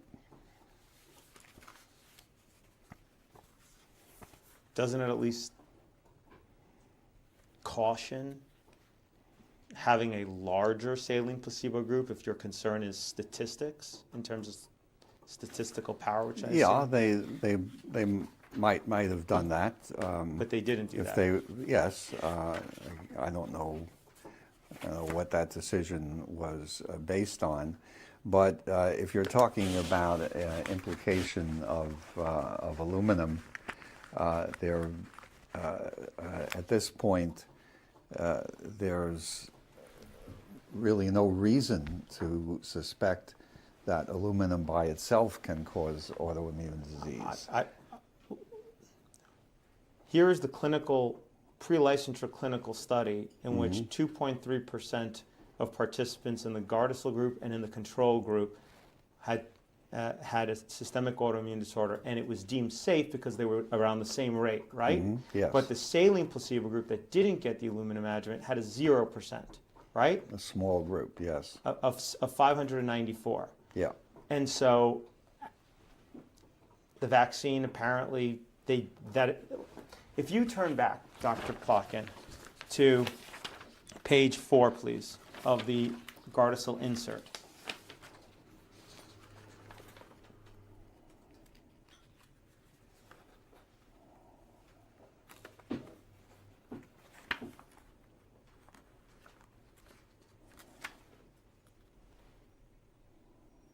You there? Yeah. Do you see that they break out Gardasil in one column, those who received AAHS control in another, and those that had saline placebo in a third column? Right. And that's with only 320 participants in the saline group in table 1, correct? Yes. Okay, and in table 2 they break it out as well, correct? The saline group from the AAHS control group? Yes. If you turn to page 5, they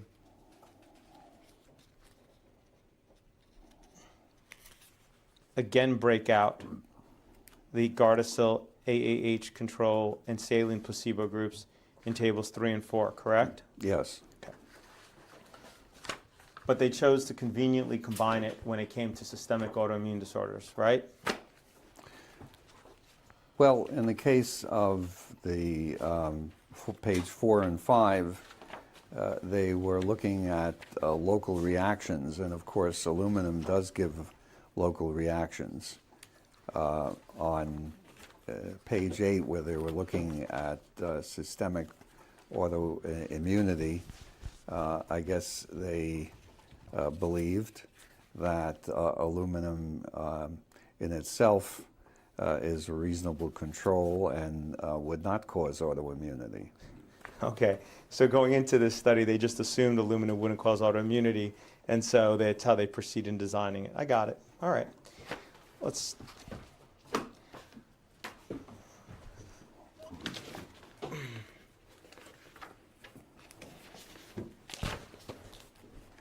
All right. Dr. Plotkin, I'm going to hand you what's... yes, I'm going to hand you what's been marked as Plaintiff's Exhibit 18.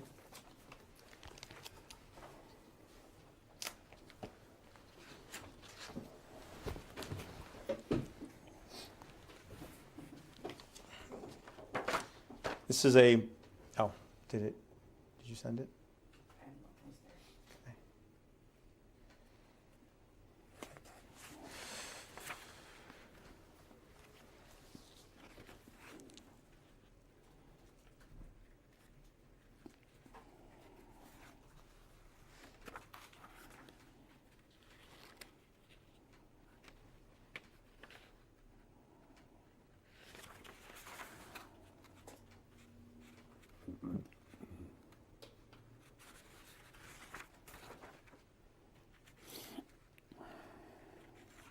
Okay. Okay. This is the manufacturer insert for a drug called Enbrel, correct? Mm-hmm. What is Enbrel a drug for? Well, it's essentially an immunosuppressive, and it's I think it's used a lot for in autoimmune diseases and cancers. This is a drug given to sick people, not healthy people, correct? Right, Unlike vaccines, which are typically given to healthy children and babies, right? right. Okay. if you turn to page 10, Dr. Plotkin, go all the way to the bottom, the 6.1, section 6.1, clinical studies experience. The very first line under 6.1 says, the data described below reflect exposure to Enbrel in 2,219 adult patients with RA followed for up to 80 months. So that in studying this drug given to 6 people, they reviewed safety for up to 6.5 years, correct? And they also used, There's no answer to the question. Oh. As you're speaking. oh, sorry, say, When you say correct, there's no you're right. answer. I apologize. Okay. Just- Was that a yes, Dr. Plotkin? Yes. Do we miss any others? No. It's gradually happening more and more. Okay, I'm sorry. Thank you. I appreciate that. Thank you. And the placebo group here was, in this study, was a saline placebo for all controls, correct? Yes. Okay.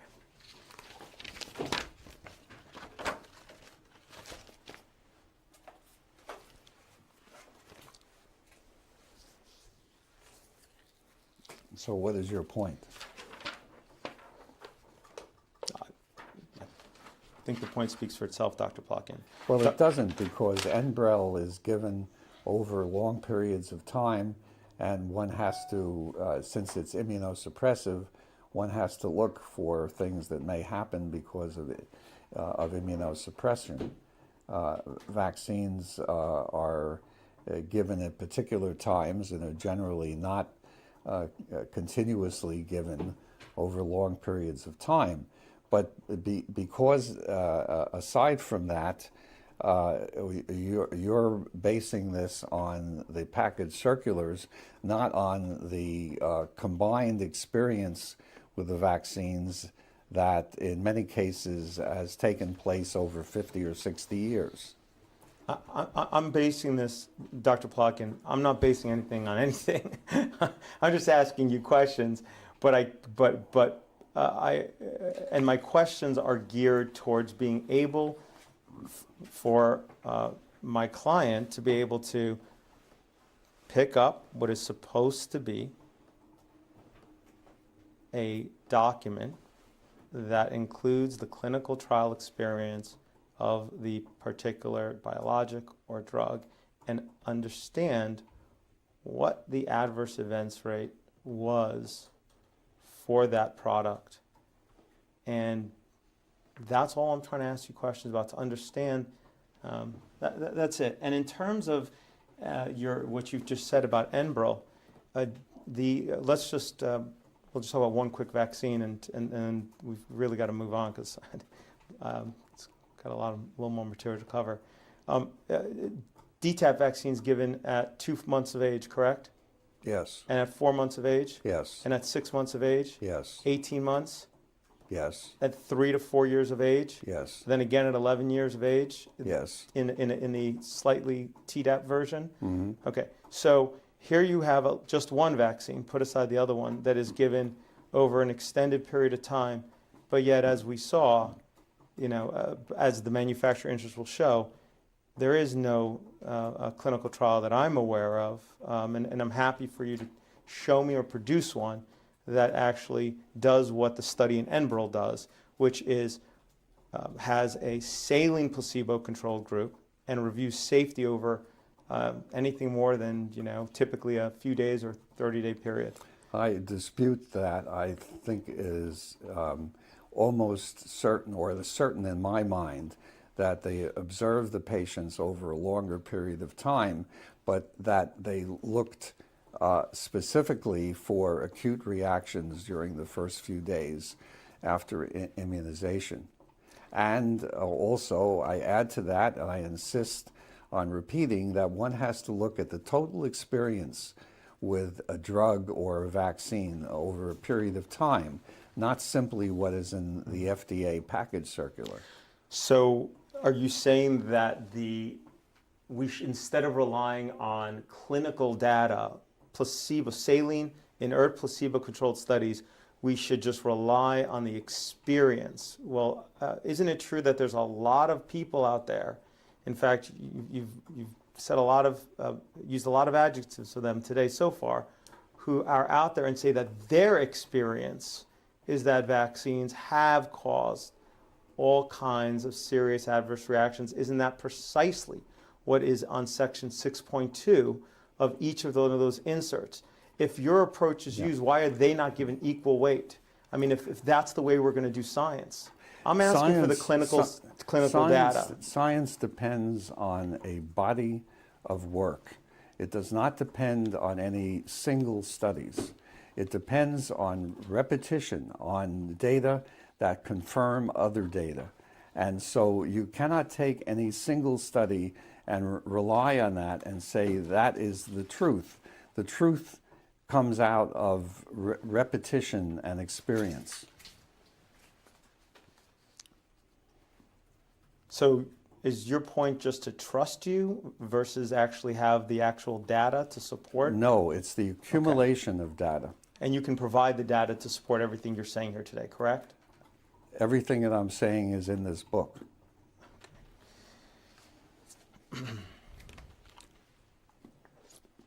You wrote that book? Sorry? You're the editor of that book, correct? Yes. It's called Plotkin's Vaccines? Yes. Dr. Plotkin, what is thrombocytopenia? Decreased platelets. Okay.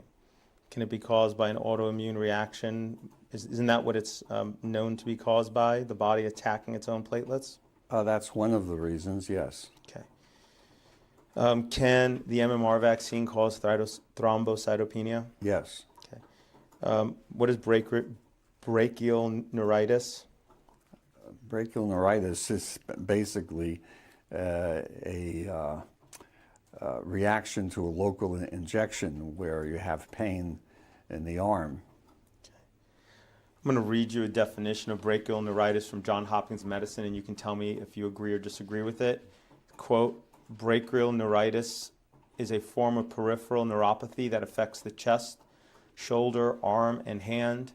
Peripheral neuropathy is a disease characterized by pain or loss of function in the nerves that carry signals to and from the brain and spinal cord, the central nervous system, to other parts of the body, end quote. Yes. Okay.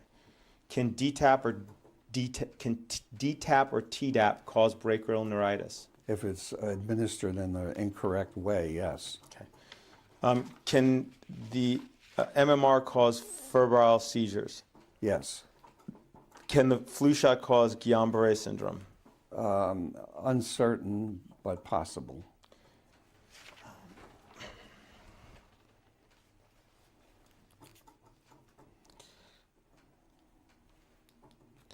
Can the DTaP or Tdap cause Guillain-Barré syndrome? Not that I'm aware of. Hepatitis B cause Guillain-Barré syndrome? Again, I don't think the evidence supports that. Guillain-Barré syndrome is a not uncommon event, particularly in adults. After vaccination, is that what you mean? No, I mean in general. In general, okay. Can the hepatitis B vaccine cause encephalitis? No, I would say definitely not. Okay. Can the MMR vaccine cause acute or chronic arthritis? It can cause, in adults, it can cause acute arthralgia, I would say, pains in the joints. But that does not seem to be a permanent phenomenon. And it's unusual in children. So yes for the acute in adults, but otherwise uncertain? In children, it must be quite rare if it occurs at all. But it does occur in adult women.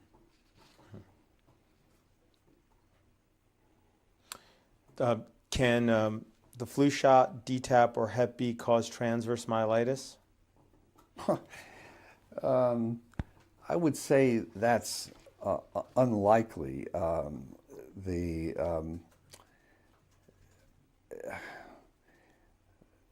You said influenza, what would you say, hepatitis B? Or DTaP. Or DTaP. I think that's the most unlikely. More likely that it would be the flu shot or Hep B? Well, it's difficult with influenza because it's such a widely used vaccine, but I don't see any medical reason why any one of those vaccines should cause transverse myelitis. But it has been reported. It has been reported. Influenza, I suppose, maybe, but I'm not aware of any proof. Are you aware that, okay. Can hepatitis B or the flu shot cause fibromyalgia? Fibromyalgia, that's such a vague syndrome. It's, again, difficult to know, but influenza is, there are some differences between influenza vaccine and other vaccines, but with hepatitis B, I don't see any reason why it should cause fibromyalgia. So no on the Hep B and maybe on the flu? Yeah, I guess boils down to that.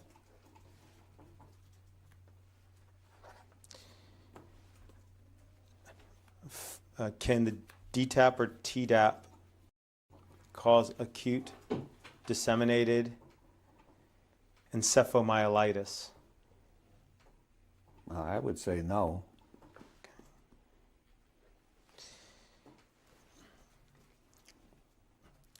Can the hepatitis A vaccine cause autoimmune hepatitis? Oh dear, no. Can hepatitis B cause lupus?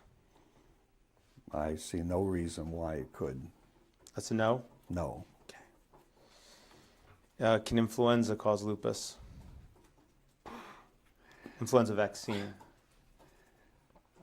I can see no mechanistic reason why it would, and so I would say no. Okay.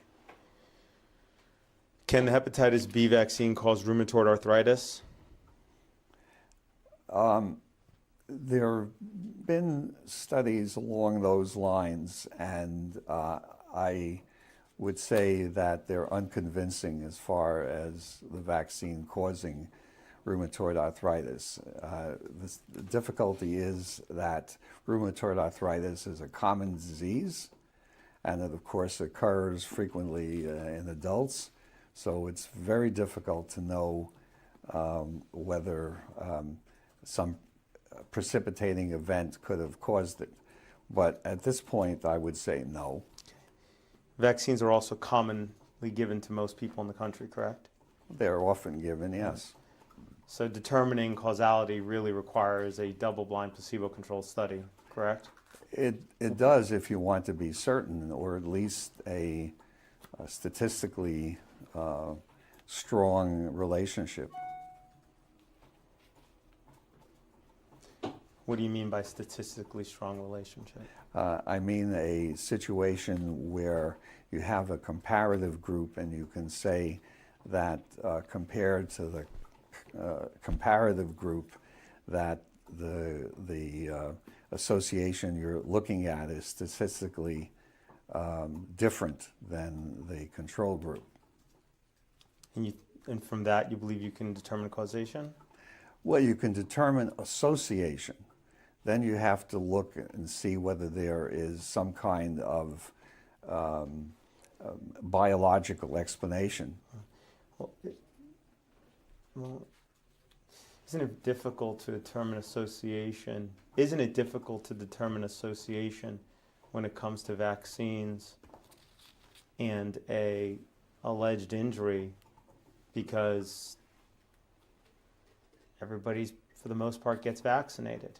That is true. That is precisely why there are so many false associations between vaccines and disease. Isn't it also the reason then that careful preclinical studies using an inert placebo should be conducted before licensure. It would be ideal to do so, but one would also have to would have to be very large studies and covering different age groups, and by and large, those data come out much later after experience with a vaccine used in thousands or millions of people. Well, that of course presumes that the adverse events are long-term adverse events are rare, doesn't it? Yes. Okay.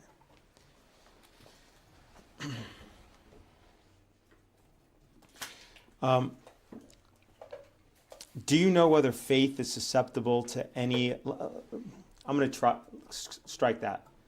There's a lot of conditions, so I'm going to try this a little bit of a different way so we can get through this a bit quicker. Is faith susceptible to suffer any of the conditions we have reviewed thus far? You mean the infectious diseases or the non-infectious diseases? I'm talking about the adverse event. I'm talking about the conditions that we just reviewed, starting with thrombocytopenia and ending with rheumatoid arthritis. I know nothing about the child, and therefore I'm unable to answer. Do you know whether faith has a genetic variant that renders her predisposed to suffer any of these conditions from vaccination? I do not. Do you know whether faith has a genetic variant in her microbiome DNA that renders her predisposed to suffer any of the conditions we reviewed? I am not aware of that. Okay. Do you know whether faith has any environmental exposure that would render her predisposed to suffer any of the conditions that we've just reviewed? No. Okay. In 1991, the IOM issued a report regarding vaccine safety.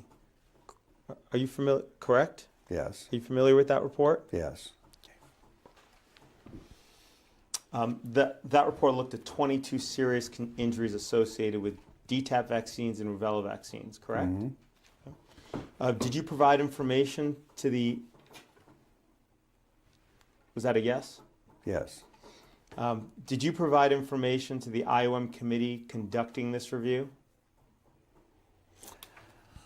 I believe I sent them papers. I was not involved with the committee in any direct way.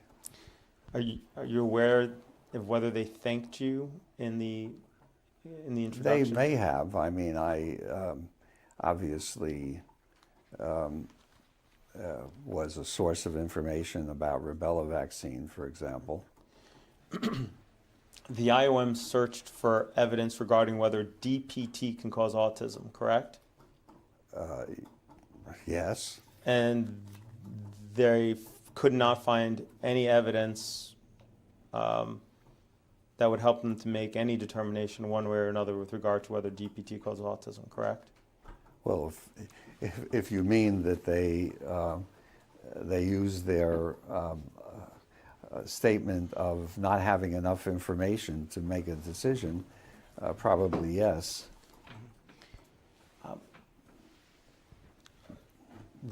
Do you recall that they had 5 categories of conclusions, Dr. Plotkin, in that report? Yeah, something like that. Yeah. Okay. The first category, strike that.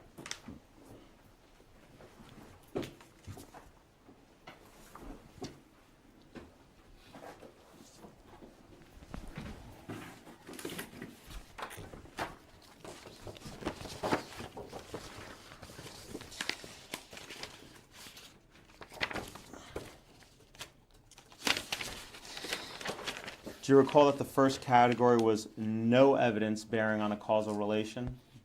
I don't recall specifically, but I believe you're correct.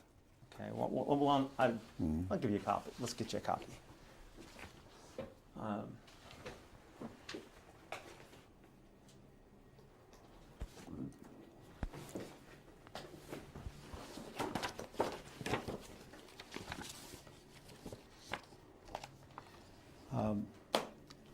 going to hand you, Dr. Plotkin, what's being marked as Exhibit 19.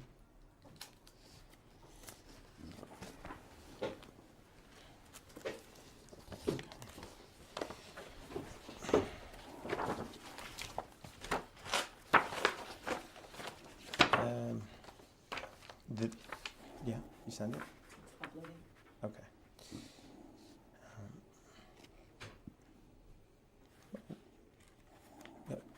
Dr. Plotkin, the title of this is The Adverse Effects of Pertussis and Rubella Vaccines, correct? Yes. This was by the Institute of Medicine in 1991. Mm-hmm. Okay, so if we go to all the way, if you go to the second to last page, Dr. Plotkin, I suspect that's what you're looking for. All right. This is a table of the summary of conclusions by adverse event for DPT and MMR, correct? Yes. Okay. So there are 5 conclusion categories, correct? Mm-hmm. The first one is no evidence bearing on a causal relation, correct? Mm-hmm. And what that means, if you see was that a yes? Yes. Okay. If you go to footnote C, which defines what no evidence bearing on a causal relation means, isn't it true that it says, no category of evidence was found bearing on a judgment about causation. All categories of evidence left blank in table 1.1-1, correct? Yes. Okay. There's only one condition for which they couldn't find any evidence one way or another on whether whether the vaccine causes that condition, correct? Right. And that was, what was that condition? Autism. Okay. Now, the IOM reviewed whether DPT can cause 17 other serious conditions. And on this chart, it found that evidence supported a causation for 4 of them. For DPT, rejected causation for 4 of them, but that the evidence was insufficient to determine causation for 9 of them. Is that correct? Yes. Okay. As for the MMR vaccine, the IOM reviewed 4 conditions, right? Mm-hmm. For the first 2, was that a yes, Dr. Plotkin? Yes. I hate to trouble you, but if you could say yes instead of it would speed things along a bit. Appreciate it. If for 2 of them, it found that the evidence was insufficient to make a causation determination, correct? Yes. Okay. But for chronic arthritis, it found that the evidence is consistent with a causal relationship. Yes. That would be there's evidence consistent with a causal relationship between the MMR vaccine and chronic arthritis, correct? Yes.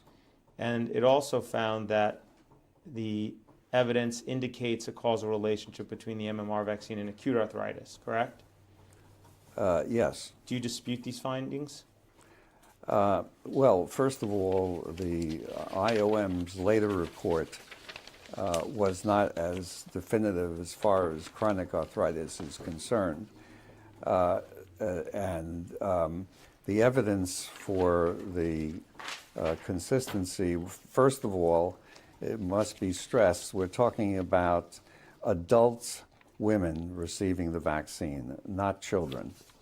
And the other point is that the data really came from one center in British Columbia and was not generally seen. As far as acute arthritis is concerned, it really should be arthralgia, not arthritis, because there's a difference between those 2 things. But anyway, there's no doubt that the vaccine does cause pains in the joints, but again, particularly in adult women, it is not a big problem in children. On the next page, Dr. Plotkin, where it says of the report, it's under research needs. Does the first sentence say, In the course of its review, the committee encountered many gaps and limitations in knowledge bearing directly and indirectly on the safety of vaccines. Yep. Okay, and then the last sentence of that paragraph says, clearly, if research capacity and accomplishment in these areas are not improved, future reviews of vaccine safety will be similarly handicapped, correct? Right, correct.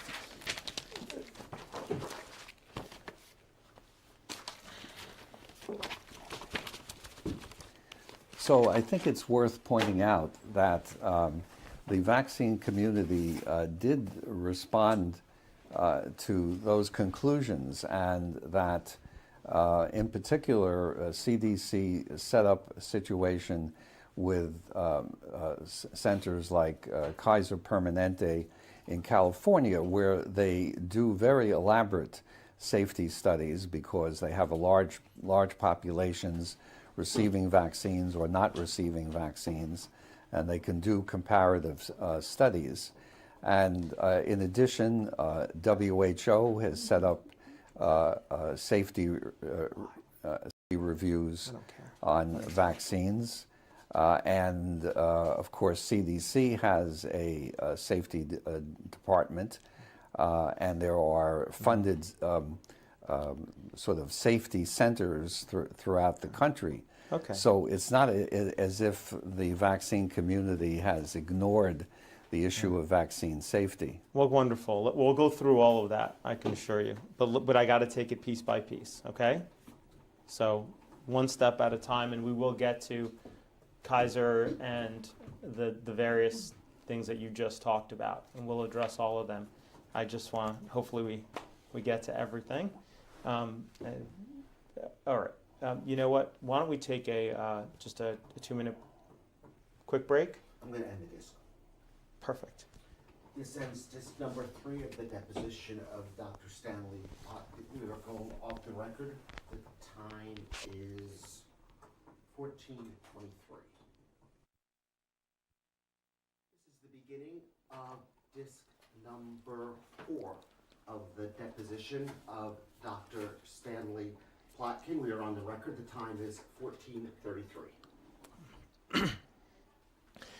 Dr. Plotkin, you earlier said that it would be ethical, you believe, to conduct a randomized, double-blind, placebo-controlled study of the childhood immunization schedule using adults. Is that correct? Well, I mean, you can't. I suppose you could test the childhood schedule in adults, but it wouldn't make a lot of sense if that's what you mean.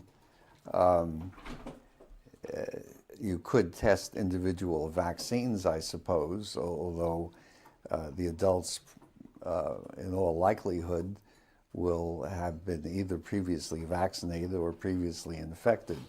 So it wouldn't be a very easy study to do. But I suppose it's conceivable.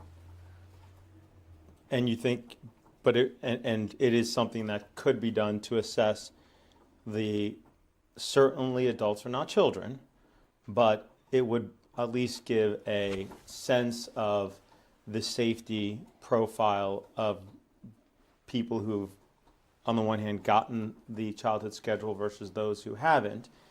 And I would think it's something that you would, that you would welcome, given that it should hopefully, I presume, show that both groups will have similar rates of any total health outcomes. Well, it's difficult to imagine how one would do it. Now, for example, for Haemophilus influenza, disease is rare in adults, of the type B anyway. And so I'm not sure what one would learn by doing such a study. For hepatitis B, the adverse of course, events, not the efficacy, Dr. Plotkin. Yeah, well, I suppose, but whether it would be translatable from adults to children is uncertain in itself. So I don't think it's a very practical way of studying the safety of vaccines. Fortunately for hepatitis B, it's indicated for adults as well as children, so that's something that can be done. And papillomavirus vaccine, of course, can be given to adults. So we have data from that type of study. But in terms of systematic studies of childhood vaccines in adults, I don't think that's a very feasible or useful. If the group that received, the adults that received the full schedule versus those that didn't, had significantly higher rates of autoimmune or neurological or other adverse events, you don't think that could provide useful information for potentially addressing potential safety concerns and making the schedule safer? So for that, you need a group of adults who have never received vaccines. Why is that? Well, what are you comparing? If you're comparing those who were vaccinated as children with those who weren't, so you need a group that was not vaccinated. Well, most adults today have not received anywhere near the number of vaccines that children are being exposed to today. So, for example, Dr. Plotkin, when you were a child, as an example, what vaccines did you receive? Diphtheria,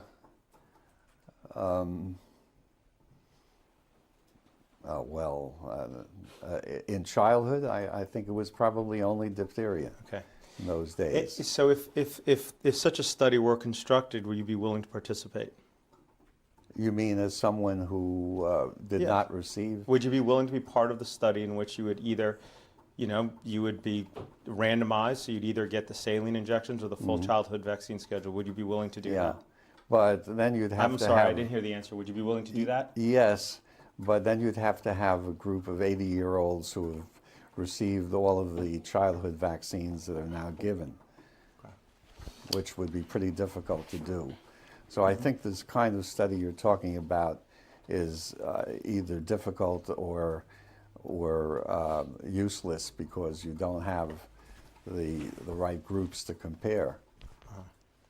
You could do it perhaps in 20-year-olds, if you could find 20-year-olds who haven't been vaccinated. Well, if it was, if they did age controls and so they had a range of ages, including 80s and 20-year-olds, would you be willing to participate? Oh, I'd be willing to participate in any reasonable study, Great. but I don't think it would be very useful. Okay. In 1994, the IOM issued another report regarding vaccine safety. Are you familiar with that report? 94, Yeah. the last one was in 2000, as I recall. 2011 was the last one. Well, okay, there was a large one in about 2000 as well. Anyway, so In 1994, let me give you. Sounds like you don't remember. Let's just give this to you.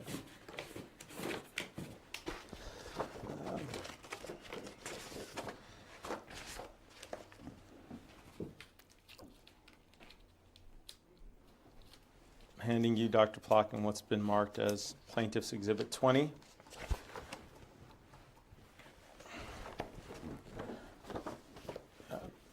The title of this report is Adverse Events Associated with Childhood Vaccines, correct? yes. This is also by the Institute of Medicine. This is also, in this report, the IOM looked at 54 serious injuries associated with a number of different vaccines, correct? Yes. Okay. Did you provide information to the IOM committee conducting this review?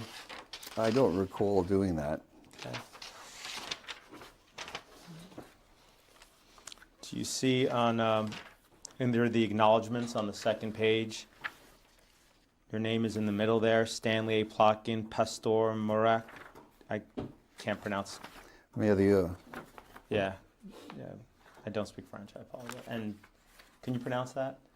Merrieux. That's MEREUX CONNAUGHT Company. Okay. Now, if you go to, out of these 54 conditioned pairs,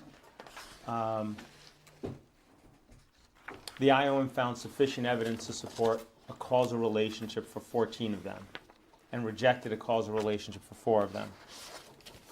Do you see that? Where are you referring? So if you go, Dr. Plotkin, to the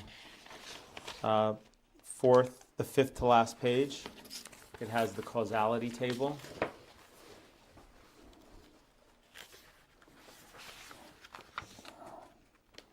Mm-hmm. You see category 3 is the evidence favors rejection of a causal relationship. Yes. Okay, and you see they rejected it for 4 of the associated adverse events, correct? Mm-hmm. You see, is that a yes? Yes. You see in category 4, it says the evidence favors acceptance of a causal relation. Yes. Okay, do you see that there's 2, 3, there are 5 conditions listed there, including Guillain-Barré, bronchial neuritis, anaphylaxis. Do you see that? Yes. Okay. And on the next page for category 5, which is the evidence establishes a causal relation, do you see that it lists 1, 2, 3, 4, 5, 6, 7 conditions, correct? Yes. Okay. However, for the remaining conditions, so they looked at 54. If we subtract out the 3 categories we just looked at, 38 of those conditions, the 38 remaining conditions, the IOM couldn't make a causality determination because the science hadn't been conducted yet, right? Yes. Okay. The IOM stated at the end of this report, quote, the lack of adequate data regarding many of the adverse events under study was of major concern to the committee. Presentations at public meetings indicated that many parents and physicians share this concern. Do you see the last page of the report that you're holding, of the excerpts? Do you see that it says that in the first 2 lines under need for research and surveillance? Yes. Dr. Plotkin, in 2011, the IOM then issued another report on vaccine safety, and this time it looked at 158 of the most commonly claimed serious injuries after vaccination, right? Yeah. Mm-hmm. Yes. Okay. The title of that report is Adverse Effects of Vaccines, Evidence of Causality. Yes. You're familiar with that report? Yes. Okay. Do you know who commissioned and paid for that report, by the way? Which commission? Who commissioned and paid for that report? No. Okay.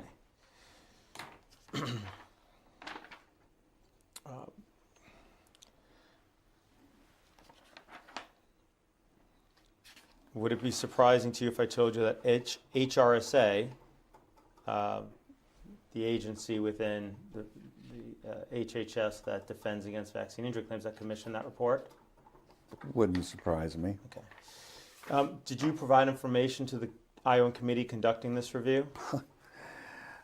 I don't recall specifically whether I did or not. A lot of people ask for my opinions, and when asked, I give my opinions.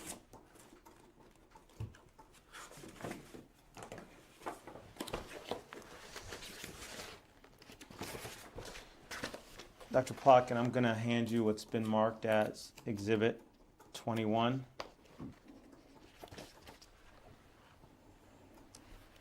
Is this the 2011 IOM report we were just talking about? Yes. Okay. Do you see there's little Roman numeral 7? Page little Roman numeral 7. See a section entitled Reviewers? Oh, yes. I'm on the list. Okay. Do you see, I'm going to read the first 2 sentences and you can tell me if that's what this report says. It says, this report has been reviewed in draft form by individuals chosen for their diverse perspective and technical expertise in accordance with procedures approved by the National Research Council's Report Review Committee. The purpose of this independent review is to provide candid and critical comments that will assist the institutions in making its published report as sound as possible and to ensure that the report meets institutional standards for objectivity, evidence, and responsiveness to the study charge. Is that what it says? Yes. And you're one of the people that gave the report to you to review? Yes. And next to your name, it says University of Pennsylvania. Yes. It doesn't disclose that at that time you were working for all 4 of the major vaccine makers, correct? What do you mean by working for them? I mean, at that point, I was no longer at Pasteur Media Connaught.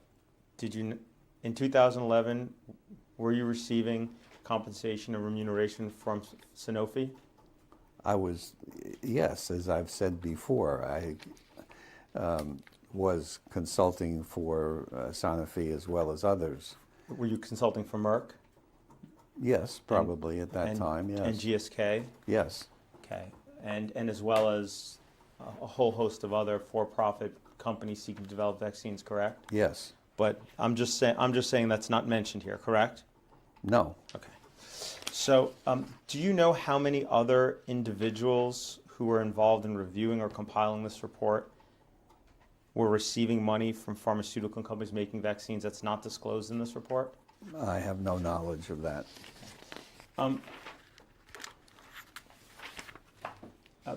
You provided handwritten comments to the IOM for this report? If I reviewed the report, which apparently I did, I am sure I made comments. I don't know if they were handwritten, probably not, since my handwriting is illegible. In this report, the IOM found that 14 of the 158 serious injuries most commonly reported after certain vaccines were that the evidence supported a causal relationship, correct?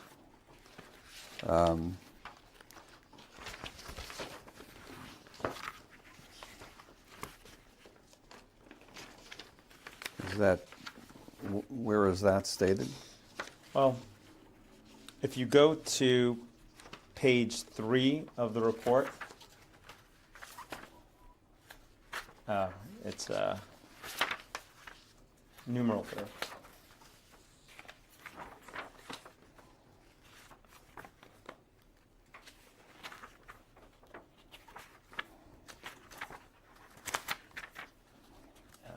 Well, let me ask you the question a different way, Dr. Plotkin.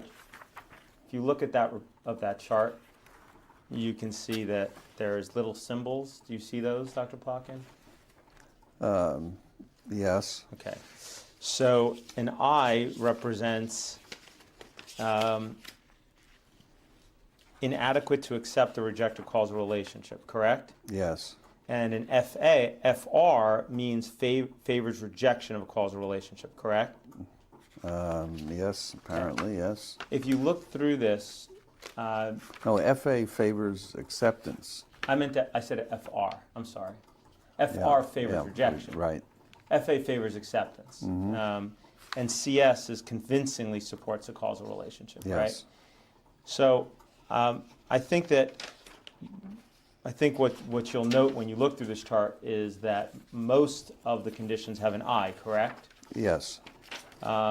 Any reason the report indicates that for 135 out of the 158 reviewed, it found that it could not locate sufficient evidence to make a causality determination, right? Yes. Okay. So the IOM concluded that of the 135 most commonly claimed injuries from vaccination, it didn't know whether or not the vaccines caused that. Let me ask you something. You know, you earlier stated that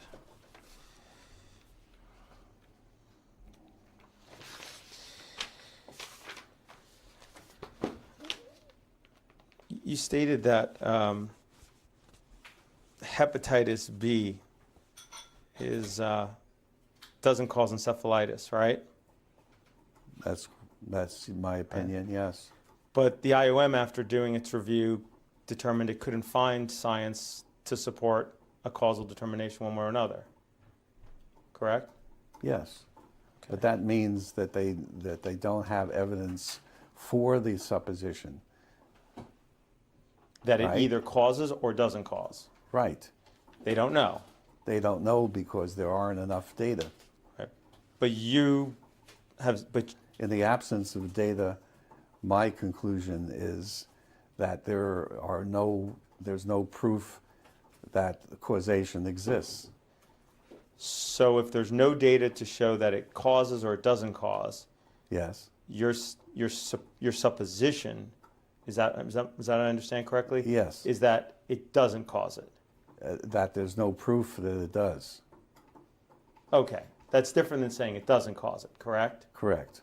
So when you were saying earlier that when I asked you at the beginning of this whether certain vaccines cause certain conditions and you said no they don't, did you just mean that no there's not enough evidence to make a decision one way or another? I mean that there's no knowledge known to me that they do certain things that are some may have alleged happen after vaccination. Like for example, the IOM reviewed whether hepatitis B can cause lupus because of lots of reports, or influenza can cause lupus. They concluded that there's insufficient evidence one way or another to make a determination. You indicated, but you indicated earlier that those vaccines don't cause lupus. Your testimony, you're saying that you said no because you weren't aware of a mechanism by which it could cause it. Is that right? Yes, that's correct. Okay. But the science really isn't available to make a determination on causation yet, right? The science doesn't show that there is a relationship. And it is, unfortunately, to prove a negative requires a lot more data than to prove a positive. If there was a study that had a placebo and a control group, then we could know whether or not these conditions are caused by these vaccines, correct? Yes, it would have to Okay. be an enormous study, and it would have to be randomized, ideally, which is unlikely to be the case since...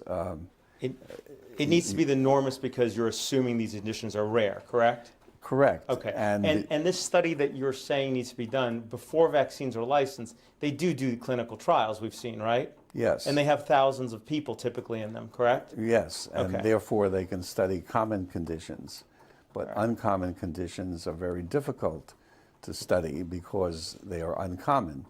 And therefore one would need a very, very large study, and one would have to have randomization, which is, of course, inherently difficult. If you actually had a placebo-controlled study, an inert placebo-controlled study of 8,000 people, you could at least determine that in a population of that size, whether or not there is a detectable adverse event rate for any of these conditions, correct? For some of those conditions, yes. Okay. All right. I'm going to show you. I'd like to show you an excerpt from that report. Okay. Before I do that, actually, a few quick little questions. Tdap is one of the vaccines on the childhood schedule, right? Yes, It's administered to babies during the first year of life. yes, We already talked about this at 2, 4, and 6 months, right?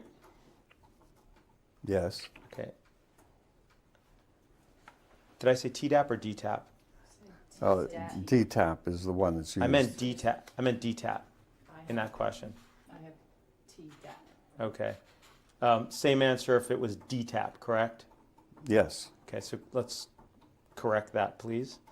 Now, as for Tdap, TDAP, little d, little a, little p, with a capital T, that's given to pregnant women, correct? yes. Okay.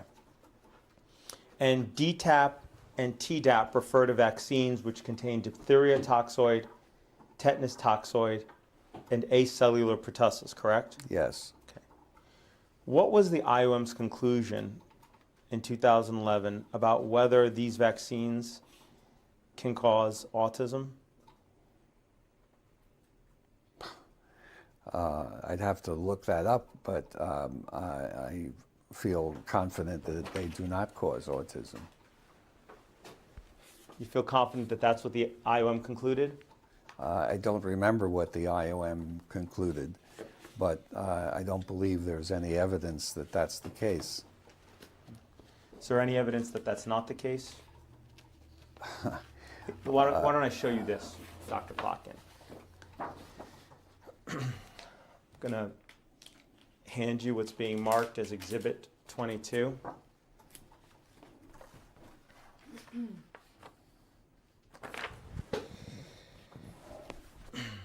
Oh, Dr. Plotkin, may I actually have that back for a moment? I'm sorry.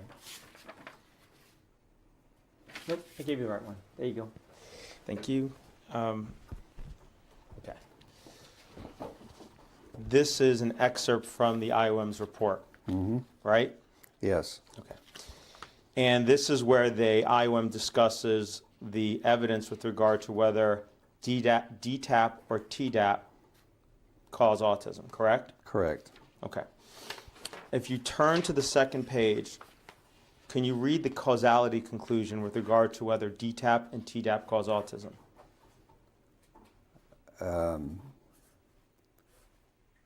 The committee did not identify literature reporting clinical, diagnostic, or experimental evidence of autism after the administration of vaccines containing diphtheria toxoid, tetanus toxoid, and acellular pertussis antigens. Okay. Dr. Plotkin, I'm sorry. Can you please read, Dr. Plotkin, can you please read the causality conclusion with regard to that the IOM reached with one second, Dr. Plotkin, I'm sorry. The court report has got to be able to take down the full question or there won't be a clear record. Can you please read the causality conclusion in the IOM report with regard to whether DTaP and Tdap can cause autism? The evidence is inadequate to accept or reject a causal relationship between diphtheria toxoid, tetanus toxoid, or acellular pertussis containing vaccine and autism. So the IOM reviewed the available evidence with regard to whether Tdap or DTaP can cause autism, and their conclusion was the evidence doesn't exist to show whether DTaP or Tdap do or do not cause autism, correct? Yes, but the point is that there are no studies showing that it does cause autism, except one study by two well-known anti-vaccination figures, Geyer and Geyer, who have no legitimacy whatsoever. So what they're saying is that there's no evidence, and the important point from my point of view is that there is no positive evidence to do a proper study, as we've been discussing, which would disprove it, would involve the controlled administration of vaccines and withholding vaccines from children who should have them. Dr. Plotkin, was the IOM able to identify a single study that supported your claim? Strike that.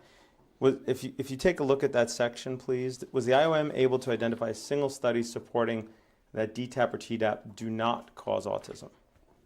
No, they did not identify a study. Okay. But the point is, and I have to repeat myself, that absence of evidence does not allow you to conclude that the two phenomena are related. You're making assumptions, Dr. Plotkin, about, I think, what's built. I understand that. I mean, I only interrupt because, it's 3 o'clock and I don't mind letting you, give a lot of discussion about things that aren't relevant, but to the question. I think it's relevant in the reports issued by the IOM Yes. that their conclusion about evidence not being available Yes. does not allow you to conclude that the phenomena, that there is a causal relationship. Right? Right? I'm not sure. No, I never said that, and I'm not sure anybody in this room said that, Dr. Plotkin. Good. I'm okay? glad to hear that. But it does allow you to conclude that the evidence doesn't exist to say that DTaP and TDAP do not cause autism. Correct? There is not evidence to say a million different things. Okay. You have to prove. Did the IOM report look at whether the MMR vaccine can cause autism? I'd have to It- look and see. yes, I believe that it they did. did. And what did it find? Found? I'm sorry. They said it did. And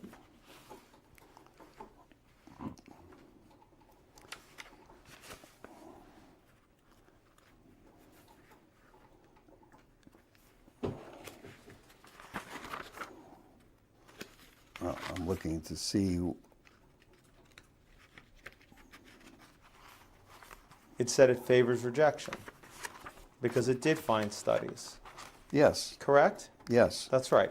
So studies are possible to determine whether or not a vaccine does or does not cause autism, correct? They are possible, yes. Okay. But the study to determine whether DTaP or TDAP does not cause autism has not been done, right? A study that would definitively show that it doesn't has not been done, but there's no evidence that it does. Okay. But since, Dr. Plotkin, we don't know whether DTaP or TDAP cause autism, right?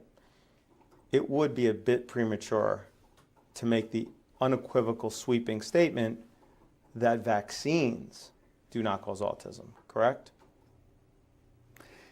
In the absence of evidence, one should not draw any conclusions except that there is no evidence. And so I don't infer from the absence of evidence about a million different things that they're necessarily true. One has to do studies to determine whether or not a phenomenon exists. And usually those studies are done because there is some suspicion that of a relationship. But we have no suspicions, at least I don't, that autism is caused by DTaP. Well, you may not have that suspicion, but it is one of the most commonly reported conditions, adverse events, which is why it was reviewed in this IOM report from DTaP, TDAP, which we discussed earlier. So I'm not asking you to say that vaccines do cause autism. I'm not asking that at all. I'm asking you as a scientist, can you make the statement that vaccines do not cause autism if you don't know whether DTaP or TDAP cause autism? As a scientist, I would say that I do not have evidence one way or the other. Right. As a practicing physician, I have to weigh all kinds of things in making a decision about a patient, whether to do something or not to do something. And I make those decisions based on the body of knowledge, even in the absence of definitive information for every case. This has been true for medicine ever since its inception. I'm asking you a simple question. I'm asking you, since the science has not yet been done regarding whether DTaP or TDAP cause autism, isn't it true that you cannot make the sweeping statement that vaccines do not cause autism?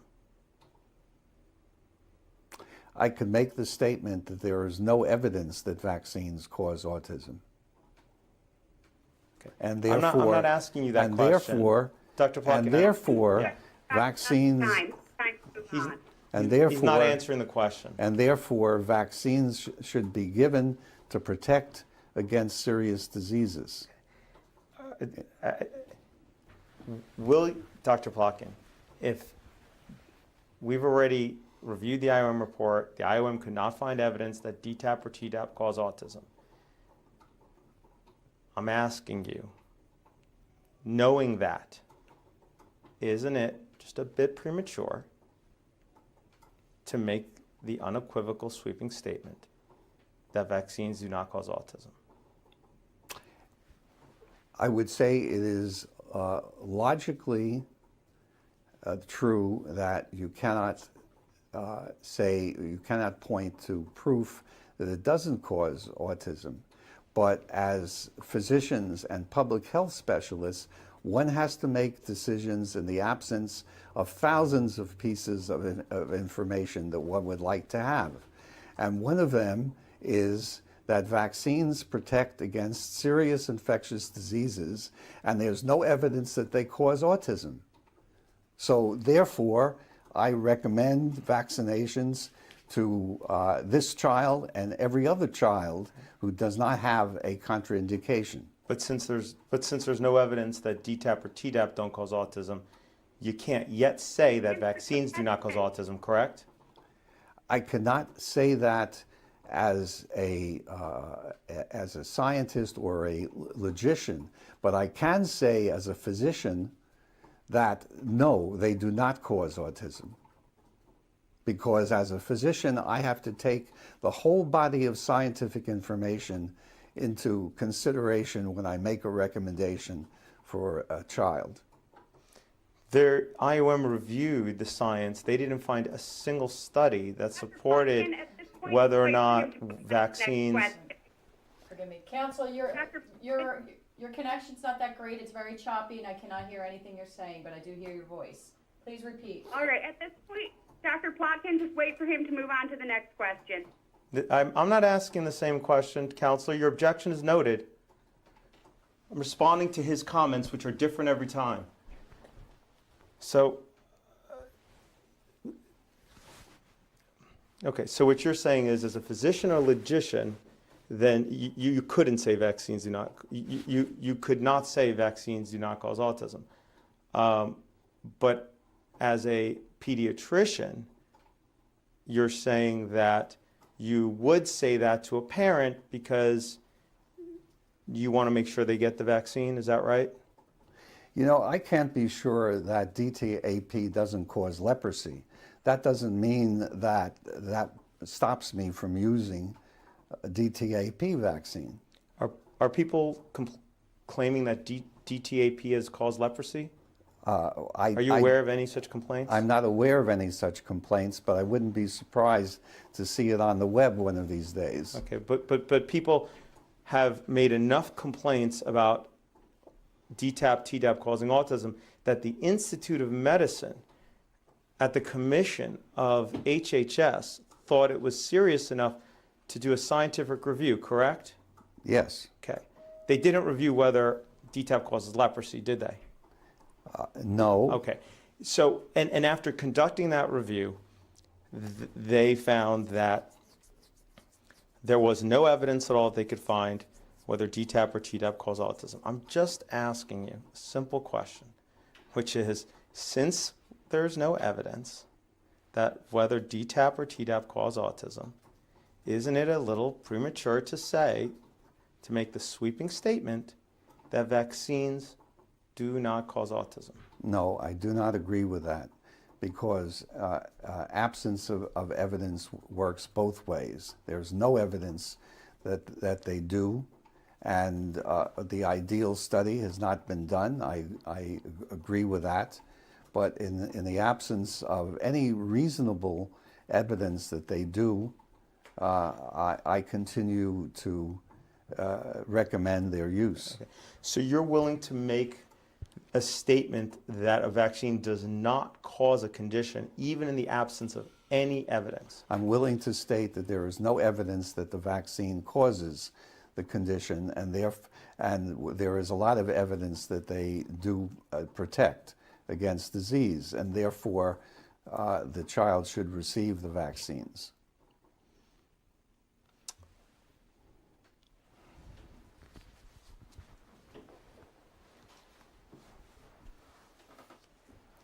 I mean, there are a million things on the web, including all kinds of diet advice based on ridiculous information. So why should I adopt that? Are you saying that the IOM was engaging in a ridiculous review here? They were doing a scientific review, which is certainly legitimate, and their conclusion that there are insufficient data to draw a formal conclusion. I can understand that and appreciate that.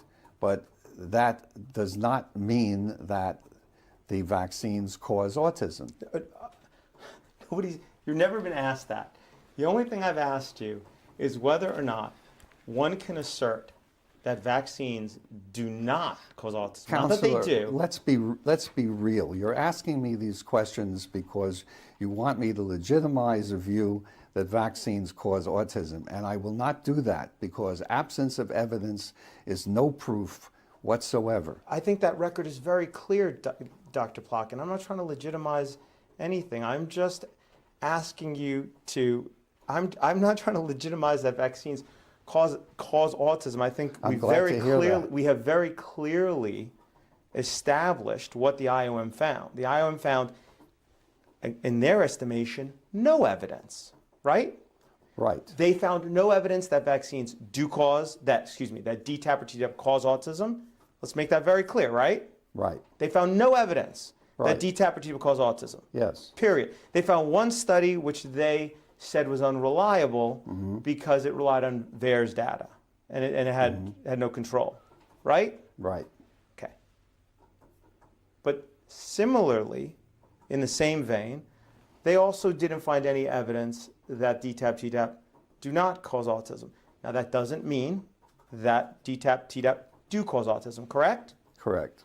It doesn't mean that, right? Yes. That's right. All it means is that they couldn't find a study that showed that supported that it does not cause autism, right? Yes. Okay. And that's why they reached the conclusion that they did, which is they said the data is insufficient, right? I assume you said, was that a yes? Yes. All right. Do you agree with the IOM's conclusion that the data, the evidence is insufficient to determine whether or not TDAP, DTaP cause autism? I agree with their conclusion, but that doesn't mean that I don't act on other information. Okay. I can understand that. But I'm not saying that I'm not asking you to ignore any benefits you believe accrue from vaccines. Okay? I'm not asking you to do that at all, Dr. Plotkin.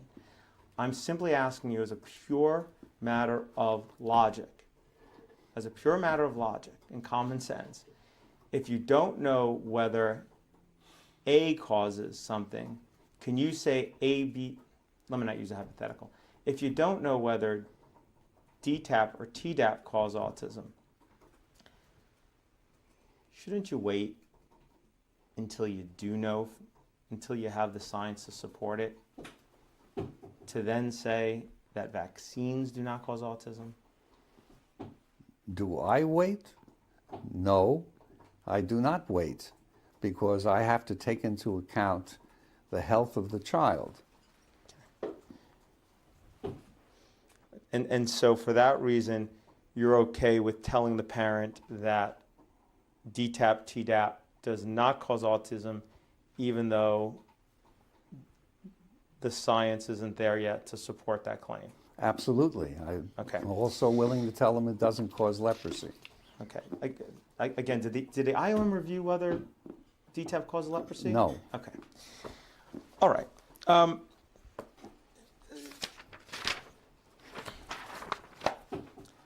Dr. Plotkin, has there ever been a study which looked at the total health outcomes of children following the CDC's vaccination schedule and those who are completely unvaccinated, such as Faith?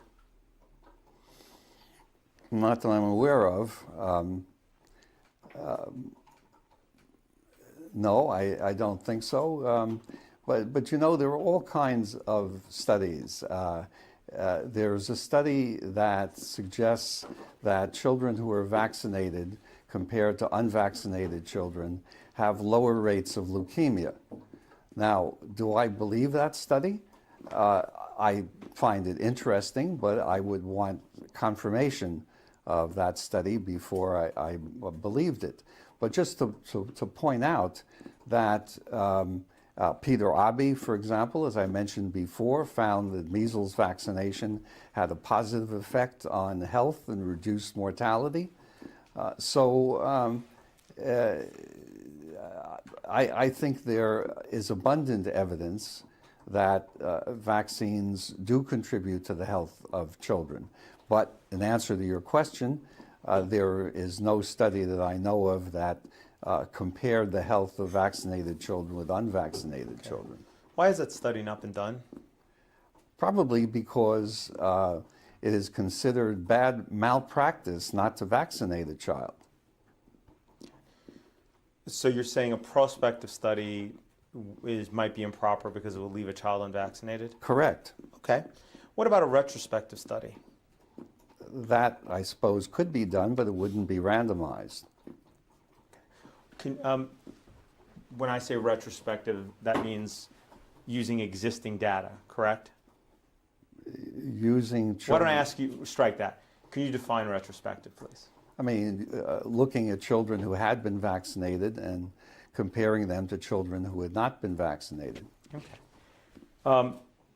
Presumably, HMOs, insurance companies would have health data on enough vaccinated and unvaccinated children to conduct such a comparison, correct? Well, I don't know, because the percentage of unvaccinated children, fortunately, is quite low. So I'm not sure how easy it would be to do that study. And I would suspect that many of those unvaccinated children are not in registers that could be used.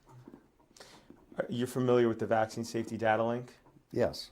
Are you aware that there are a few thousand children that are, are you aware that there are reports from the government reports that show that there are a few thousand children that are, my understanding, completely unvaccinated in the VSD? Oh, I don't doubt it.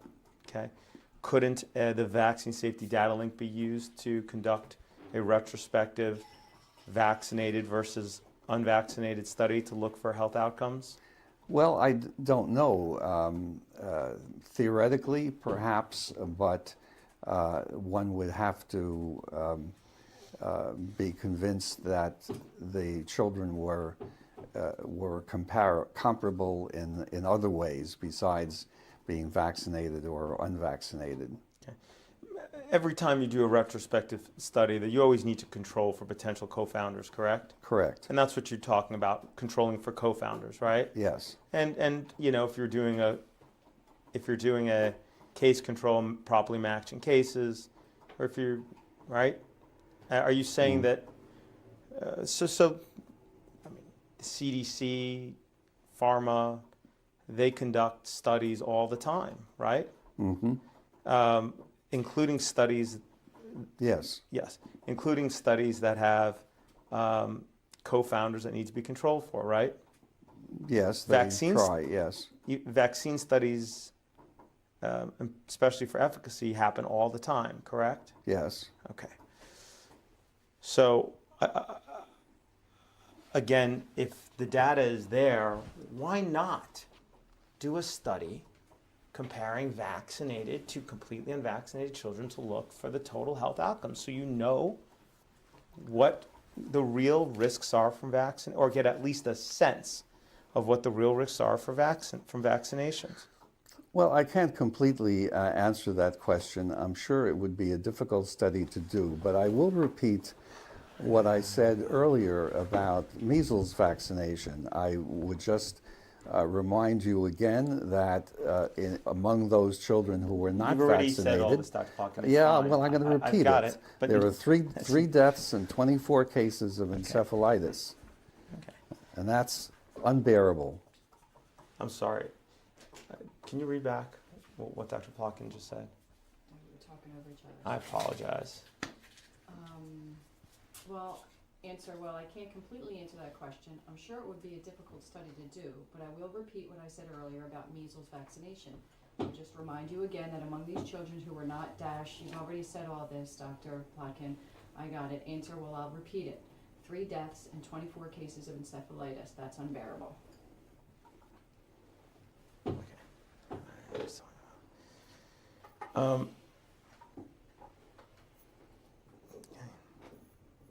Excuse me.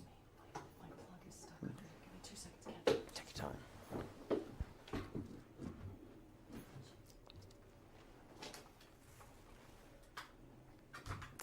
Is that a problem?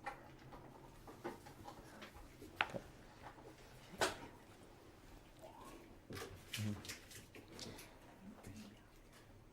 That's all right. Dr. Plotkin, who prepared the notes that are in front of you? Me, Okay, when did you prepare those? about a week ago, I guess. During the break, our lunch break, did you talk with anybody? No, well, yes, I talked with my wife. Anybody else? No. Okay.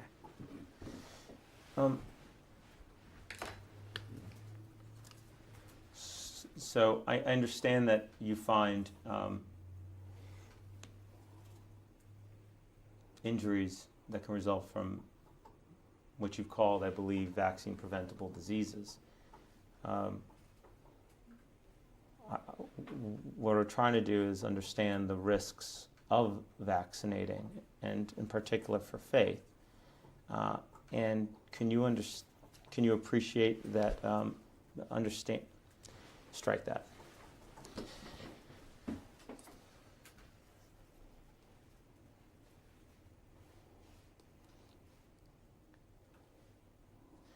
So you just think it's too difficult to look at, to do a study comparing vaccinated and unvaccinated children, even though the data exists to do that. Is that right? Well, I simply am saying that I don't know how feasible it is. I've never been asked to look at it before, but I do think a priori that it would be difficult because those children are very likely from different socioeconomic groups and different racial groups, and so it will be a difficult study to do. I don't know if it's feasible or not. So with all of the government, so the pharmaceutical industry, you said, made approximately $20 billion last year in revenue from vaccine sales? I think so. I don't. I have the financial statements. Mm-hmm. Should we review them, or do you think 20 billion is about right? I think it's about right. I'm not an accountant. I don't give or take read those. Give or take $1 billion or $2 billion, would you say? Yeah, I think so. Okay. Yes. So the pharmaceutical industry has had $20 billion in revenue, and the CDC spends hundreds of millions of dollars buying vaccines every year. Is that right? I think so. Okay. But yet you don't think that the resources can be done to do a single solitary study comparing the health outcomes of a for-profit product given to almost every child in this country to assess what the rate of adverse reactions are between those who get all those products and those who don't? What I said is I simply don't know whether such a study is feasible or not, but I think it would be difficult to do because it would not be a randomized study, and therefore the conclusions might be questionable. But I don't know whether such a study is feasible or not. Aren't most studies that are done that you rely upon in that book that you have in front of you not randomized?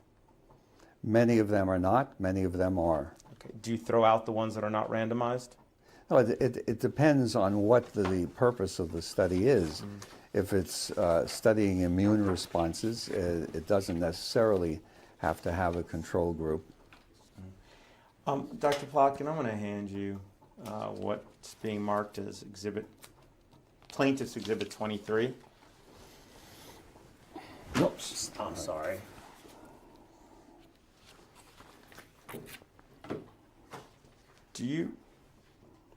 Dr. Plotkin, what's an ICD-9 code? Well, it's essentially a way of coding diseases usually for remuneration purposes. Okay. So when a doctor administers a drug or diagnoses as a patient or something similar, there's a code that they would enter into the system, right? Yes. And the ICD-9 codes are published by the American Medical Association, correct? Yes. Okay. Please take a look at the exhibit I just handed you is the 2015 ICD-9 CM Professional Edition for Physicians Code Book, correct? Yes. Mm-hmm. Or at least the front page and one excerpt, correct? Mm-hmm. Okay. Yes. So if you go to the second page, do you see there's a code V64.07? Yes. What is that code for? Vaccination not carried out for religious reasons. Okay. So wouldn't it be feasible, for example, to compare children who have this coding, who are not being vaccinated, with those who are being vaccinated, who are in similar communities, have similar demographics, and otherwise avoid as much as possible other potential co-founders? Well, if you could eliminate the co-founders, it would be feasible. And what are the co-founders, Dr. Plotkin? Well, as I said before, the co-founders include a socioeconomic level, racial grouping, exposure to agents. In other words, are they living in a community where it's unlikely that someone unvaccinated from Ethiopia is going to come into the community and be able to transmit diseases? I'd have to sit down and write up a list of possible co-founders, but there would be many of them. So when you do studies for efficacy, are you able to control for all of these co-founders? Well, usually the effort is to include as many different types of individuals as possible, so that if there is a problem with a particular group, you can identify it. But doing clinical studies is not always easy, and that's why the conclusions from clinical studies have to be seen in relation to other clinical studies. Why is it you can control for co-founders in various other vaccine studies, including in vaccine safety studies that are cited in your book, but you believe are you saying you couldn't control for these same co-founders in the study of a vaccinated versus unvaccinated population? I am unable to draw a conclusion about whether such a study is feasible. What I'm pointing out is that the likelihood of there being multiple co-founders confounders, is very high, and therefore it wouldn't be an easy study to do. That's all I can say. I've never sat down to try to figure out how to do such a study. Okay, well, we've got socioeconomic, which are probably pretty easy to control for, racial grouping, pretty easy to control for, exposure to agents. Since it's retrospective, you'll know if there's been an outbreak in a community. What other co-founders do you think might exist?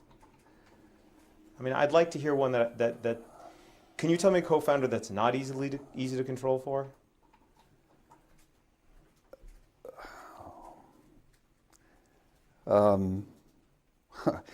In principle, one can control for any confounding problem. The issue would be just how many there are and just how large a group you would need for statistical significance. See, that's another issue. I mean, we accept as a valid conclusion something that is false 5 times out of 100. And so not only do we have to try to eliminate confounders, but we also need repetition of studies to be sure that the results we got in the first study were not in the 5 studies that were false Great. in their conclusion. But So you would need multiple studies. okay, and since these are retrospective, they're really just running data, right? If the data are encoded, yes. Okay. So I asked earlier, what co-founder can you list that's not easy to control for? And I did not hear another co-founder. Can you tell me a co-founder in this proposed study that would not be easy to control for? Exposure would be probably the most difficult. In other words, whether a child is living in a community where exposure to disease is rare or absent, or a child is living in a community where there are significant possibilities of exposure. I think that would be probably the most difficult to account for. When's the last case of polio in the United States, wild polio?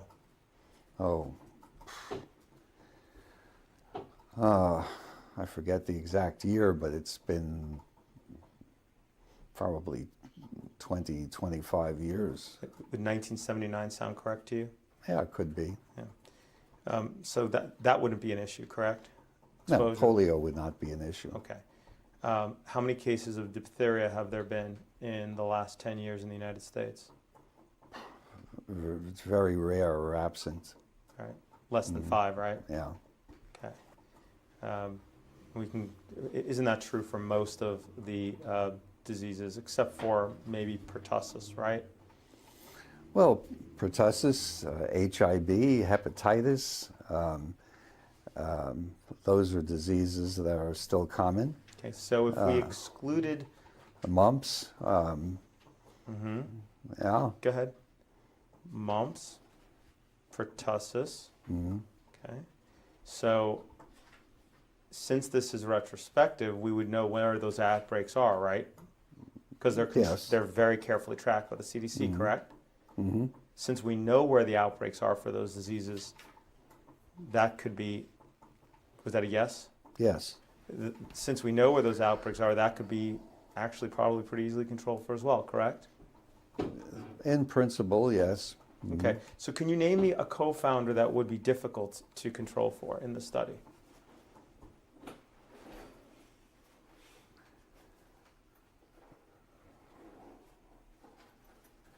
Well, at the moment, I can't think of any other that would be material, although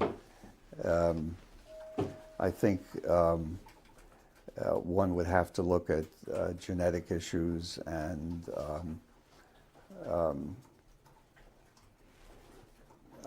the health of other members in the family and so forth. But again, I am not saying that such a study is impossible. I'm just pointing out that it would be a very difficult study to do, and the conclusions that you could draw from the study might be very limited. Well, when you keep saying it's difficult, but and your reason for that, I understand, is potential co-founders, and I'm just trying to understand what those are. So you've said familial history. Presumably the parents would be in the same health plan as the children, so you'd have the parents' medical history too, correct? So that could be controlled for as well, right? Yes. And you said 2 questions ago? Yes. That was a yes? Okay. So that could be easily controlled for, correct? Yes. Okay. And so can you tell me again, can you tell me a co-founder that would actually be difficult to control for in this study? Well, other than the ones that I've mentioned, and and not having thought about doing such a study, that's all I can say. Okay.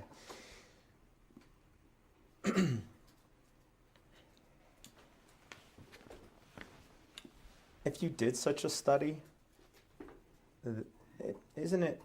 are you aware that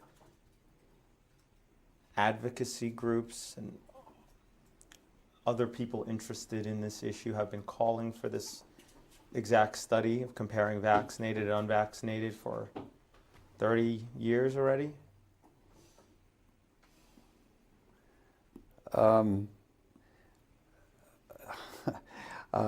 I don't spend a lot of time on the web, so I can't say that I know that such a study is being requested. Okay. Well, but you do read IOM reports and CDC Yes. reports. Okay.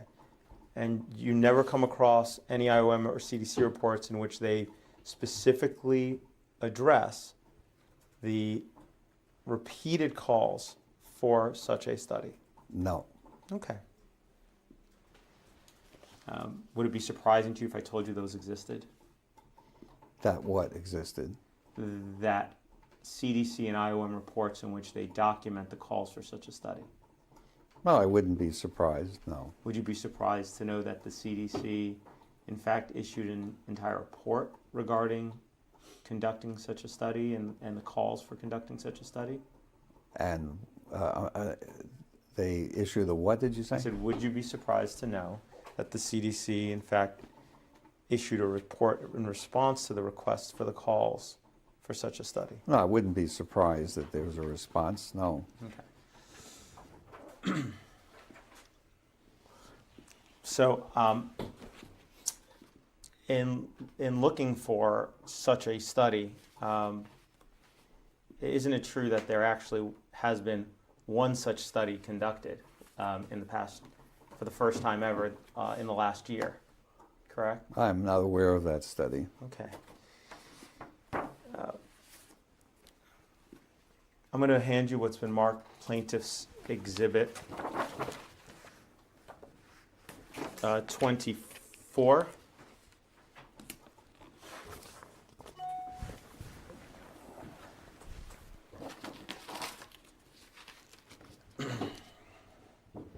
The title of this study is A Pilot Comparative Study of the Health of Vaccinated and Unvaccinated 6 to 12-year-old United States children, correct? Yes. Okay. And the authors of this study are professors at the Department of Epidemiology and Biostatistics, School of Public Health, Jackson State University, correct? Just a minute. That's what it says. Absolutely. I'm sorry, let's just wait for co-counsel to get a copy. Sorry about that. I thought it had gone through. Did you mark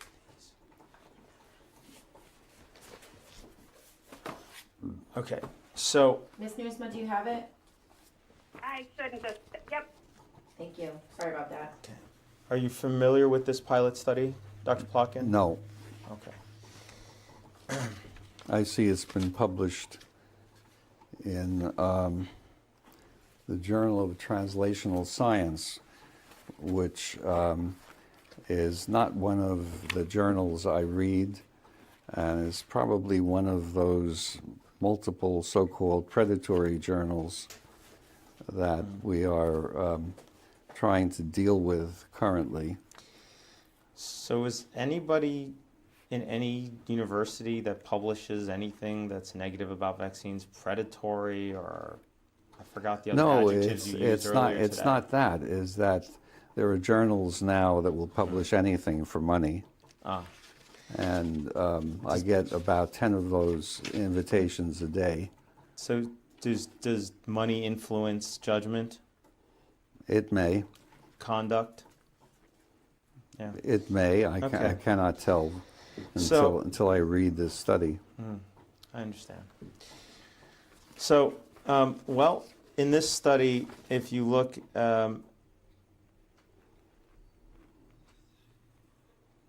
if you take a quick look at it, you'll see that it involves looking at total health outcomes between vaccinated and unvaccinated homeschool children. Yes. Okay. When you're ready, please turn to page 5.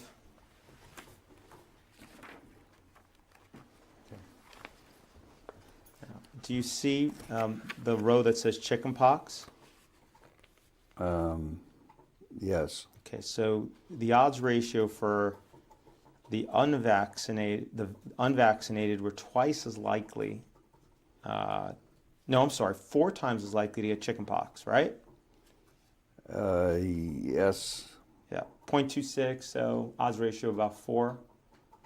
The kids who were unvaccinated were about 4 times more likely to get chickenpox. Mm-hmm. Okay, is that a yes? Yes. And do you see for whooping cough, the unvaccinated children were 3 times as likely to get whooping cough? Yes. Yes.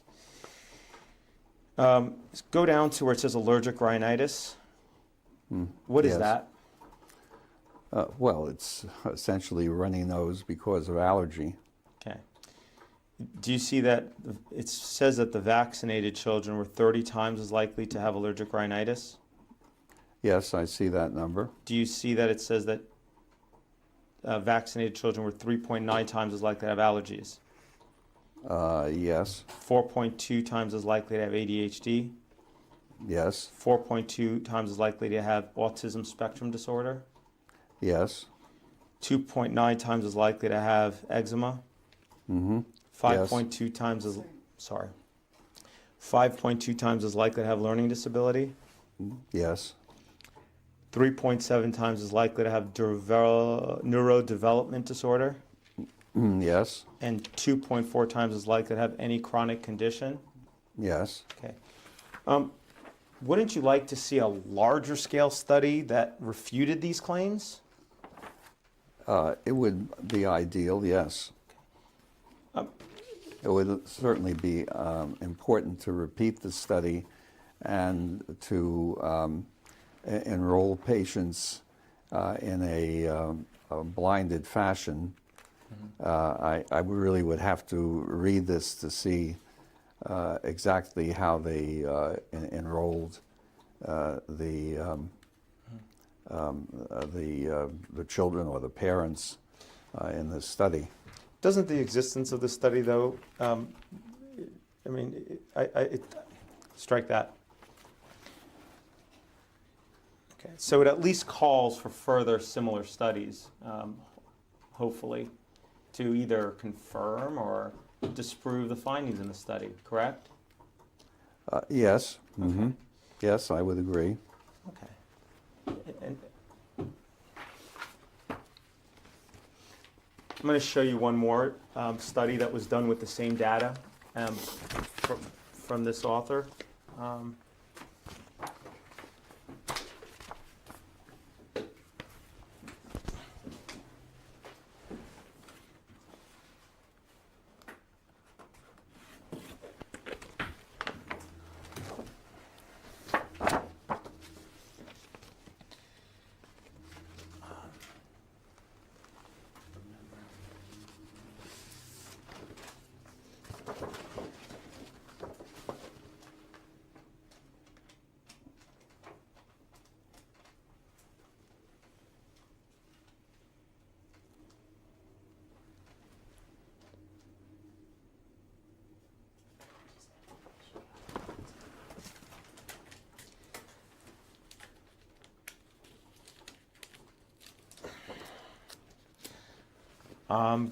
Dr. Plotkin, I'm going to hand you what's been marked as Plaintiff's Exhibit 25. Has it been sent? Okay.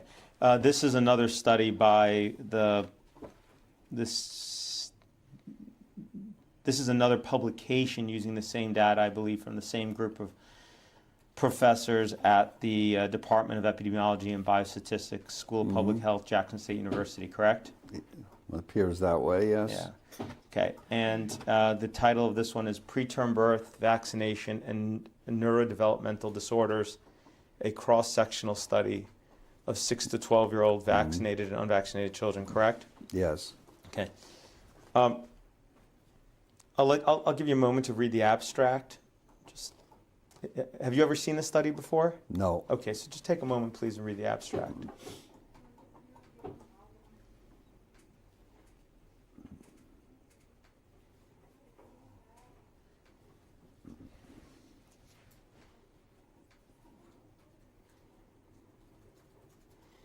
Mm-hmm.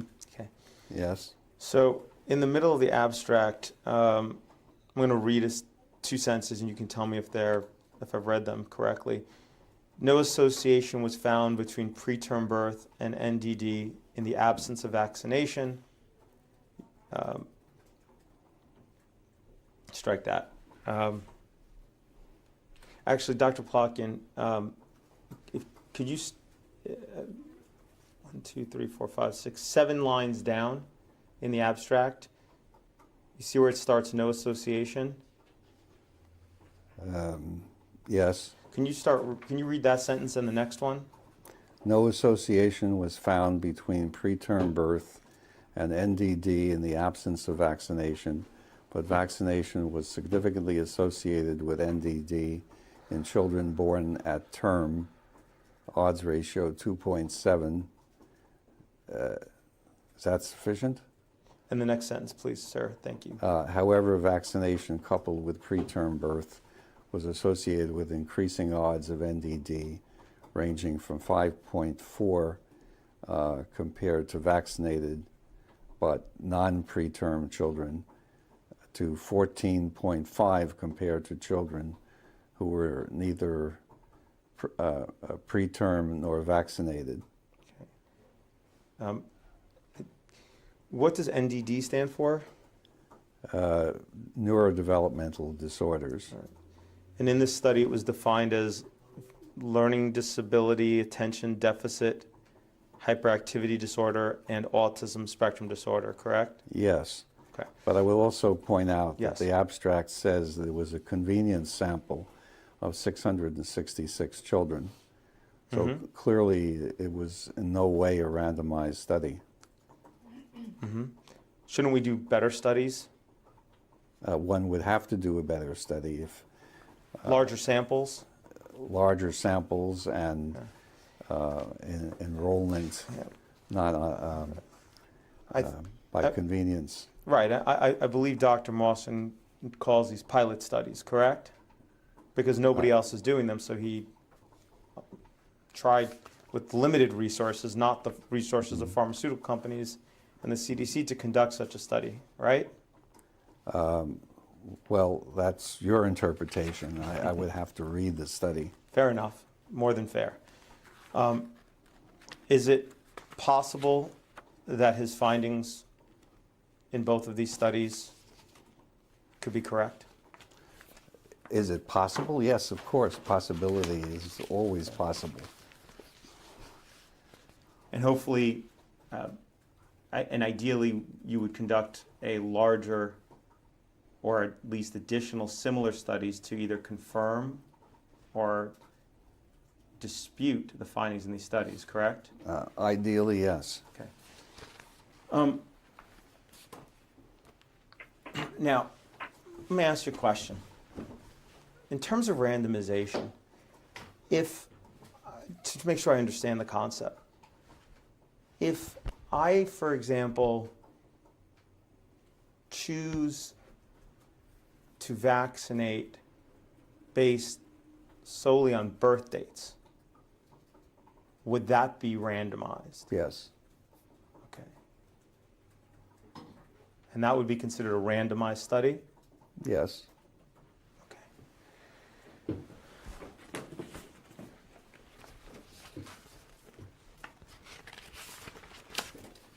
I'm going to hand you what's been marked, with what is being marked as Plaintiff's Exhibit 24. 26. 26. Thank you. Sorry.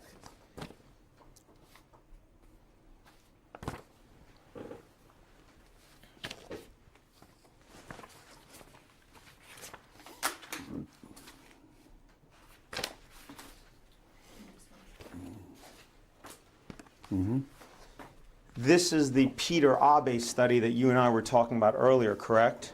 This is one of them. Right. This is the study in which Peter Abe found that children who received DPT in the first 6 months of life versus those who got no vaccines died at 10 times the rate, correct?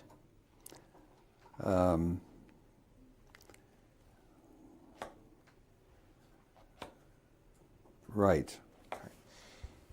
And in this study, you earlier said that your concerns with Abe's prior studies that had similar conclusions was that they weren't randomized. But in this study, it was randomized, correct? Because it was, let me, strike that. In this study, the vaccinated versus unvaccinated children were simply vaccinated or unvaccinated purely by the chance of when their birthday happened to be. Isn't that correct? Yes, it says they were allocated by birthday. Have to, let's see.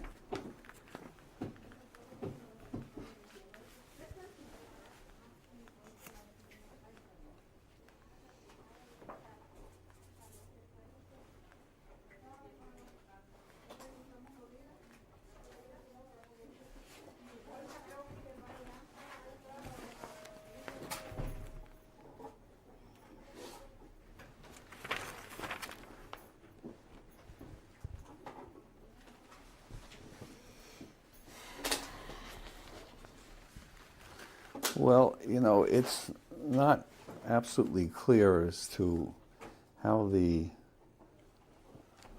randomization was done. Apparently, there were periods of time when they were vaccinating and other periods when they were not vaccinating. I think that if you have you read the study before, Dr. Plotkin? I've glanced at it. Yes, I haven't read it thoroughly, but as I said before, this kind of study is useful. There's no doubt about that. But one needs to have some sort of immunological correlate to really confirm that the findings are real. The other point is that Peter is working in an African community where there is a high mortality to begin with, and that's of course because of other factors. And so whether this would be true in, let's say, Denmark or elsewhere is not clear. And if my memory serves, attempts to show in Denmark what Peter has found in Africa have not been positive. Are you saying that there's a randomized study in Denmark comparing death rates between DPT and it was. One second. It was not. Dr. Plotkin, Yeah. hold on a second. Yeah. I'm sorry, you got to let me, because the court reporter can't take down both of us talking, okay? I'm asking is there a study from Denmark that compared children who received DTP versus children who received no vaccines at all, that was randomized, like this study was, and that compared the death rate between the two groups?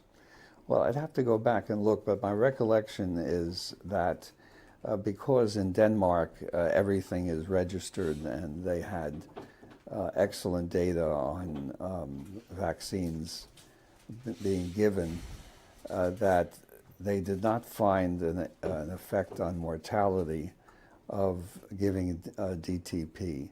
But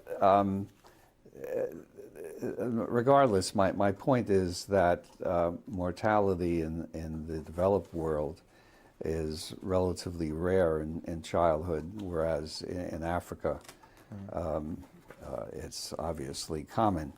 But let me repeat what I said about Peter Abe's work. It's not that I discard it or think that his conclusions are wrong. What I'm saying is that they are observational data and they have to be confirmed by studies of the immune responses, and those have been done only to a certain degree. When you say studies of immune response, what do you mean? I mean whether the immunity of the child is interfered with by DTP, that is immunity to other diseases. And as I mentioned before, he has shown that measles vaccine has a positive effect, and that has been confirmed by showing that measles vaccination influences immunity to other diseases. So what you're saying is that you don't dispute his findings that at least in this African country, Yes. there is a 10 times greater death rate amongst those who got TP in the first 6 months of life versus those who got no vaccines, correct? I don't dispute his findings. I would have to look further to make sure that the populations that were studied were absolutely equal in other respects. Okay. But again, I'm not one who discards Peter's studies a priori. Well, because earlier you told me the issue was it wasn't randomized, but now That is an important issue. and yes. it is this one is randomized. Well, again, I just have to be sure that it was randomized, that both groups were vaccinated or non-vaccinated at the same time rather than sequentially.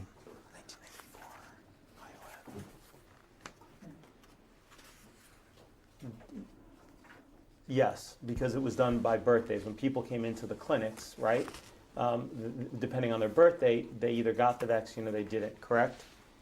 I need the 1994. Oh, you know what? I don't need it.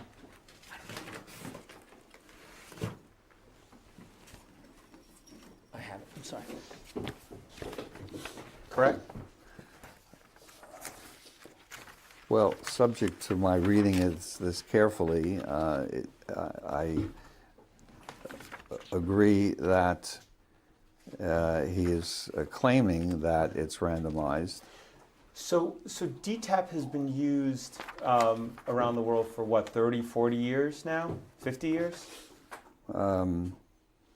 Mainly since the 1990s, Okay. so Mainly in the about 1990s. 20 years. And Peter Abe has been making this claim, a respected scientist whose conclusions you said you take seriously, that DTP might cause more deaths than people it saves. Yeah. But let me just finish my question, please. When do you think this extra science on immunology you think is necessary is going to get done? So we know whether or not DTP is saving more children than it kills.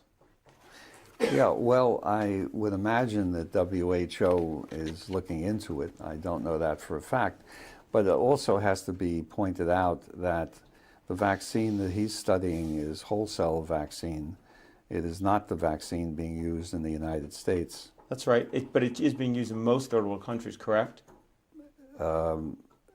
In the vaccines being used in the United States are being used in the U.S. and Europe.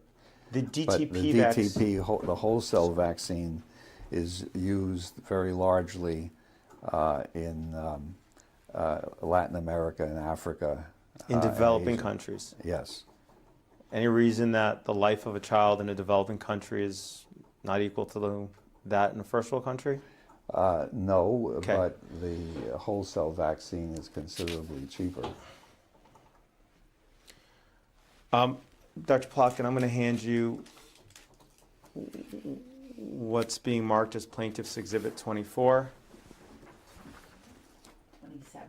27? What is that? What does it say on there? 27. 27. Sorry. Looked like a 4 to me. Got that?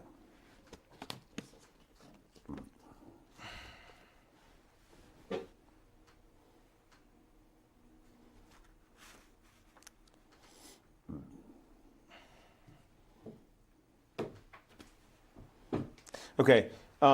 This is an excerpt from the 1994 IOM report, correct? Yes. Okay. Under risk modifying factors, okay, the first sentence there says the committee was able to identify little information pertaining to why some individuals react adversely to vaccines when most do not. Yes. Correct? Mm-hmm. Okay. And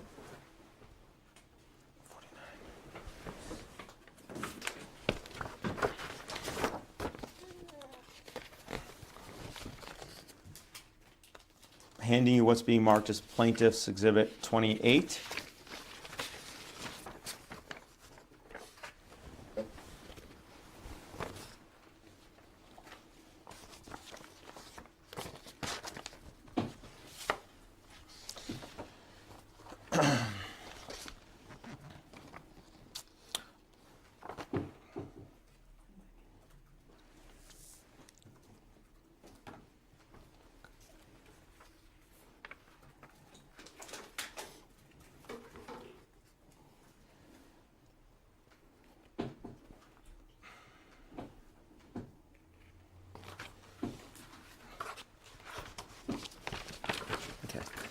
I'm going to read you an excerpt from this, and I'm going to ask you a question. Okay, Dr. Plotkin? Yes. Okay. It says, both epidemiologic and mechanistic research suggests that most individuals who experience an adverse reaction to vaccines have a pre-existing susceptibility. These predispositions can exist for a number of reasons. Genetic variations in human or microbiome DNA, environmental exposures, behaviors, intervening illness, or developmental stage, to name just a few, all of which can interact as suggested graphically in Figure 3-1. Some of these adverse reactions are specific to the particular vaccine, while others may not be. Some of these predispositions may be detectable prior to the administration of vaccines. And then skipping down a little, much work remains to be done to elucidate and develop strategies to document the immunologic mechanisms that lead to adverse effects in individual patients. Do you disagree with what the IOM wrote here? Well, not in principle. If such factors can be identified, so far it has been very difficult to identify so-called predispositions. Isn't that because, Dr. Plotkin, the science is just not being done to make those identify? Well, some attempts have been made. There's a whole literature by Dr. Poland at the Mayo Clinic on such, but the things that he's studied have been relatively minor reactions. Are you aware of any serious large-scale studies that have been done to assess the predispositions that might result in an adverse reaction from a vaccine? There have been some genetic studies done. By who? As I said, by the Mayo Group in particular, and also some studies done at Vanderbilt. Okay, who did the studies at Vanderbilt? Well, James Crow was one of the authors. Okay, and what did the studies involve? The studies involved looking at certain enzymes, particularly, to see if there was an association with, let's see, it was with trying to remember which vaccine it was based on. Smallpox vaccine. Smallpox. Do people routinely get smallpox vaccine anymore in America? No. Okay. Other than the researcher at Vanderbilt and the one at the Mayo Clinic that you mentioned, is there anybody else that you know of that is conducting any serious science to identify would render a child susceptible to a vaccine injury? No, I think the people of British Columbia are doing some work. Who's that?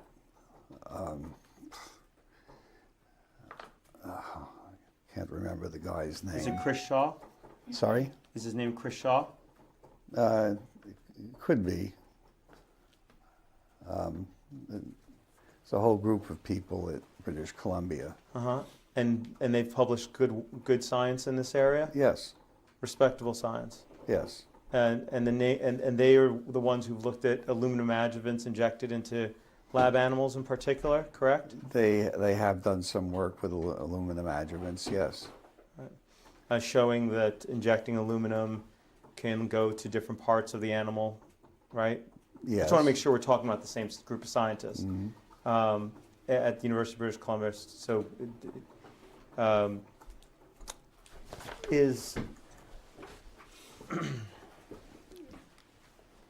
so do you recall if it's Chris Shaw and his group? I don't recall specifically. Okay, but it's the group at the University of British Columbia that's looking in particular at aluminum adjuvants in vaccines, correct? Well, In animal models. they're looking at a lot of different things, including adjuvants. Okay. Understood. Okay. And other than the group at British Columbia, Mayo Clinic, and Vanderbilt, are you aware of anybody else doing such science? Not that I recall, no. Okay.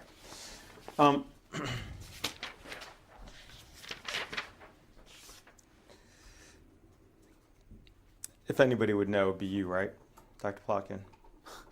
Well, I cannot read every published scientific paper. Right on. Okay. Dr. Plotkin, I'm going to refer to the various forms of aluminum adjuvant various forms of aluminum adjuvant used in vaccines as alum. Is that okay? Yes, Because there are different kinds, correct? yes. Okay.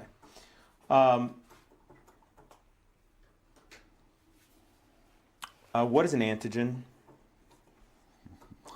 An antigen is usually a protein that induces an immune response. Antigens in killed vaccines, though, produce a very weak immune response, hence the need to add alum to the vaccine formulation, correct? Frequently, not always.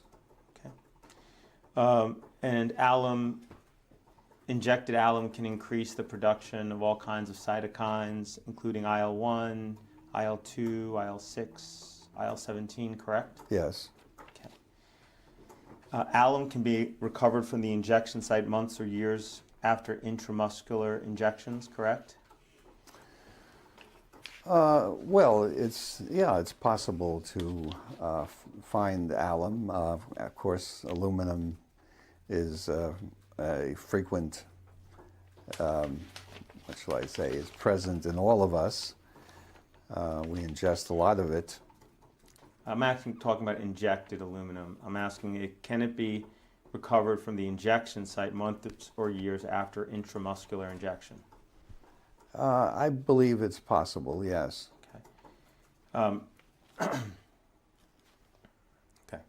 Okay. If I want to read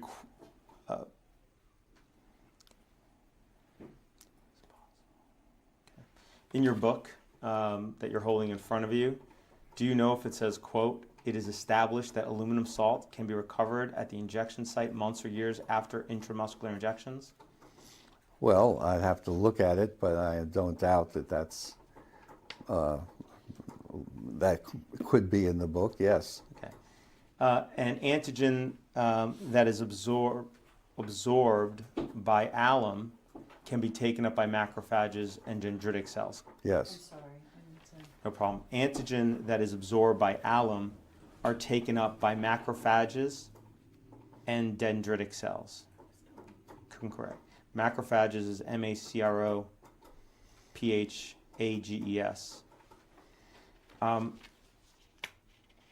Macrophages are immune cells, correct? well, they are scavengers, basically. And what do? They take up antigens and present them to other cells. So that means that the alum, as well as the antigen that's bound to it, are taken up by macrophages and dendritic cells, correct? Yes. Okay. Aluminum injected into the body can travel to the brain, correct? I don't know that for a fact, but I wouldn't be surprised. You've never seen any studies that show that aluminum injected into the body can travel to the brain? I have not seen such studies, no. Or not read such studies.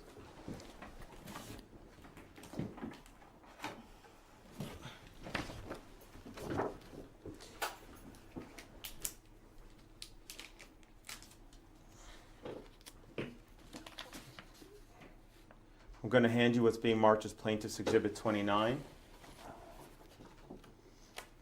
Please take a look at that.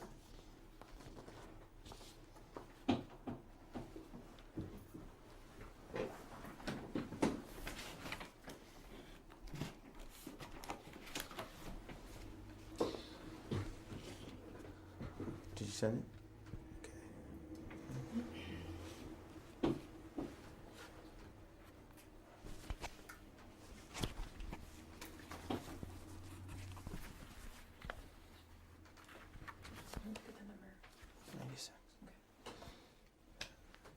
In this study,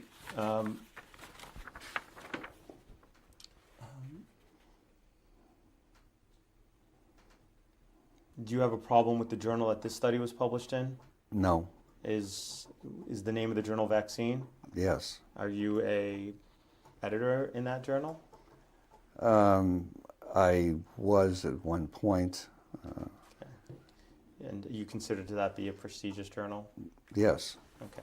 So in this study, they found that injecting rabbits with aluminum, and then they dissected them, they found aluminum in the brain of the rabbits, correct? Yes. Okay. Does that change your opinion of whether injecting aluminum can travel to the brain? Well, it shows experimentally that that's the case. I'd have to look at the concentrations that were injected, Okay. whether they were reasonable with respect to what's injected into humans. Here's another study. Here's another study that's being marked as Plaintiff's Exhibit 30. And this study involved mice. Can you please take a look at it?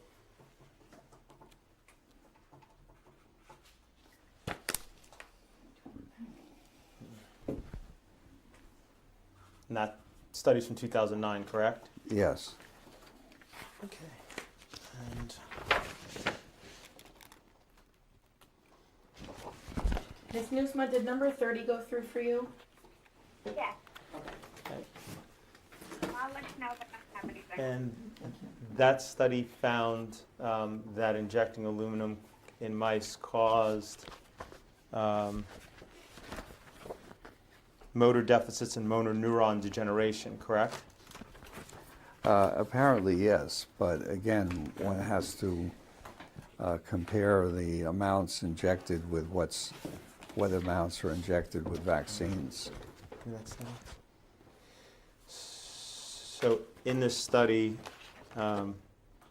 the authors note that they we're attempting to use dose equivalent amounts of alum vis-a-vis the vaccination schedule. And I'll pose that as a question, but I'll leave it to you to take, you obviously, it sounds like you've never read the study, so you could take your time.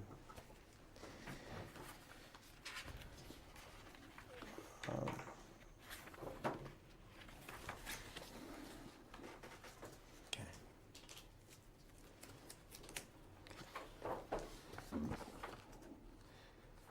And Dr. Plotkin.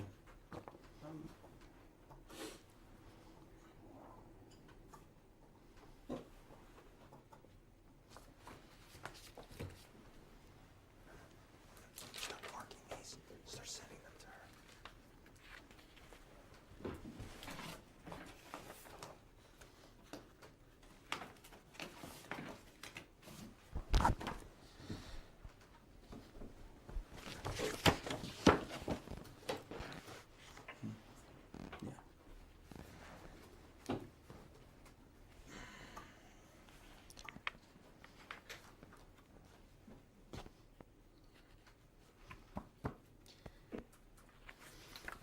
Okay, Dr.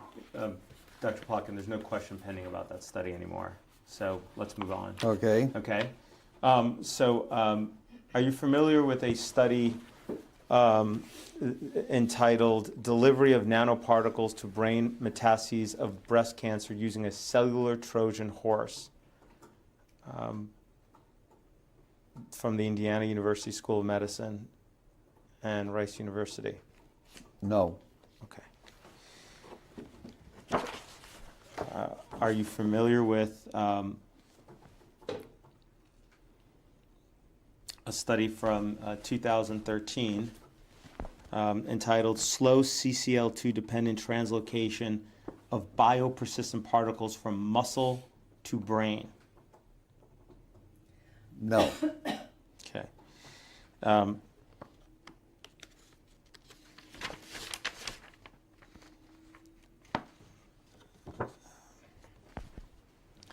Are you familiar with the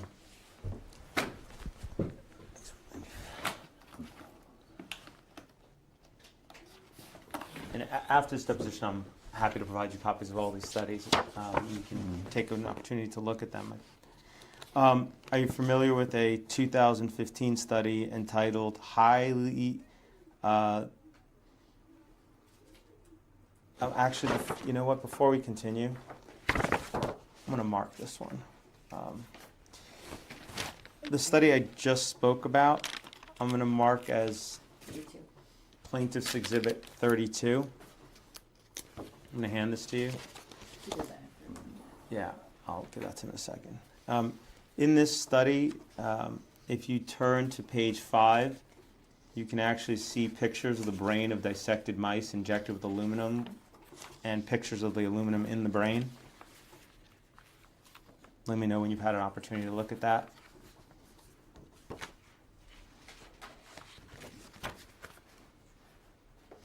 Yes, okay. Okay. That's from 2013. I'm going to show you another study from 2015. I'm being marked a Plaintiff's Exhibit number 33. Okay. This study involved 155 mice, again injected with aluminum, and again you can find pictures of the aluminum in the dissected mice in their brains.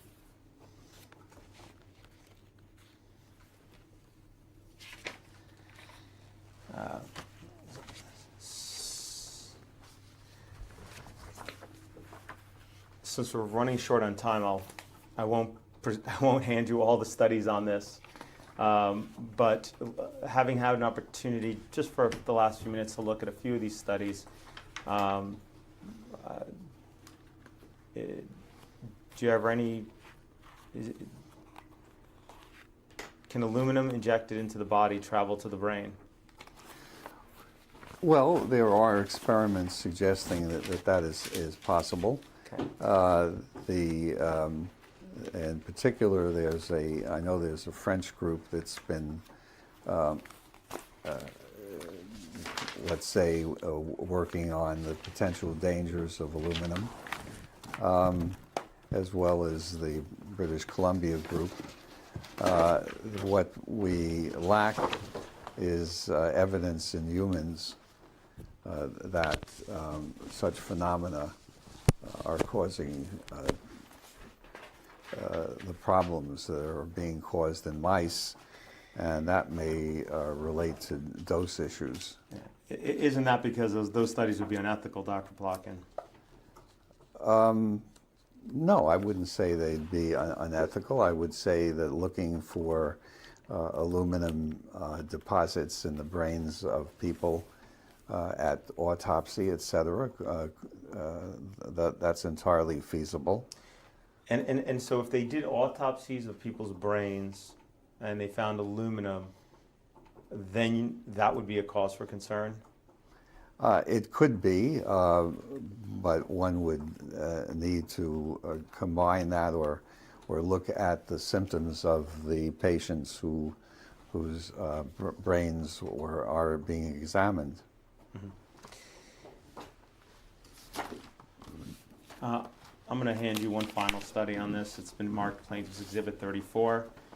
This one, they were very careful, my understanding, is to give to do a number of different dose responses, different doses to see the response. Oh, yeah, this is the French group. That study is the French group, right? That I think you were referring to earlier? Yes. Okay. So, in any event, if aluminum bound to antigen does travel to the brain, Dr. Plotkin, and remains there, would that cause an immune activation event in the brain? I don't know whether it would or not. Okay. Do you think it could result in neurodevelopmental disorders? Again, there's no evidence that that's the case.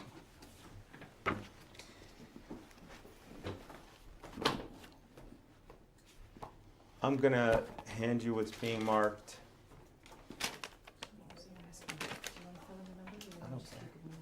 Yeah. Okay.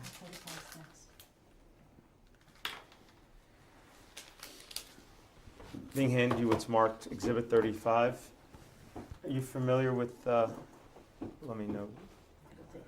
Go ahead. Oh, shoot. That's 104.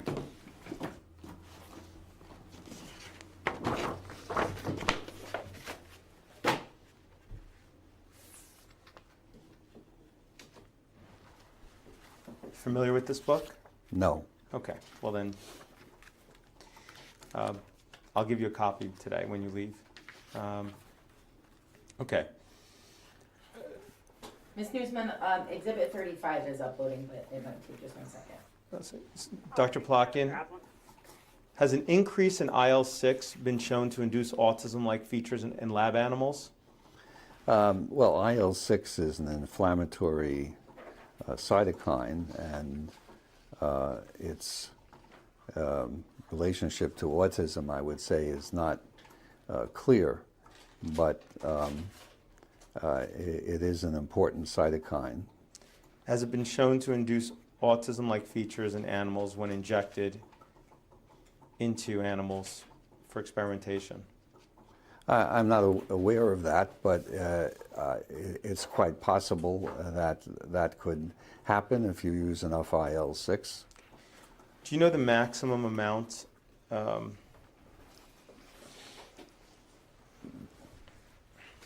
Strike that.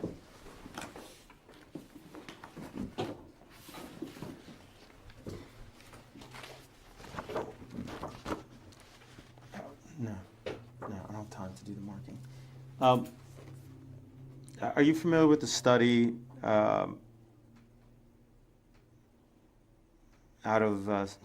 you familiar with the study entitled "Inhibition of IL-6 trans signaling in the brain increases social ability in the BTBR mouse model of autism"? No. Okay.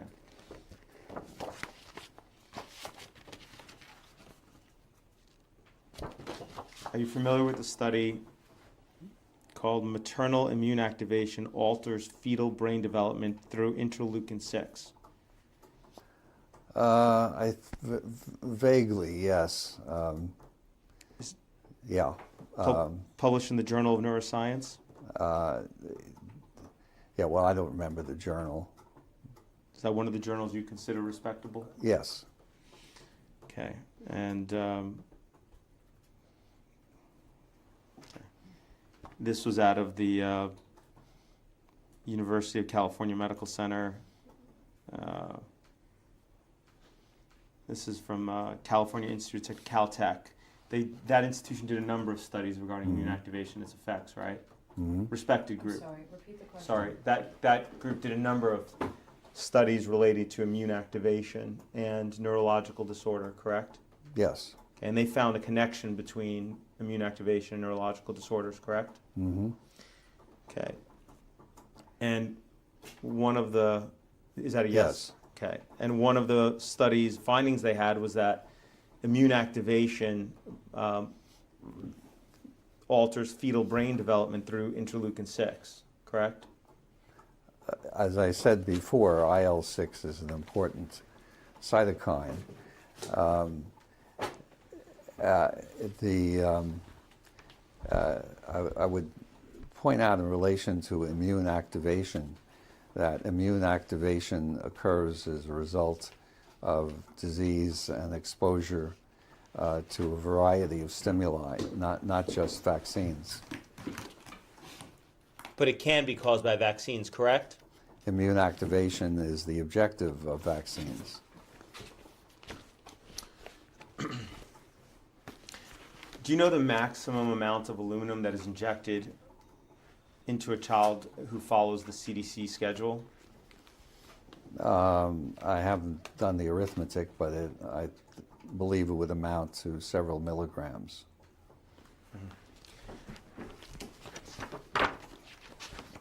Mark these. Mark these two. I'll mark this one. I'm going to hand you what's been marked as Plaintiff's Exhibit 36. Okay? And before I do that, question for you. The group out of the British Columbia that you were...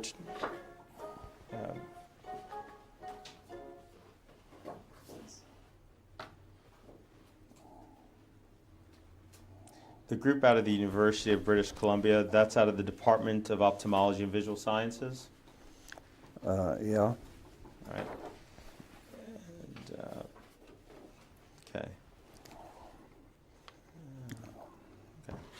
Well, I'm going to hand you a letter from what's been marked as Exhibit 36, which is a letter from one of the professors that runs the lab in that group. We have 4 minutes left on the disc. Okay.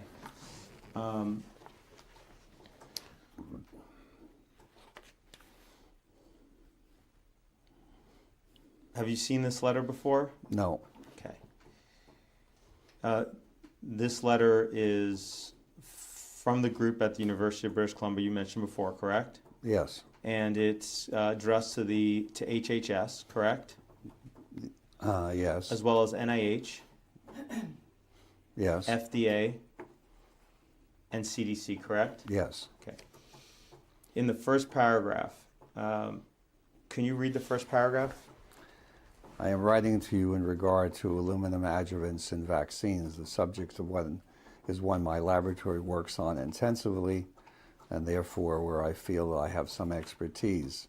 In particular, we have studied the impact of aluminum adjuvants in animal models of neurological disease, including autism spectrum disorder. Our relevant studies on the general topic of aluminum neurotoxicity in general, and specifically in regard to adjuvants, are cited below. Now, can you read the last sentence in the next paragraph? In children, there is growing evidence that aluminum adjuvants may disrupt developmental processes in the central nervous system and therefore contribute to ASD in susceptible children. And just the next paragraph. Despite the foregoing, the safety of aluminum adjuvants in vaccines has not been properly studied in humans, even though pursuant to the recommended vaccine schedule published by the Centers for Disease Control, a baby may be injected with up to 3.675 micrograms of aluminum adjuvant by 6 months of age. And just the next sentence, I guess we can wrap up. In regards to the above, it is my belief that the CDC's claim on its website that vaccines do not cause autism is wholly unsupported. So my comments are, one, that my estimate was pretty much correct. Second, that unfortunately Dr. Shaw has been associated with the party that I mentioned before, Tomlyanovich, who in my view is completely untrustworthy as far as scientific data are concerned. So I'm concerned about Dr. Shaw being influenced by that individual. And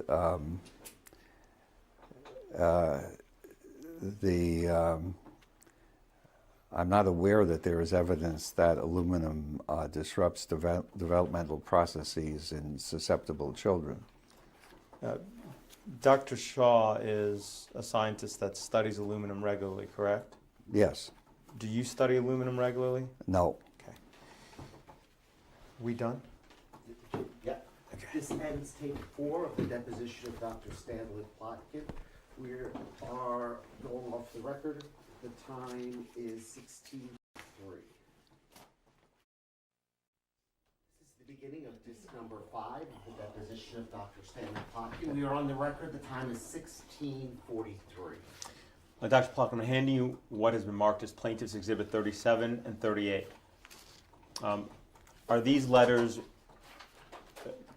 also written by individuals who are very experienced in studying aluminum adjuvant? Yes, well, one of the letters Okay. is from a French group, and I would point out that the French Remember, government... just yes or no answers, Dr. Plotkin. We're trying to get it out of here, out of there. Yes. Okay. And is the content of these letters similar to that of the letter from Chris Shaw? Yes. Dr. Plotkin, I'm going to hand you what's been marked as Plaintiff's Exhibit 39. Okay. This is a study entitled Aluminum in the Brain Tissue in Autism, correct? Yes. Okay, and it was published in the Journal of Trace Elements in Medicine and Biology, correct? Yes. Okay, and it found, and according to its author, he found what he says is some of the highest values of aluminum in human tissue yet recorded in the brains of these autistic children who died prematurely, correct? Well, I'd have to read the paper, but apparently that's the case. Okay. And do you know that the standout observation in this study is that the aluminum that he found was in the immune cells of the brain, including within immune cells traveling into the brain? Yes. Okay. But they were not associated with neurons. They also found aluminum in the neurons as well, Dr. Plotkin, correct? But mostly in other cells. In immune-related cells, right? Immune system-related cells. Cells that travel, yes. Okay. What is encephalitis? Inflammation of the brain. What is encephalopathy? Well, it's a vague term that means something's wrong with the brain. And what is encephalomyelitis? Inflammation of the brain. Do all 5 of the deep tap containing vaccines sold in this country list encephalopathy within 7 days of a prior pertussis containing vaccine as a contraindication? In other words, if encephalitis is present at the time of vaccination?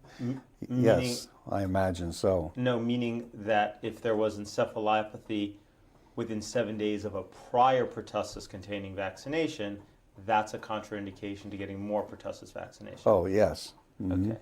And do all 3 of the hepatitis A containing vaccines sold in this country list encephalitis or encephalopathy as a reported adverse reaction in section 6.2 of their product inserts? Well, I don't know that for sure, but I imagine that it is a contraindication. Do all 3 of the hepatitis B containing vaccines sold in this country list either encephalitis or encephalopathy as a reported adverse reaction in section 6.2 of their product insert? Yes. Do almost all of the flu vaccines sold in this country list encephalopathy or encephalitis? I'm sorry. Do almost all of the flu vaccines sold in this country list encephalopathy or encephalomyelitis as a reported adverse reaction in 6.2 Yes. of their insert? Yes. Does the only chickenpox vaccine sold in this country list encephalitis as a reported adverse reaction in section? Yes. Okay. Why do you think brain swelling after vaccination is being reported in all of these vaccines? Anything that happens after vaccination is included in contraindications. That they are related causally is not necessarily the case. Mm-hmm. What is the total quantity of antigen in most pediatric vaccines? Well, that's very variable. I mean,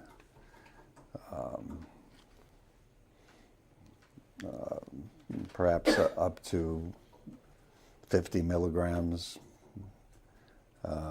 Depends entirely on the vaccine. Minuscule amount, though? It's very Yes. tiny. I mean, it's almost, could you even see it with the naked eye if you had it? Yeah, you could You in could, but some it's- cases, yes. Some cases. Mhm. But for most vaccines, it would probably be very difficult. Yes. Okay. Are there any ingredients in vaccines that you're aware of that can damage neurons? Not that I'm aware of, no. Okay. Are there any vaccines, any ingredients in vaccines that you're aware of that can damage human cells? Oh, well, I mean, that depends on the concentrations and so forth. Human cells, of course, are susceptible to lots of substances, but again, it's very much dependent on the concentration. Do any of the vaccines on the childhood schedule contain monkey kidney cells? Well, the polio vaccine does. Okay. Yeah. Go ahead, I'm sorry. Oh, go ahead. No, I'll stop there. Okay. Are the monkey kidneys used in making the polio vaccine removed from the monkey while the animal is still alive? These days, much of the polio vaccine is produced in a continuous cell line derived from monkeys rather than from monkeys, from live monkeys, so to speak. I'm pretty sure that the IPOL vaccine, for example, is produced in vero cells. Okay. And when you say continuous cell line, what do you mean by that? I mean a cell that grows continuously, derived from tissues that were normal tissues to begin with. I'm sorry. Say that again, Doctor. So they are cells that continue to multiply, unlike cells from let's say, from a kidney that will not continuously multiply. These are cells derived from the kidney that will continue to multiply and therefore can be used to make vaccines in. Cells that continue to multiply unabated are typically considered cancerous, right? Well, if it depends on the circumstances and the cells, but it's true that cancer cells do continue to replicate indefinitely. The vero cells are only used at certain passage levels. They're not used, 1,000 passages further on.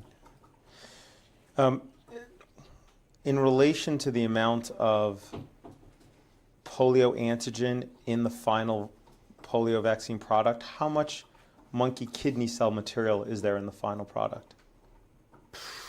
Is it about the same amount? Is there more monkey kidney cell? Is there less? No, I can't give you a figure offhand, but I am pretty sure that the amount of polio antigen is superior to the amount of kidney antigen. But you're not sure. I don't recall the exact amounts. Okay. Monkey cellular material remaining in the vaccine is considered either impurities or byproduct of the manufacturing process, correct? Yes. Okay. Do any of the vaccines in the childhood vaccine schedule contain blood serum from calves or other bovines? Well, frequently calf serum is used to make the vaccine, but calf serum is removed before the vaccine is used because you don't want to sensitize the vaccinee to cows. Meaning if there was cow serum remaining in the vaccine, the child could develop antibodies to essentially cow products, and Yes. that would be, and they could develop an allergy to it, right? If there were, yes. If there were calf serum in the vaccines, correct? Yes. Okay. Sorry. So, but you're saying there's no calf serum in vaccines, right? It is removed, yes.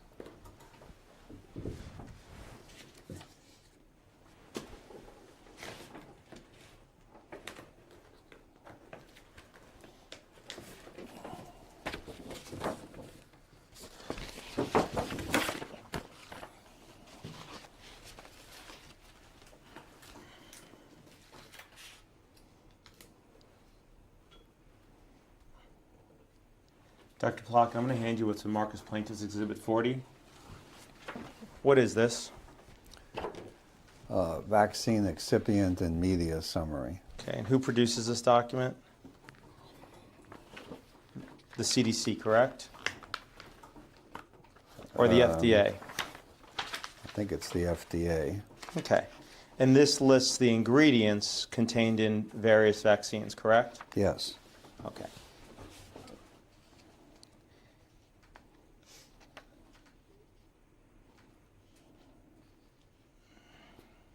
Okay. Can you go to Kinrix on the first page? That's KINRIX. Yes. DTaP IPV. Do you see in the third line down, it says calf serum? Yeah, well, that is used to grow the polio virus. Right, and this is one of the ingredients that remains in the vaccine. I do not believe so. Okay. I mean, the vaccine, as I said, is made using calf serum as a nutrient, but is then Removed, because otherwise it would be yes. dangerous, you said, right? Yes. Can you go to the top of this document? You see it says, you know what? Let me ask you a few other questions, and then we'll come back to this document, Dr. Plotkin. A few quick questions, and we'll come back to it. Do any vaccines on the childhood schedule contain embryonic guinea pig cell cultures? Embryonic guinea pig.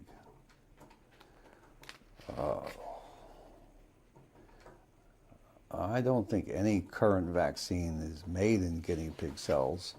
Varicella vaccine was passaged in guinea pig cells, but certainly not made in guinea pig cells. Right. Do you know if any vaccines contain cow's milk in it, or products Cow's from milk?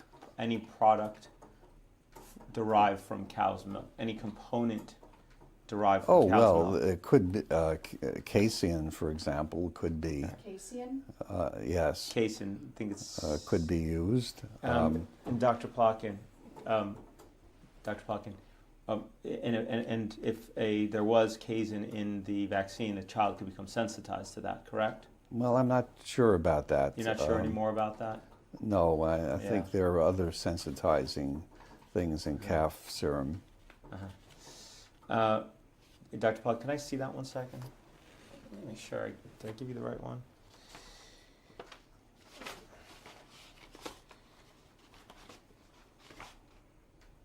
I'm sure I got two. So earlier you said, okay, so do any vaccines contain egg protein? Oh, yes, influenza And vaccines. do those remain in the final product? I believe they do, yes. Not huge amounts, but there are traces, certainly. Do any vaccines contain gelatin from pigs? Yes. Okay. Do any vaccines contain gelatin from cows?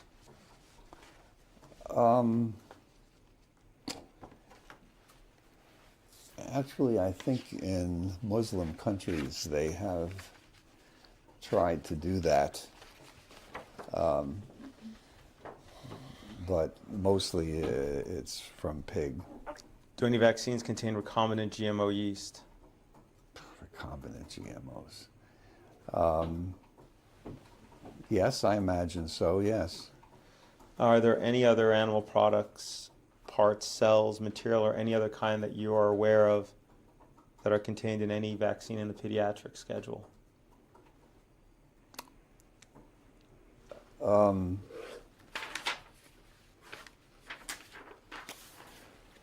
Well, aside from trace amounts, no. Yeah. Guys, unfortunately my 5 o'clock's here, so I gotta cut this short. Well, we're not done. So we need to, so we're gonna. Can you come back tomorrow morning, Dr. Plotkin? No, absolutely not. Okay. Well, counsel, we need to. How long is your? You need to move whatever you have right now, then, because No, I don't. I'm not done with the deposition. Then you renotice it for a second day. I don't know. The notice says from day to day. He's under subpoena. He needs to be here No, today. he's not under It's only 5 o'clock, and it says from day to day. So tomorrow's the next day. If he's not available, he's not available. You guys can feel free to try and have him held in contempt while he's in Pennsylvania, but I gotta go. How long are you available in a half an hour or something that we could take a short break? Yeah, I can do that. Okay, so then let us know when you're done. Half an hour. We'll start at 5:30 then, or if you get done earlier. Jeez. What, does she have to be present? Do you mind if we continue without you being present? Dr. Plotkin says he's fine with continuing without you. As long as he's okay with that, that's fine with me. I think he's got a pretty good handle on things, so Oh. I'm not too concerned. Okay, great. Then we'll continue. All right. Thank you. Miss Newsom, if you wanted to rejoin the conversation, obviously you can dial back in, so. Yeah, I'm just going to leave you guys on speaker in my office and do this in the conference room, and I'll do that. Okay. Do any vaccines on the childhood vaccine schedule contain MRC5 human diploid cells? Yes. What are these? Rubella, varicella, hepatitis A. Let's see. What are MRC5 cells? They are human fibroblast cell strain. Okay, and how were they created? They were created by taking fetal tissue and from a particular fetus that was aborted by maternal choice, and the cells, the so-called fibroblast cells, were cultivated from that tissue. The fibroblast cells replicate for about 50 passages and then die. So MRC5 cells are the cultured cell lines from aborted fetal tissue? They're not cell lines. What are they? Cell strains cultivated from an aborted fetus, yes. So cell strains from an Yes. aborted fetus? Yeah, they're not immortal. Okay, so they live for 5 generations and then they die? About 50 generations, About 50 generations and then they die? yes. And then how is more MRC5 created? Well, a seed stock is made of early passage cells so that one can go back to the seed stock, which is, let's say, at the more or less the 8th passage, and make new cells at the 20th passage and use those to make the vaccine. Okay. And so these cell strains are human cells. Yes. Okay. Do any vaccines on the childhood vaccine schedule contain WI38 human diploid lung fibroblasts? Well, they used to, but I don't think anything is made in those cells anymore. They've been replaced by MRC5. So you're not aware of any vaccine that has in its final formulation WI38 human diploid lung fibroblasts? Well, as I said, at one point in the past, RA273, for example, rubella vaccine was grown in WI38, but the supply is insufficient, so MRC5 is now used. Okay. And and WI38 was created from an aborted fetus. Yes, They took the lung tissue from the aborted fetus, yes, and from that they've grown this cell line, correct? yes. Okay. Cell strain. Cell strain. And is this cell line immortal? No. Do any vaccines on the childhood vaccine schedule contain human albumin? Oh, yes. Okay. What is human albumin? Human albumin is part of human serum. And what is human serum? What is human serum? Human serum is part of the blood that is liquid. Right. It's the non-red blood cell part of the Yes. blood, right? From where was it obtained? The human serum? Yes. Well, that would be variable from donors who are healthy donors. That's all I could say to that. How is it used in the manufacturing process? I'm sorry? How is it used in the manufacturing process? Well, serum is used to keep cells healthy during the process of making a vaccine. So in other words, since the vaccines, or some vaccines, have to be grown in cells, you have to keep the cells in a good state. Mm-hmm. So the cells that are to use the virus or bacteria, the virus is used in some of the the virus is used in some of the vaccines are grown in this human blood component. Well, yes, I believe that the serum is removed in the final product, but certainly it's important to keep the cells healthy during the manufacture of the vaccine. Do you think that, so none of it remains in the final product? I don't believe so, no. Yeah, because that could be problematic, right? Well, it could be. I mean, if the individual is not healthy. Right, or if maybe some of the, human blood components bind to some of the aluminum and develop antibodies, self-antibodies, correct? If they develop antibodies against a serum component, that would not be good. Right. What do any vaccines contain human material in them that? I'm sorry, strike that. Apologies. Do any vaccines on the childhood vaccine schedule contain recombinant human albumin? Yes. Okay. What is this? Sorry? What is recombinant human albumin? It's albumin. Sorry. Recombinant human albumin. That's Thank you. ALBUMIN.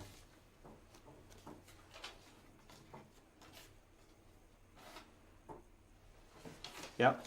Yeah, so it's a component of human serum, which is useful to stabilize cells and keep them healthy. and it's made by genetic engineering. Okay, so it's genetically engineered human serum, basically. A part of human serum, yes.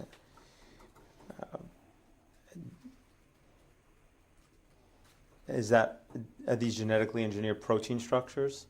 Is that what- Yes, and the idea was to eliminate any possibility of a contaminant from human albumin obtained from donors.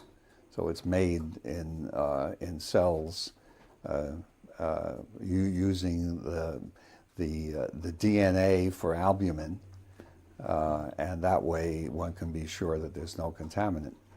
And again, you pretty much want to make sure that none of that remained in the final product too, right? Well, human albumin is probably not much of a problem in terms of causing reactions. So, But in terms of it potentially binding to the alum, that could be problematic, correct? well, I don't know the answer to that question. Okay.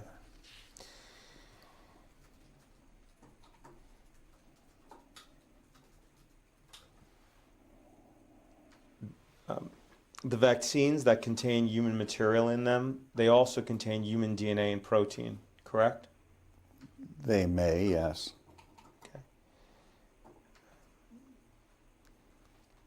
Isn't it true that human DNA in vaccines is typically purposely fragmented to below 500 base pairs in length? Yes, one doesn't, I would say mostly for theoretical reasons, doesn't want to put DNA into intact DNA into vaccines. Okay. I think the actual risk is zero, but that's my opinion.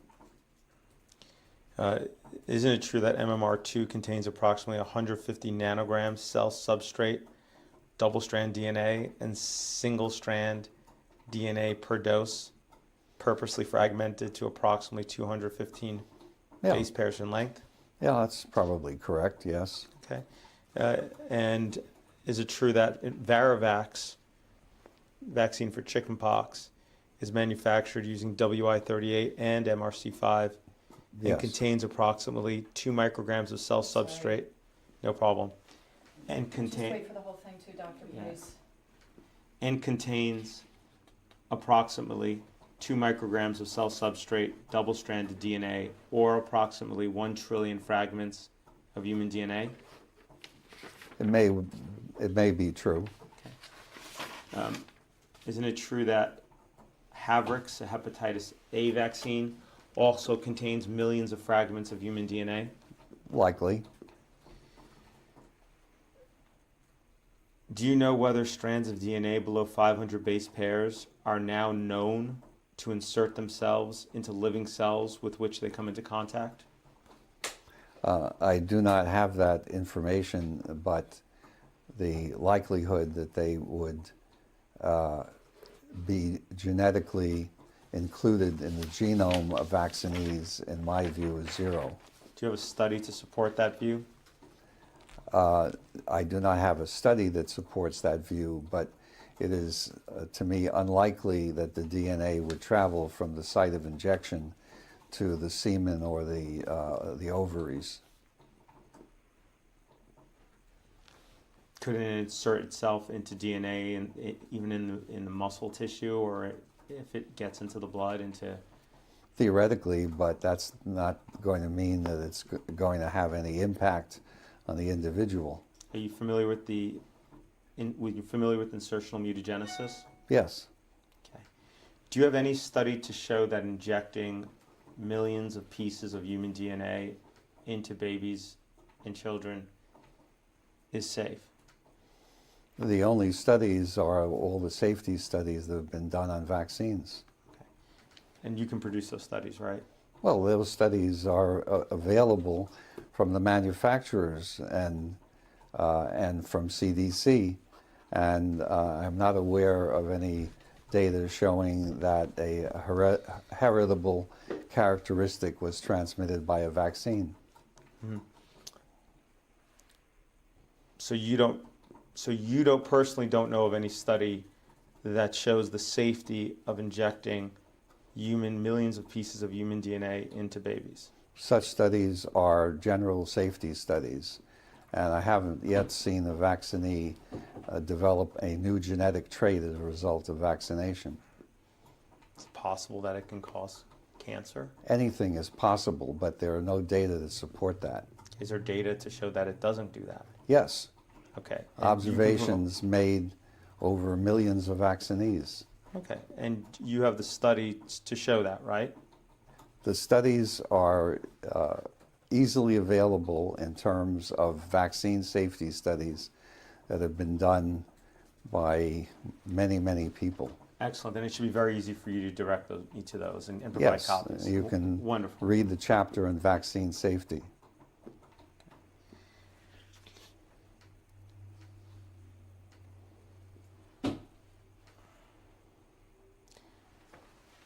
Vaccines contain dead or weakened poliovirus, correct?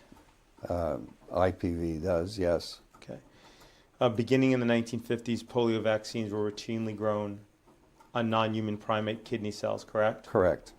Are you aware of any simian, monkey, viruses, meaning viruses that come from primates, that contaminated polio vaccines and infected individuals receiving the polio vaccine? Yes, SV40, Okay. And what does SV40 stand for? simian virus 40. Okay. And was it the 40th simian virus found? Is that why Yes. it's called? Okay. Are you aware of any other simian viruses that are in any vaccine? At this stage, no. Okay. Are you aware of any bovine virus that is in any vaccine?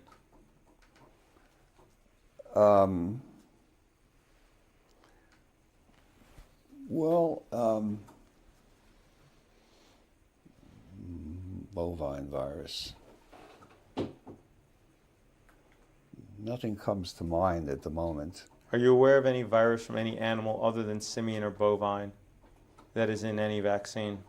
Yes, there's a pig virus present in one of the rotavirus vaccines, What's that virus called? circovirus. Charcot. Yes. Is there more than one type, or is there only one? Oh, there's more than one type, but I think only one was recovered from the vaccine. Which one is that? I think it was two. Circovirus 2? I think so. Are you aware of any retroviruses that are in any vaccine?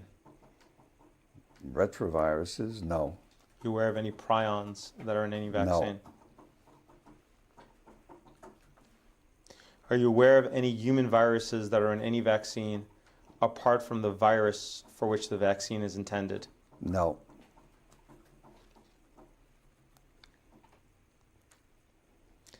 You indicated that they did find a porcine circovirus type 2 in rotavirus, correct? Yes. Was that unintentional? Yes. When it was released to the market, they didn't know that virus was in there, correct? Correct. And then when they released the polio vaccine on the market, they didn't know SV40 was in there, correct? Correct.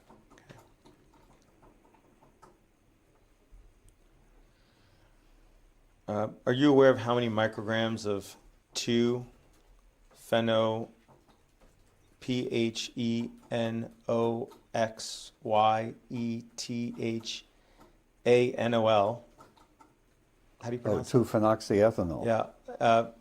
Are you aware of how many micrograms of 2-phenoxyethanol a child following the childhood vaccine schedule would be injected with? No, I'd have to look that up. Do you think it's close to around 100 micrograms? It could be, but I'd have to look it up. Do you know the safe level in terms of that ingredient? I am not aware that there is toxicity associated with 2-phenoxyethanol. It's Okay. fairly harmless substance as far as I'm aware. Do you know any vaccines on the childhood schedule that include ferric nitrate? Ferric nitrate. No, I don't recall that. Are you aware of how many micrograms of polysorbate 80 a child following the vaccine schedule will be injected with?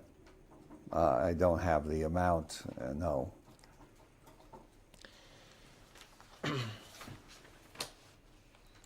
Now, I'm going to give you back Exhibit 40, Dr. Plotkin. Take a look at that a moment. You indicated that you weren't aware that WI-38 was in the final vaccine product. If you could turn to page 3 for MMR and MMRV.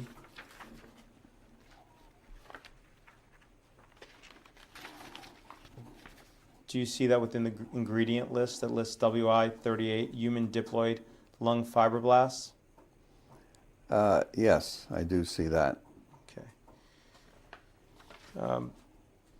I believe that of the ingredients that we discussed till now, the rest of them you indicated you are aware are in vaccines except for, are there any ingredients we've discussed till now that you believe are not in vaccines?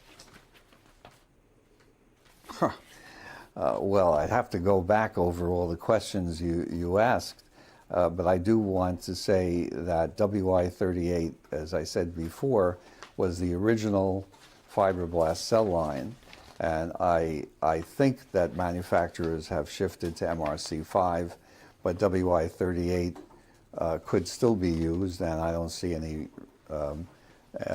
wrong with that. Okay.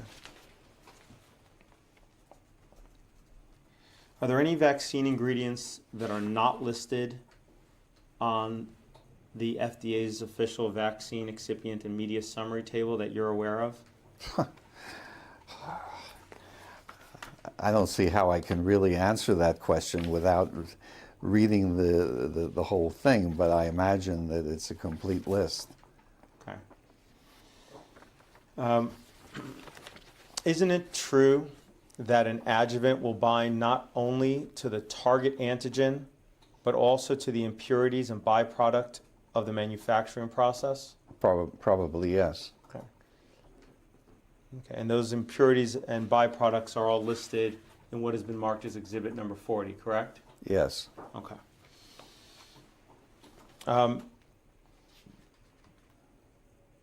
Once the impurities or byproducts are bound to the aluminum, the body may also develop antibodies to these impurities and byproducts, correct? May is the operative word, but not necessarily. Okay. The entire purpose of the aluminum binding to a protein structure, be it an antigen or some other protein structure, is to cause an immune response that Yes, will develop but- antibodies, correct? Yes, but the protein has to be of the right size and presentation in order to induce an immune response. And that will not always be the case if the protein is small or is something not recognized by the human immune system. Do you know whether the protein structure for any of the ingredients on Exhibit 40 are not the right size to bind to alum? Well, I think it's unlikely that monosodium glutamate, for example, will cause an immune response. I have to look through the whole thing, but amino acids probably are unlikely to induce an immune response. Anything else? You want me to read this whole Well, no, thing? I'm just asking, I mean, in terms of just the stuff that's got protein structures in it. Well, things like calf serum, if they were present, would possibly induce an immune response. But the things on this list, the vast majority of them are unlikely to do so. Because they're not protein structures. They're not proteins, or they're very small. Okay.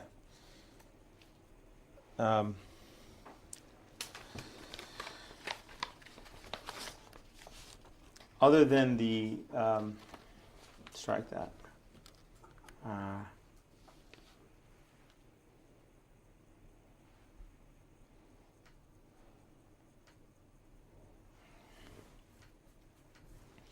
How about, and we talked earlier, human albumin, that would be of a big enough protein structure to bind to alum, correct? It could, although the fact that it's human means that individuals might well not respond to, that is, not respond to human albumin as a foreign protein.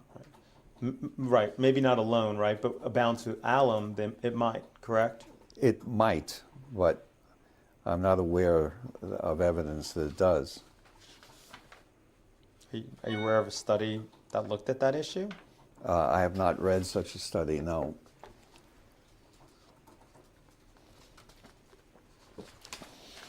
Okay.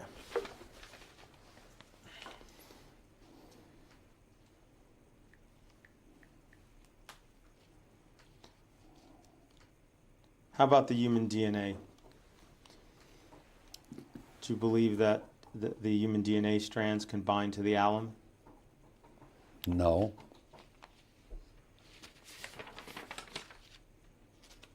Why is that? I don't see any chemical reason why it should. Any reason why it shouldn't? Proving a negative is always more difficult. Well, I'm just trying to know if you know or you're not sure. That's all. I'm not asking. I'm just saying if you don't know, just say you don't know. That's I have fine. no reason to believe that DNA will bind to albumin. But you don't know for sure. I have not done the experiment, no. Okay. And do you know whether it will bind to any of the cellular debris from MRC5 or WI38? Whether human albumin would bind? No, whether alum would bind to MRC5 or any of the cellular debris that's in the final product from MRC5. I think it could, but I don't know that it does. Do you know whether alum could bind to any of the cellular debris from WI38? It might, but I don't know that for a fact. Do you know whether alum would bind to any of the gelatin from pigs? I think that's unlikely. Why is that? I don't think that alum will bind to gelatin, but I don't know that for a fact.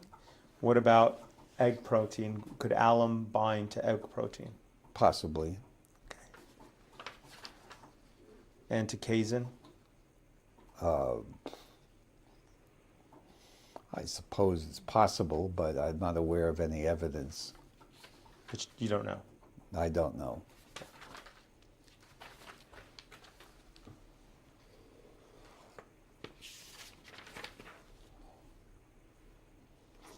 Okay.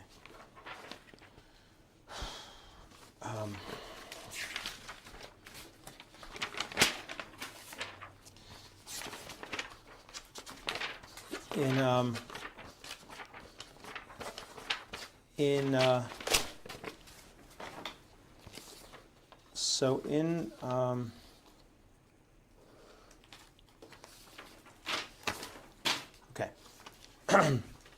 In your work related to vaccines, how many fetuses have been part of that work? My own personal work, too. 2. So in in all of your work related to vaccines throughout your whole career, you've only ever worked with 2 fetuses?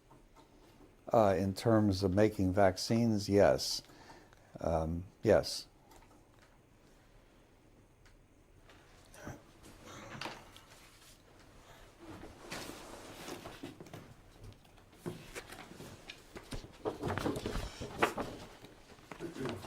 I'm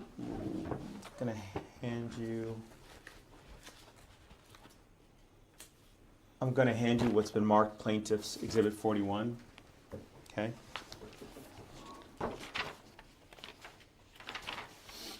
Are you familiar with this article, Dr. Plotkin?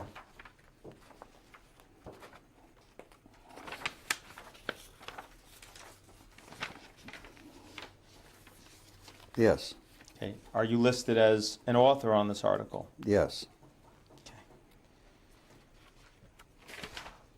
This study took place at the Wistar Institute, correct? yes, You were at the Wistar Institute, correct? yes. How many fetuses were used in the study described in this article? Quite a few, but my answer to the previous question was, what did I use to make vaccines? And the answer was 2. Can you read back the question I had asked? Just now? No, prior.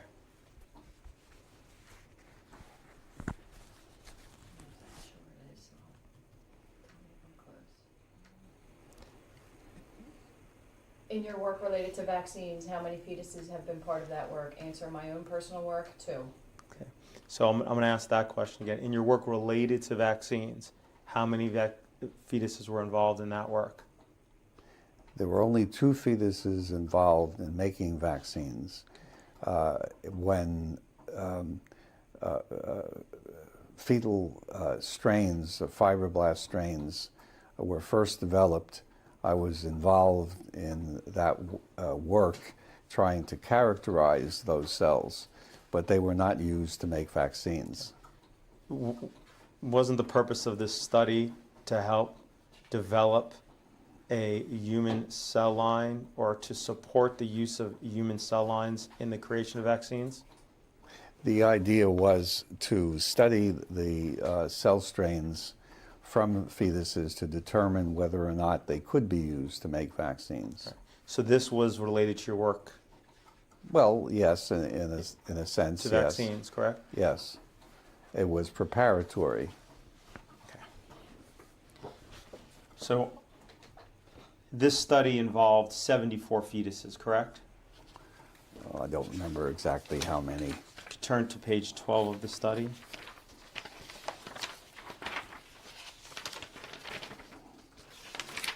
You know, 76. 76. Mhm. And these fetuses were all 3 months or older when aborted, correct? Yes, Okay. And these were all normally developed fetuses, correct? yes, Okay. These included fetuses that were aborted for social and psychiatric reasons, correct? correct. What organs did you harvest from these fetuses? Well, I didn't personally harvest any, but a whole range of tissues were harvested by co-workers. Okay. And these pieces were then cut up into little pieces, right? Yes, And they were cultured? yes, Okay. Some of the pieces of the fetuses were pituitary gland that were chopped up into pieces to okay, included the lung of the fetuses, yes, okay, included the skin, yes, kidney, yes, spleen, yes, heart, yes. okay, and tongue. I don't recall, but yeah, probably yes. So I just want to make sure I understand. In your entire career, and this was just one study, so I'm going to ask you again. In your entire career, how many fetuses have you worked with? Well, I don't remember the exact number, but quite a few when we were studying them originally, before we decided to use them to make vaccines. Do you have any sense? I mean, this one study had 76. How many other studies did you have that you used aborted fetuses for? Oh, I don't remember how many. You're aware? Are you aware that one of the objections to vaccination by the plaintiff in this case is the inclusion of aborted fetal tissue in the development of vaccines and the fact that it's actually part of the ingredients of vaccines? Yeah, I'm aware of those objections. Okay. The Catholic Church has actually issued a document on that which says that individuals who need the vaccine should receive the vaccines regardless of the fact, and that I think it implies that I am the individual who will go to hell because of the use of aborted tissues, which I am glad to do. Okay. Do you know if the mother is Catholic? I have no idea. Okay. So But she should consult her priest. if she has if she's in fact Christian, I guess, right? In any event, so we have 76 in this study. Would you approximate it's been a few hundred fetuses? Oh, no, I don't think it was that many. Okay. It was probably not many more than in this paper. Uh-huh. And I should stipulate that we had nothing to do with the cause of the abortion. Mm-hmm.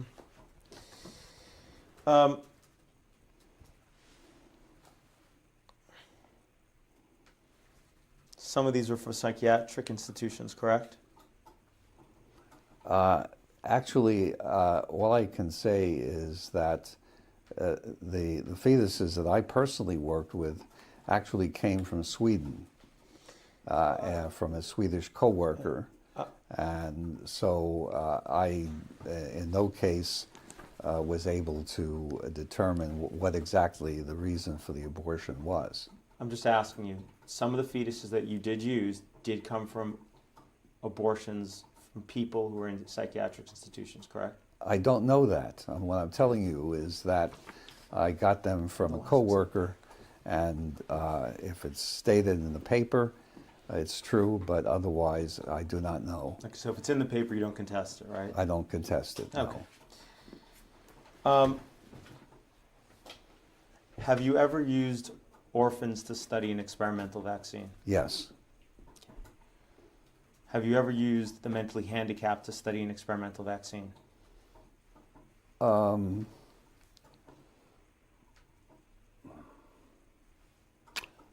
don't recollect ever doing studies in mentally handicapped individuals. At the time, in the 1960s, it was not an uncommon practice.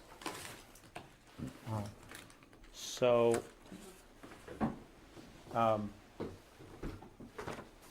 you're saying, I'm not clear on your answer, I'm sorry. Have you ever used the mentally handicapped to study an experimental vaccine? What I'm saying is I don't recall specifically having done that, but that in the 1960s it was not unusual to do that, and I wouldn't deny that I may have done so. Okay. We've already marked this. I know, but that was wrong. Okay. That was the task force. I'm going to read you a sentence from what's been previously marked as No, that wasn't it. Exhibit 7. That's not what got marked as Exhibit 7. That got, the task force was 7. Oh, So this should be 42. got it. That makes sense. Okay. So, and well, in any event, you're not denying that you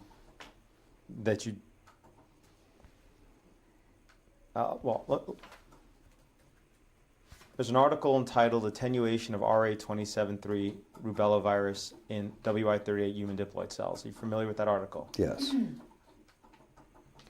In that article, one of the things it says is 13 seronegative, mentally retarded children were given RA27.3 vaccine.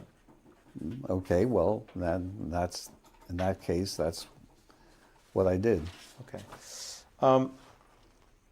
Have you ever expressed that it's better to perform experiments on those less likely to be able to contribute to society, such as children with handicap, than with children without or adults without handicaps? I don't remember specifically, but it's possible. And again, I repeat that in the 1960s, that was more or less common practice. I've since changed my mind, but that was a long time ago.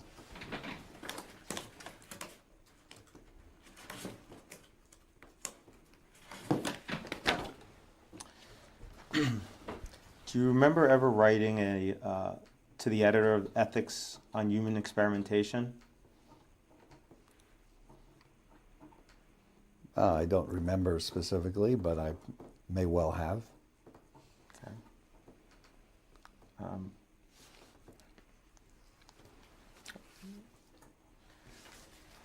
We'll mark this.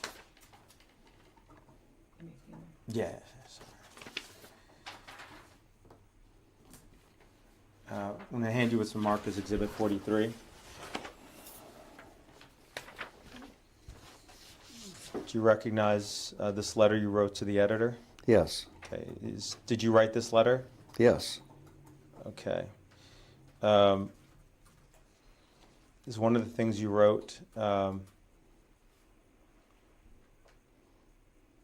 question is whether we are to have experiments performed on fully functioning adults and on children who are potentially contributors to society, or to perform initial studies in children and adults who are human in form but not in social potential. Yes. Okay. It may be objected that this question implies a Nazi philosophy, but I do not think that it is difficult to distinguish non-functioning persons from members of ethnic, racial, economic, or other groups. Mm-hmm. Okay.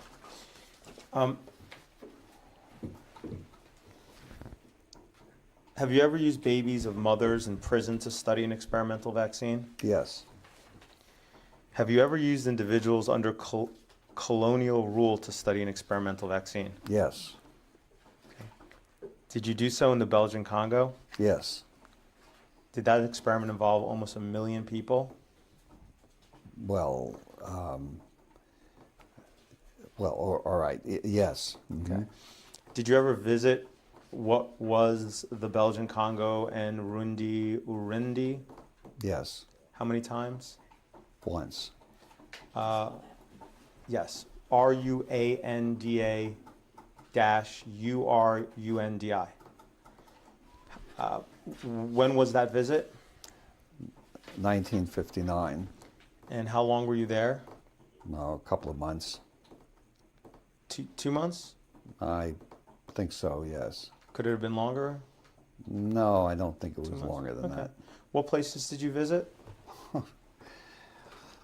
What was then called Leopoldville, Stanleyville,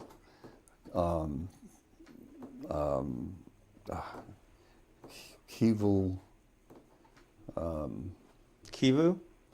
yes. K-I-V-U? Yes, Burundi. Okay. Miss Newsom, are you back? I am. Uh-huh.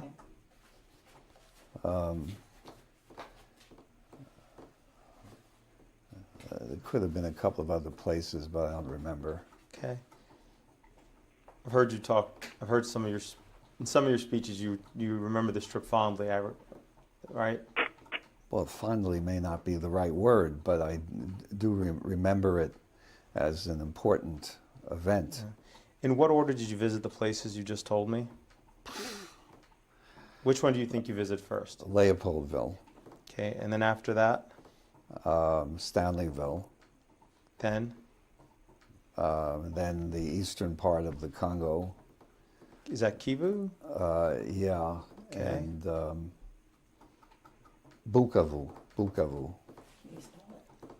Is that before or after Burundi? Before. Can you spell those? Can you spell Bukavu? Bukavu.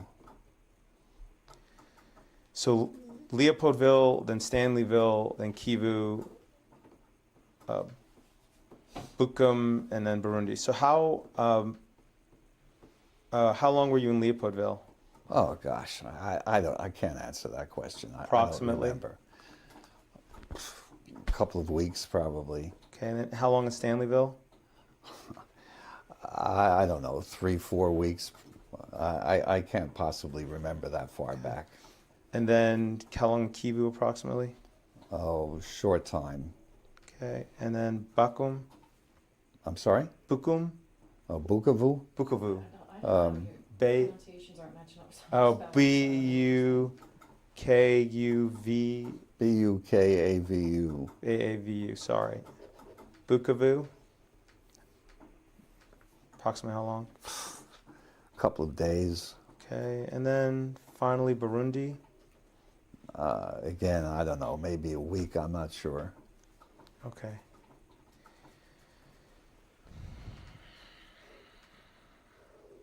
What were you doing in Leopoldville?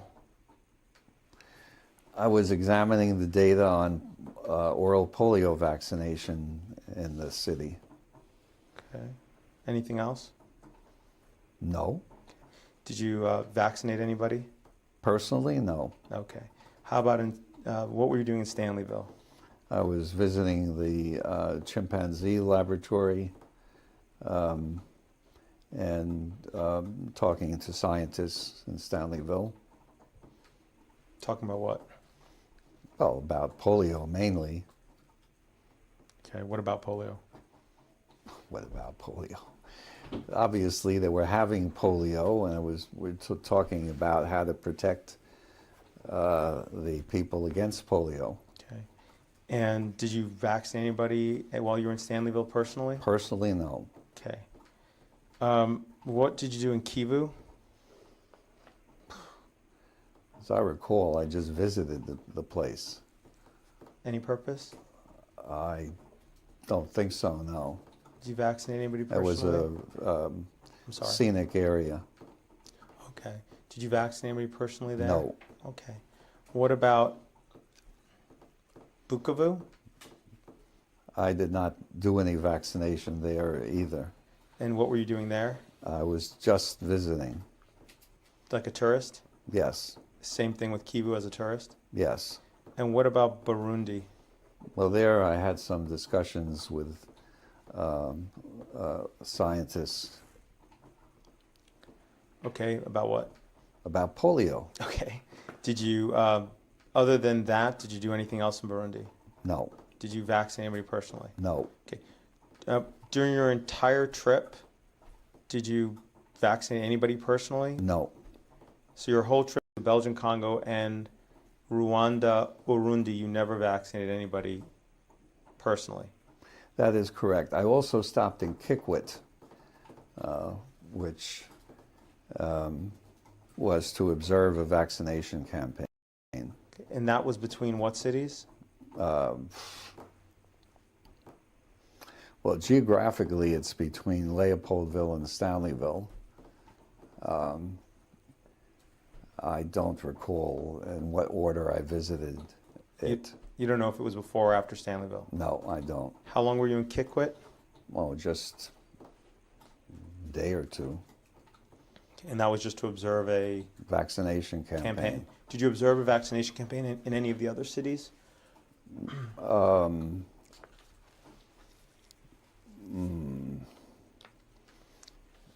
Stanleyville, probably.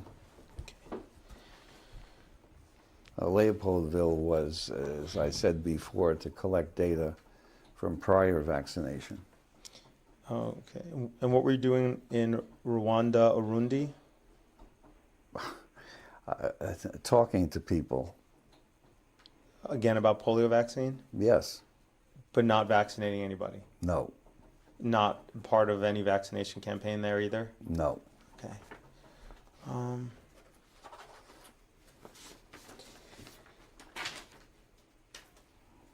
Do you believe that someone can have a valid religious objection to refusing a vaccine?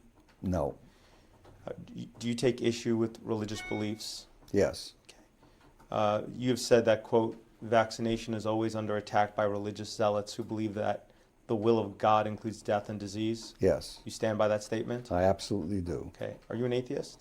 Yes, Do you accept that some people hold religious beliefs that are inherently unprovable? yes, I'm sure they do. Okay. You said that, quote, vaccination is always under attack by a legal system that profits from the failure of most people to understand risk-benefit ratios or public health issues. Correct? Yes. Can you explain what you mean by that shortly? I mean that the risk from vaccines, for example, is considerably less than the risk from disease, but people don't necessarily understand that.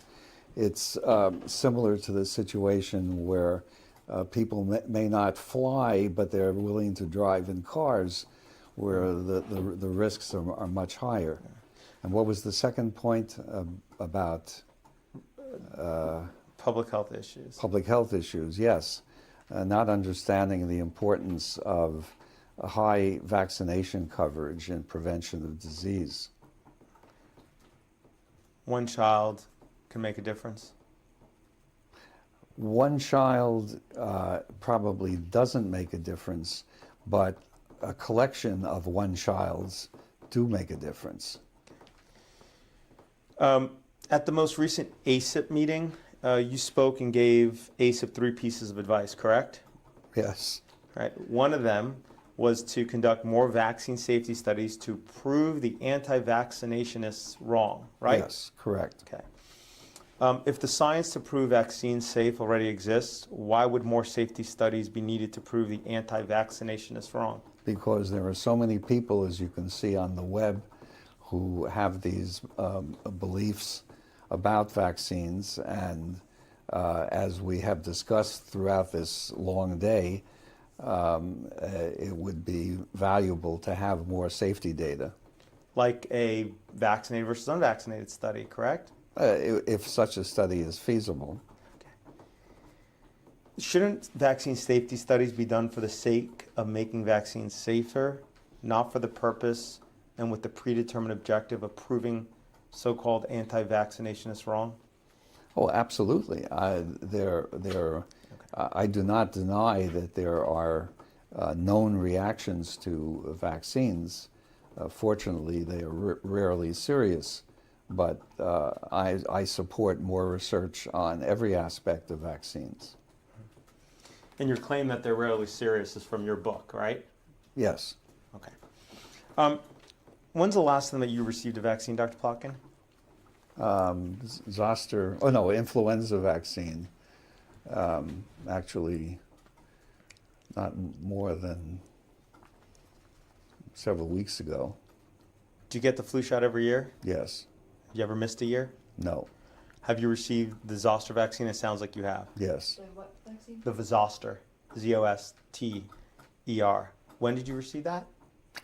I've received now 2 doses, and I'm looking forward to receiving the new Zoster vaccine as soon as I can buy it.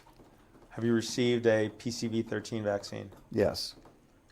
Have you received a PPSV23 vaccine? Yes. Hep B vaccine? Yes.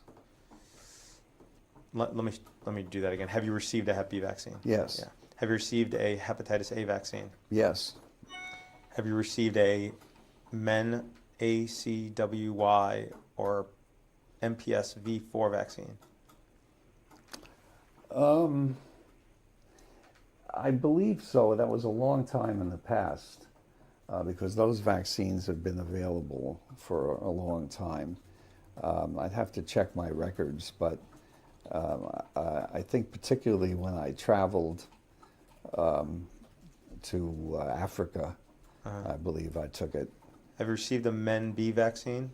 Not yet, no. Have you received a Hib vaccine? Oh, Hib, well, I was long past the age of Hib when it was developed. When's the last time you got a tetanus diphtheria containing vaccine? Oh, within the last 10 years. I don't remember exactly when, but Do you think all adults should be required to receive all vaccines on the CDC's adult immunization schedule? That's somewhat of a difficult question because adults, of course, have the ability to make their own decisions. Tetanus is a vaccine that, how shall I put it? I guess it's a choice whether you're willing to be susceptible to tetanus or not. For pertussis, I think there's increasing reason to say that all adults should be vaccinated against pertussis. So it's, let's say, open to discussion at this point for DTaP anyway. You'd support a law that would require adults to get the DTaP? At this point, 2017, I wouldn't insist on that for all adults. I would insist on it for children and adolescents. But the data, the reason I say that is because the data showing protection against pertussis in older adults is really not that solid, not that available. Did you ever experience an adverse vaccine reaction? Personally, Yes. no. Have you ever witnessed someone experience an adverse vaccine reaction? I've witnessed people fainting after vaccination. Anything else?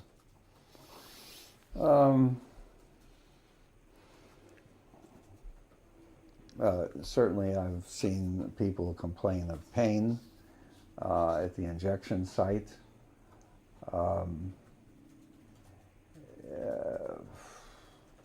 And in the rubella days, women complaining of joint pains after vaccination. I think that's it. When you say fainting, after what vaccine was that? Oh, actually, that was tetanus, as I recall. It was a high school athlete. Do you know anyone that's experienced a serious adverse reaction? And Personally, no. Yeah. Did your grandchildren receive the hepatitis B vaccine on the first day of life as Oh, of recommended by the course. CDC? I'm sorry, say the question again. Yeah. I asked if his grandchildren have your grandchildren received the hepatitis B vaccine on the first day of life as recommended by the CDC? And he answered yes. Do you think there's a safe threshold of how many vaccines can be administered at one time? My answer to that is I don't know. I don't think there's any evidence that the 6 that are currently generally given together is a problem. So I don't know if eventually there's some theoretical threshold, but I am not aware of any evidence for that yet. Okay. But before you would say, for example, getting 30 vaccines on one day was safe, you'd probably want to get the data to support it? Yes. Okay. That data doesn't yet exist, obviously, right? No. Okay. Do you intend to appear at trial in this matter to testify? No, I do not. Do you intend to appear via video conference to testify in this trial? Well, In I this haven't case? been asked. I suppose I might consider a video conference, but no one has asked me, and I'm not, I would say, very inclined to do that. And you know, while we're on the tape, so to speak, I want to stipulate, since you were so interested in my income, that I'm doing this pro bono. Mm-hmm. But as you sit here today, you're still receiving remuneration from all 4 major vaccine makers, correct? Yes. Okay. And from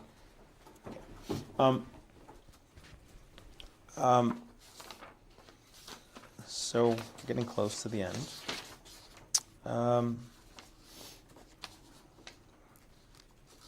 Okay.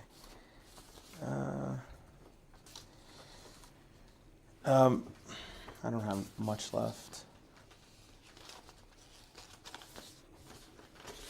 A few more. There was a controversy revolving around the origin of AIDS and the OPV vaccine, correct? Yes. You disputed any connection between OPV vaccine and AIDS in 2 papers submitted to the Royal Society, in which you stated, quote, there was no gun, the chimpanzees, no bullet, the virus, no shooter, a manufacturer of the vaccine chimpanzee cells, right, and no motive to use chimp cells or to hide the fact. Correct? Yeah, I also said that the only smoke was created by Mr. Hooper. Right. Who is that?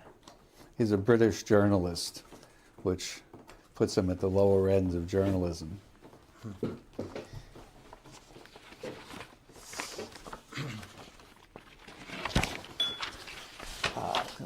this.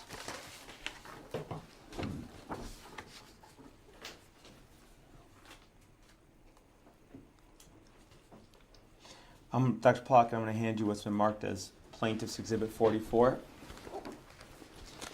And I'm also going to hand you what's been marked as Plaintiff's Exhibit 45.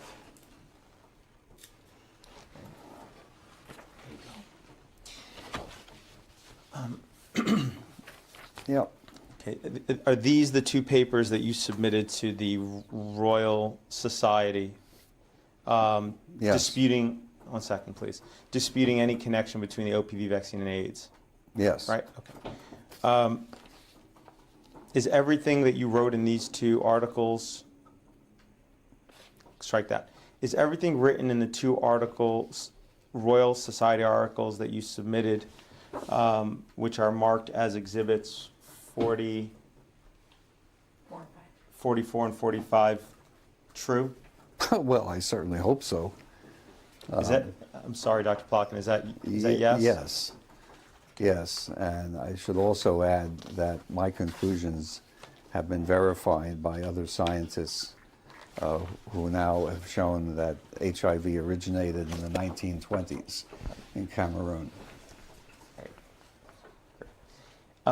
At the end of which one was 44 and 45? Sorry. Okay.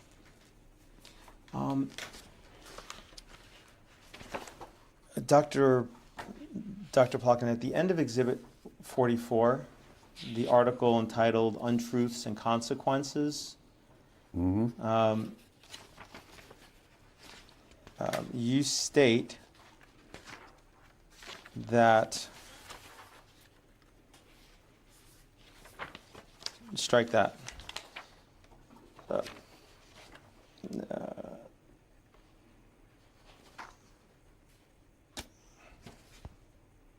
I apologize. Sorry, Dr. Plotkin. Can you look at Exhibit 45? I'm sorry. At the end of Exhibit 45, it states that letters cited in this paper will be deposited in the library of the College of Physicians of Philadelphia or the University of Leuven, correct? Yes. That's Leuven. Have you deposited those letters and papers? I have, yes. Okay, when did you deposit all of those letters and papers? Oh gosh, it's probably at least 5 years ago now.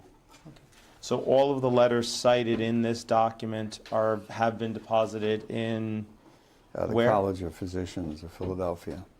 And they're in possession of all of the letters cited in this document? Well, I believe so. I have to go over the list, but that certainly was my intention, and I believe I have done so.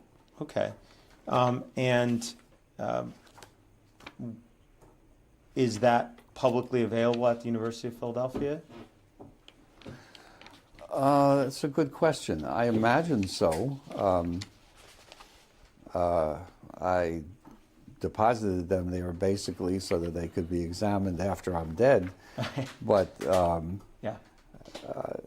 I don't know. I've never been asked. Okay. If they're not publicly available, would you provide copies? Well, I have to ask the College of Physicians to do that. Would you authorize them to release copies? I'd authorize them, sure. Okay.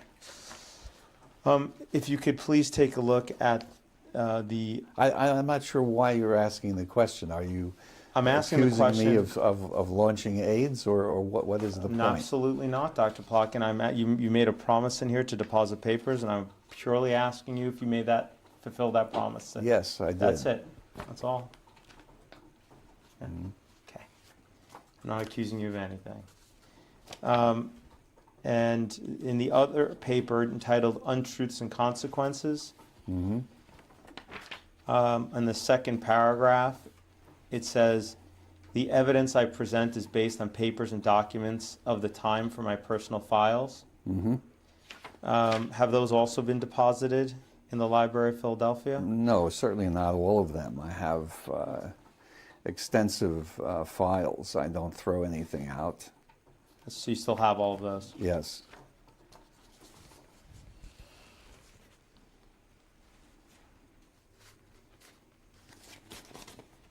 I assume you don't have an issue sharing copies of those?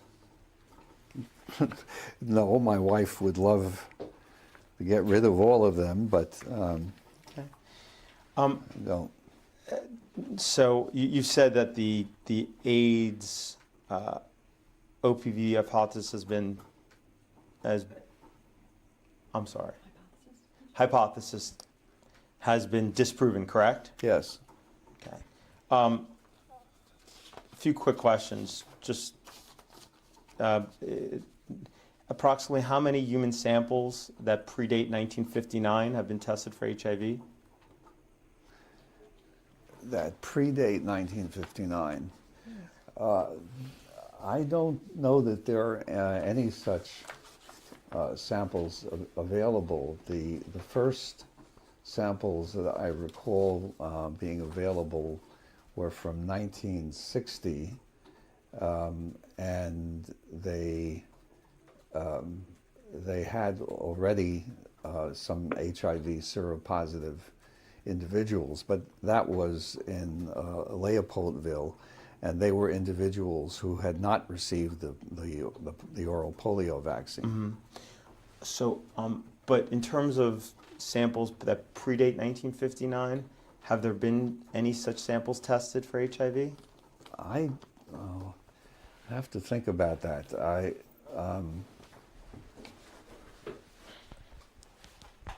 Oh, well, there have been samples from elsewhere in the world, but from the Belgian Congo, Yeah. I don't think that any such samples have been available. Are you aware of whether there currently exist any samples of polio vaccine that was in the Belgian Congo at any time between 1959 and 1960? Whether the Wistar has kept them or not, I don't know. Fortunately, at the time of the Royal Society, I was able to go to Wistar and find specimens that had been used in the Congo, or from the same lot that had been used in the Congo. But whether that still exists or not, I have no idea. Well, I'm curious, is there any samples that were actually in the Belgian Congo that you're aware of? That were tested? That were tested? I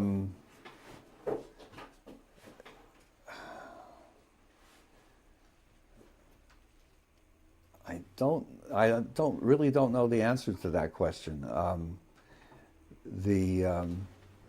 The vaccine that was used, the oral polio vaccine that was used, I believe was entirely used up in the vaccination campaign.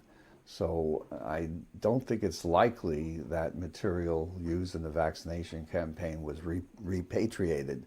But fortunately, we had material from the same lots that were used in the Congo, and that had been retained at the Wistar. But as far as you're aware, in terms of actual samples, a sample that was actually in the Belgian Congo, are you saying you're not aware of any such sample? No, I'm not aware of any such sample. Do you know if any such sample are you aware of any such sample that existed after 1960? I'm not aware that anything existed. Okay.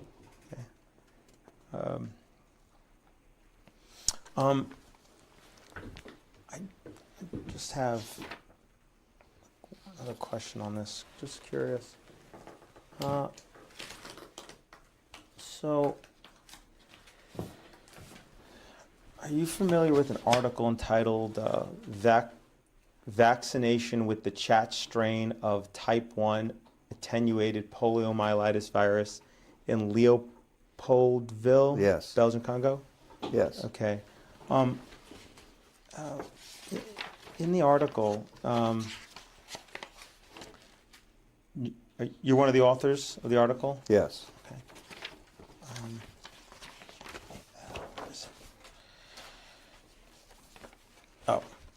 So, on page 2 of this article, it states the titer of the vaccine after a day's use was checked periodically by sending frozen Aliquots, yes. Thank you. Aliquots to the ALIQUOTS to the Wistar Institute, Philadélphia, Pennsylvania, USA. Yes. What does that mean? Well, it means that in order to be sure that the vaccine used still contained enough virus, they sent back samples to be titered for the quantity of virus. So they sent back samples of the oral Yes. polio being used in Yes. the Belgian Congo. Yes. And they did that periodically. Yes. But to your knowledge, none of those survived after 1960? No, I think they were tested and then discarded.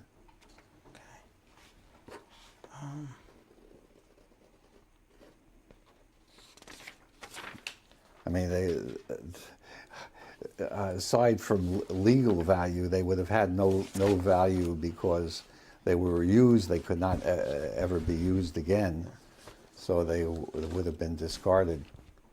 It'd be helpful for you if some of those were saved, right? It would have been, yes, but at the time, nobody thought about that. Right. If such a sample were to have survived someplace Yeah. on the planet, where would you think that would be? Difficult to say. The laboratory in Stanleyville no longer exists. I have no idea where it could be. Do you think such a sample will ever be located? I doubt it. Last question on this topic, and we'll move on. Did you or any of your Wistar colleagues ever carry any human cells, such as WISH or WI1 or polio vaccines grown in such human cells to the Belgian Congo? No. Well, at least I certainly have not. Okay. Are you aware of any such No. vaccines I am not aware of being any. No, I am not aware of those cells being carried to the Congo. If they had been, it would have been for experimental purposes, certainly not for vaccination purposes. So you're not aware they're being carried or used there, right? Not that I'm aware of, no. Okay.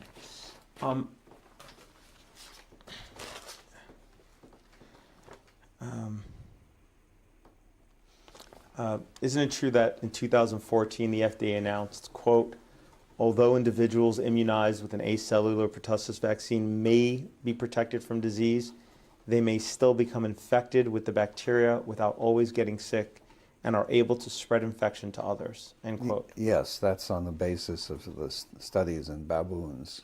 Okay, that's the Warfel study. Yes, All right, and we discussed earlier that the baboons would probably be the best surrogates for humans, right? yes, Because you couldn't ethically expose humans to pertussis, correct? Right. So the Warfel studies would be the best evidence What as study are you calling it? Warfel, WARFEL. Would the Warfel studies, the one in 2014 and 2016, which were conducted by the FDA, correct? yes, Those would be the best evidence as to the ability to whether or not a cellular pertussis vaccine prevents infection and transmission of pertussis, correct? yes.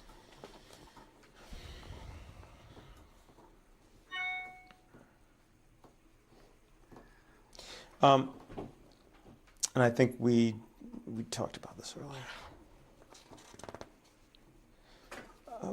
In your estimation, what % of adults would you say are actually immune to pertussis? It's a very good question, and I don't know the answer to that because immunity to pertussis is complex. And so just measuring serum wouldn't necessarily give you a firm idea as to what percentage of adults are immune. But judging from the frequency of pertussis in adults, I don't think the immunity level is very high because clearly adults are getting pertussis. Could you estimate what percentage of the adult population in the United States you think is immune to pertussis? Immune? Well, I think probably 50–60% could be immune, but it's difficult because immunity wanes. Right. And so people become susceptible again.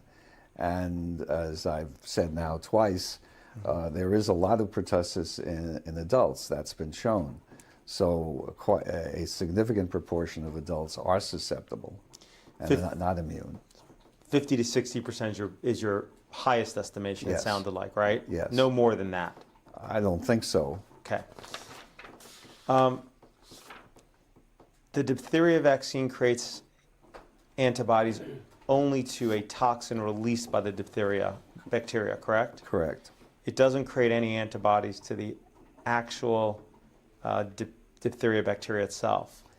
Yes, that's true, but it is also true, it certainly appears to be true, that if the organism can't produce a toxin, it has a great difficulty in surviving. And so the observation is that where the vaccine is used, the organism disappears. So it's very difficult to find it in the US, for example, but in Russia, where vaccination has not been always complete, there are still cases of diphtheria. How do you define anti-vaccinationists or anti-vaxxers as you've used them here today? How do I define them? Yeah, what does that mean to you? You use those terms, and I'm actually not They are exactly sure what you people- mean by that.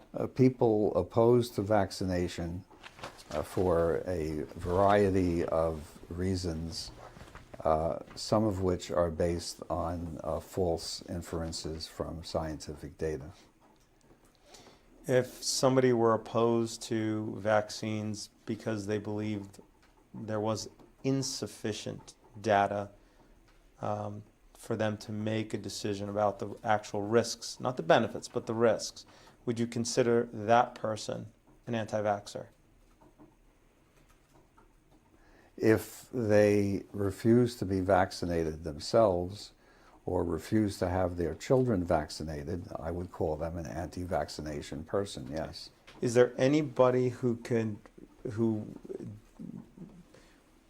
refuse a vaccine who you would not label anti-vaxxer? Yes, if there are individuals who are immunosuppressed, for example, and therefore have a contraindication to certain vaccines, that to me would be a reasonable decision on their part. Okay. But otherwise, you believe that anybody else who refuses a vaccine is doing so based on misinformation? Generally speaking, yes. Now, as I said before, I can imagine an adult deciding that they don't want the advantages of vaccination for whatever reason. I think the situation for children is quite different because one is making a decision for somebody else and also making a decision that has important implications for public health. So in the case of an adult, you think it's okay for the adult to make a decision for themselves to take on a risk, even though it could implicate public health, but not the case for a child? You know, it depends. For example, if you're a healthcare worker and you refuse to be vaccinated against diseases that you could potentially transmit to patients, I don't think you should have the option of making that decision. Earlier we discussed that there hasn't been a wild case of polio in the United States since 1979, correct? Right. Okay. The United States currently only uses inactivated polio vaccine, right? Yes. It does not Sorry, say it again. The United States only uses inactivated polio vaccine, correct? Yes. The United States does not use oral polio vaccine, correct? Correct. If there were an outbreak of polio in the United States, Yes. isn't it true that we would have to, that that we would have to return to using oral polio vaccine to stop the spread of polio in the United States? It might well be the case. However, individuals who have received the inactivated vaccines will not themselves get polio. They may get infected and transmit to others, which is one of the reasons why one might resort to OPV, but the individual himself would not be susceptible. Is that because the IPV creates IgG antibodies in the blood Yes. towards, but it doesn't create IgA immunity in the intestinal tract? Correct. And it is in the intestinal tract where the polio virus Yes. multiplies, correct? Yes. So a person vaccinated with IPV can still become infected and transmit polio virus, correct? Yes, although in point of fact, IPV does protect the nasopharynx. So in this country where hygiene and sewage, et cetera, are good, the possibility of transmitting from an IPV vaccinee is much less than it is, let's say, in Africa, where sewage contamination is great. When you say nasopharynx, what is that? The throat.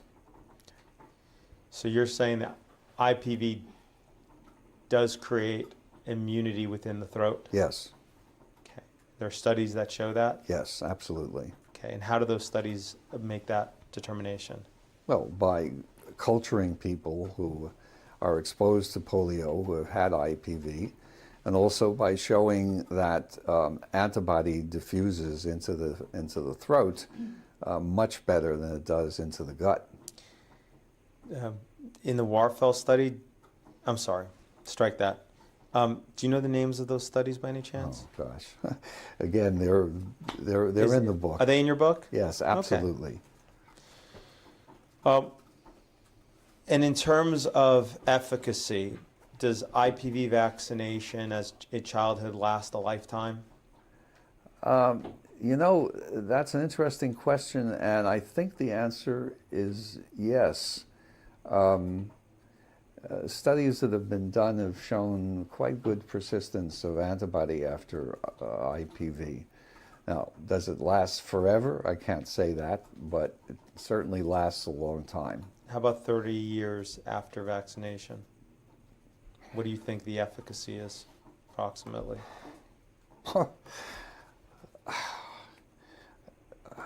I would just be totally speculating, but I think most people would still be protected because you don't need much antibody against polio to be protected. Levels of dilutions of 1 to 4, 1 to 8 are probably protective. But you're not sure. I'm not sure about 30 years. I'm sure about the levels that are protective. Right, but 30 years, you're not sure about what % of the people vaccinated are still immune to polio. No, but I do know that persistence is good, and that the likelihood is that most people, even 30 years, will still be protected. 40 years?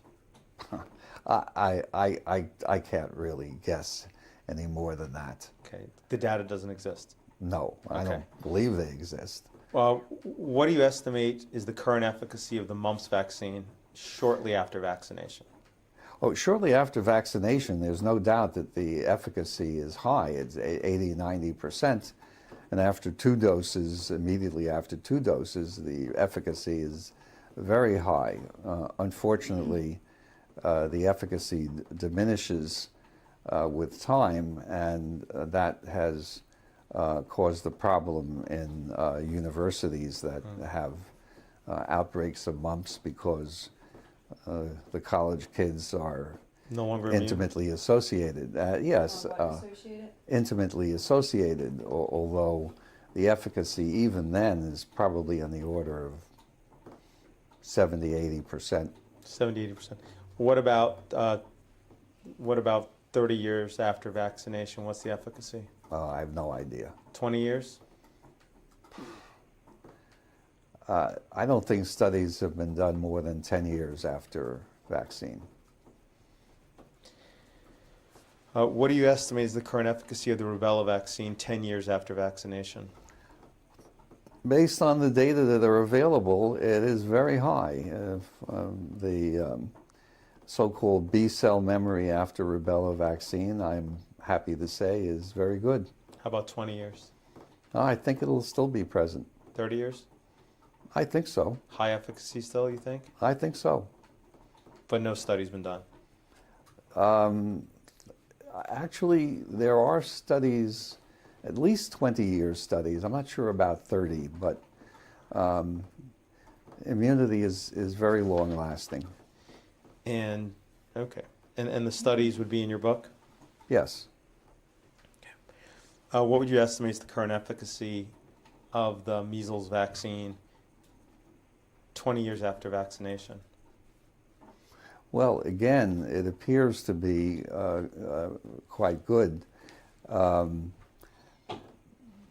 20 years, again, I don't have in my head a study done 20 years later, but certainly studies done some time after vaccination have shown good persistence of antibodies. And once again, you don't need a whole lot of antibody to prevent you from getting measles.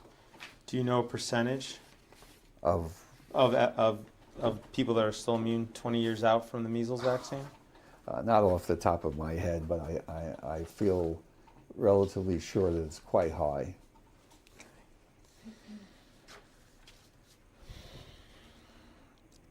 Is it important to get a tetanus vaccine? Well, it's important if you don't want to get tetanus, yes. The tetanus vaccine was introduced into routine childhood schedule in the late 1940s, correct? Yes. When the tetanus vaccine was introduced, there were only about 4 cases of tetanus per million people, correct? If you say so. I don't remember. You familiar with what the CDC Pink Book? Yes. If the CDC book said that it was 4 cases of tetanus per million, would you dispute Okay. that? Well, I'll accept that. You do accept that. And that's just the number of cases, not deaths, right? Yes. Okay. And you think it's a public health imperative for people to be vaccinated against tetanus, correct? I think it's the wise thing to do if you don't want to be under risk of getting tetanus if you have an injury. Okay. To prevent something that was a few cases in a million, correct? Yes, but a deadly disease. Do we know whether the tetanus vaccine causes more or less than a few cases of serious adverse reactions after vaccination? I don't believe it causes a whole lot of serious reactions, no.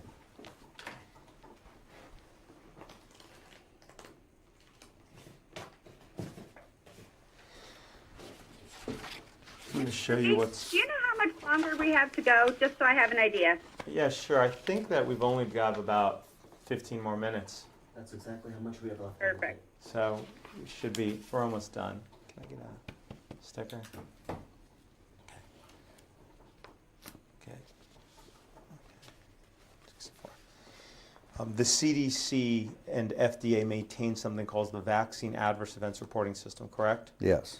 And that's where anybody, including doctors, can go and report what they believe to be an adverse reaction from a vaccine. Right, Right? correct. There's no, anybody can submit a report, right? That's correct. Okay. And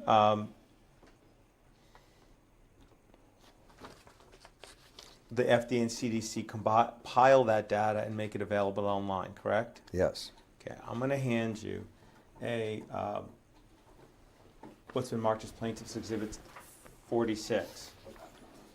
Okay, and this is a printout of the VAERS data for all adverse reactions reported to tetanus-containing vaccines in the last 10 years. If you take a look, do you see that in the last 10 years there have been 985 deaths reported Yes. to have followed any tetanus-containing vaccine? Yes. That would average to about 98.5 reports of death per year Yes. over the last 10 years. Okay. And there's also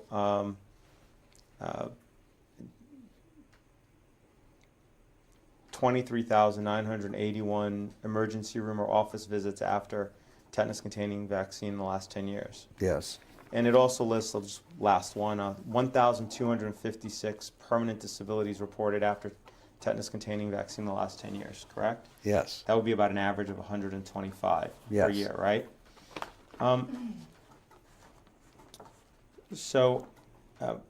But we don't, because these are just reports and not done in some kind of randomized controlled study, we don't actually know whether or not the tetanus vaccine is causing these deaths and permanent disabilities, correct? Correct. Okay. But it's possible it could be, correct? Anything's possible, Ah, yes. anything's possible. Okay. Don't you think a study should be done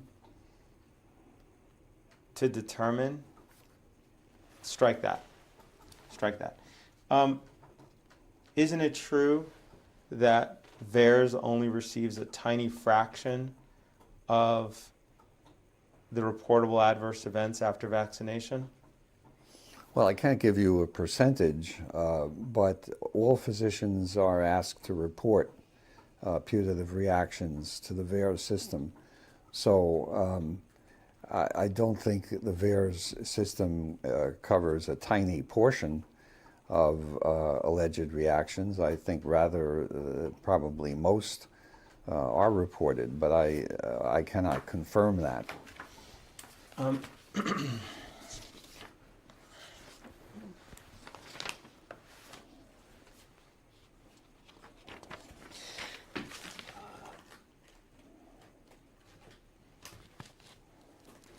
Dr. Plotkin, I'm going to show you what's been marked as plaintiff's exhibit.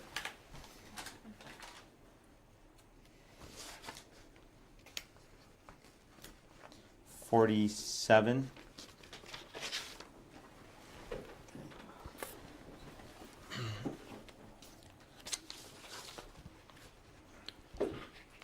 This is a report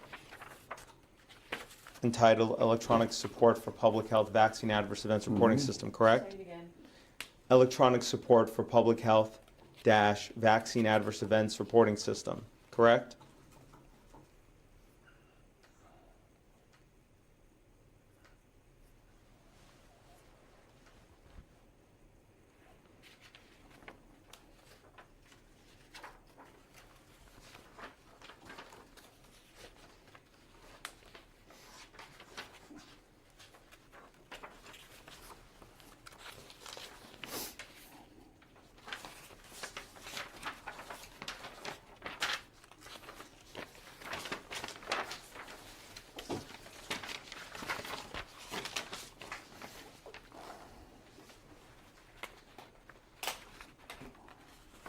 Let me know when you're ready, Dr. Plotkin. Well, I'm ready. Okay.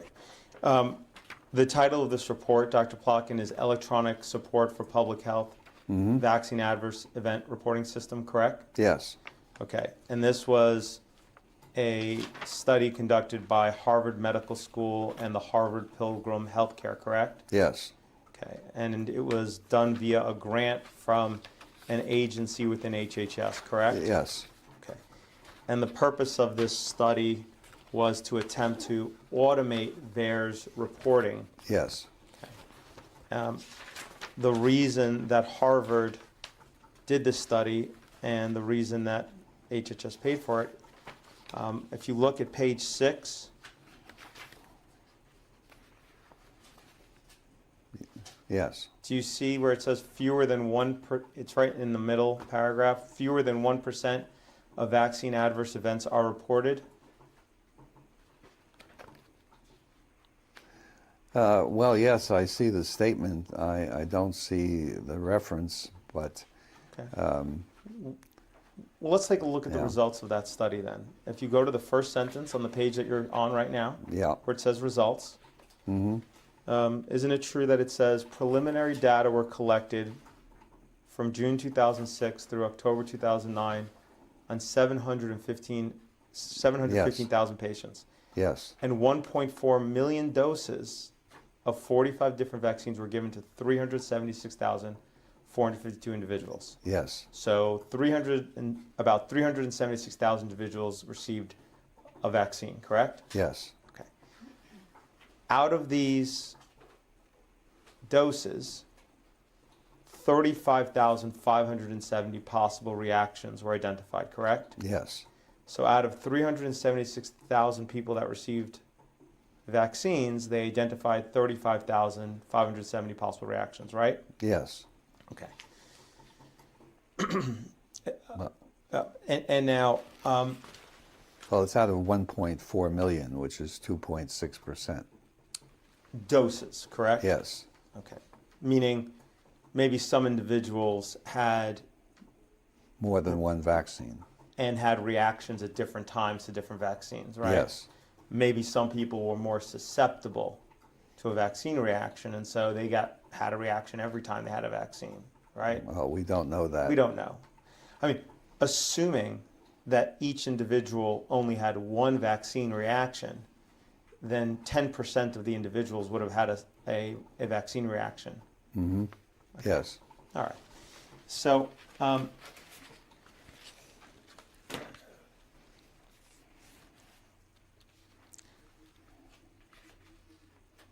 now, at the beginning of this study, the CDC was cooperating with these grant recipients, correct?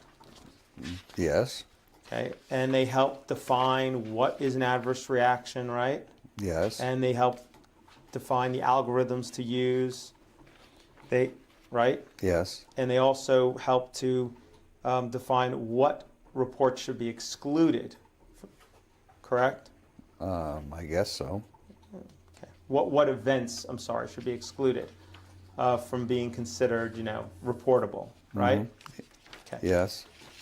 After, however, they collected this data and they generated these 35,000 reports, they then wanted to submit those reports to VAERS and automate it so that those reports could continue to be submitted, correct? Yes. But the CDC wouldn't cooperate with them, correct? Well, that I have no idea whether that's true or not.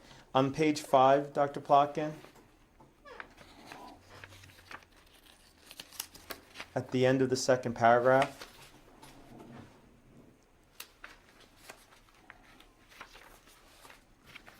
it says does it say real data transmission of non-physician approved reports to the CDC were unable to commence by the end of this by the end of this project, the CDC had yet to respond to multiple requests to partner for this activity. Is that what it says? That's what it says. Okay. So, and this study says that less than 1% of adverse events are reported to VAERS, right? Well, I have to check that, but I think that's correct. Okay. Are you aware that there are other governmental reports that make similar estimates for VAERS? I'm aware that not everything is reported to VAERS, yes. Okay. But are you aware that governmental reports show that governmental reports like this one show that the rate of reporting to VAERS is extremely low, and in this instance, they'd say Harvard said less than 1%. Yes, apparently, yes. Okay. However, it has to be reminded that reporting to VAERS is supposed to occur whether or not you think there's been a reaction. So whether or not the reactions are true or not is not something the VAERS decides. Right. Where's the data? The VAERS data one. Okay. But let's just assume for a second here. So if let's go back to what's been marked as Exhibit 46. Okay.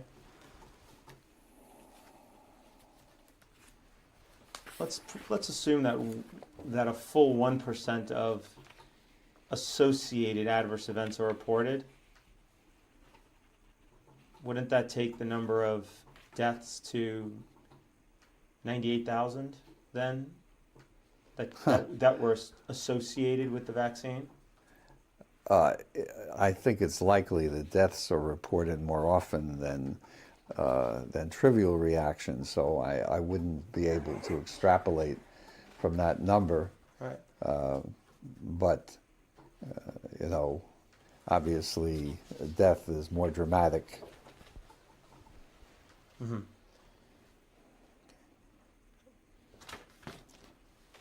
Let me show you one final exhibit.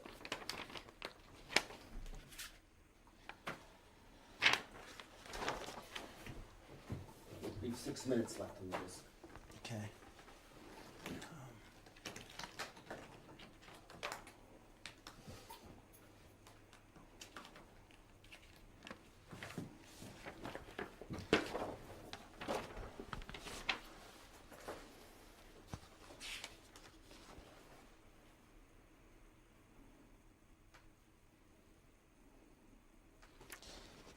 I'm going to hand you what's been marked.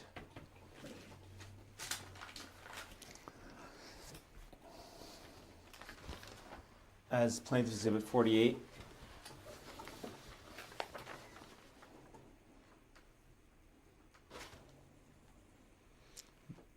This is the VAERS report for all adverse events for all vaccines just since January of 2016. Do you see that? Yes. Okay. If this... My wife is getting upset. Well, don't tell her you offered her up for a deposition. If this represents even 3% or 5% of reported events, doesn't this concern you in that maybe it really indicates, strike that. It reports 751 life-threatening reactions, correct? Yes. Okay. And that's only since January of 2016, correct? Yes. Okay. If that's a full 1%, then that would be 75,000 life-threatening reactions that would have been reported, correct? That's the arithmetic, yes. That's the kind of event that would happen pretty soon after vaccination, correct? Events that happen after vaccination, yes. Okay. But not necessarily because of vaccination. So,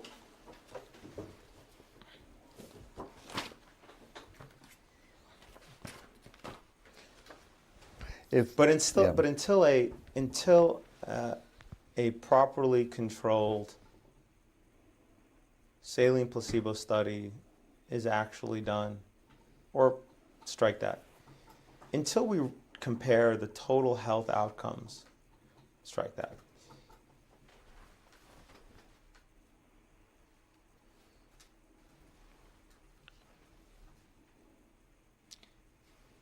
Would you support a study that compared total health outcomes between vaccinated and unvaccinated children, Dr. Plotkin?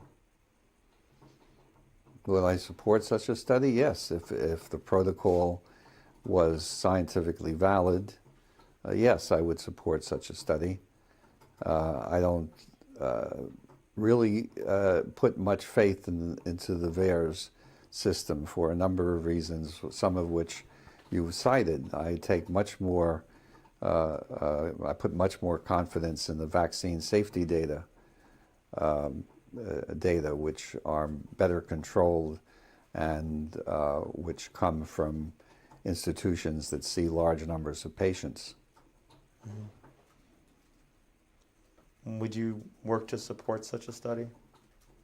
Again, if such a study were scientifically feasible, I would support it, yes. Don't you want to know what the results of that study show? If the study is done, yes, of course. Mm-hmm.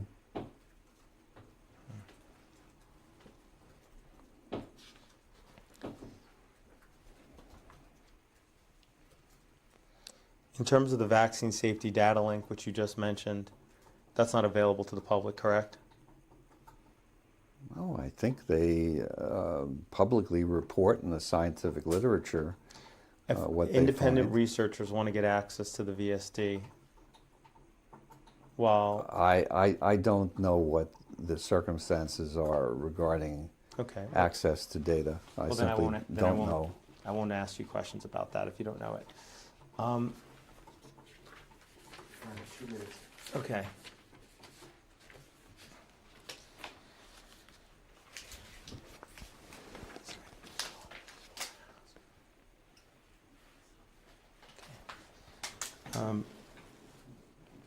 At,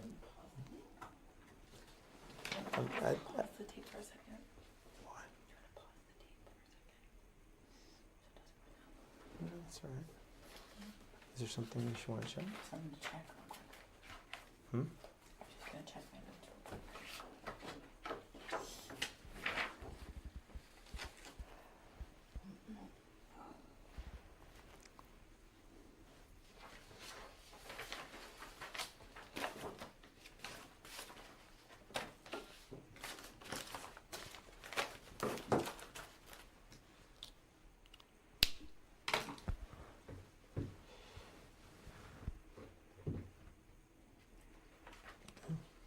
Okay. Well, I'm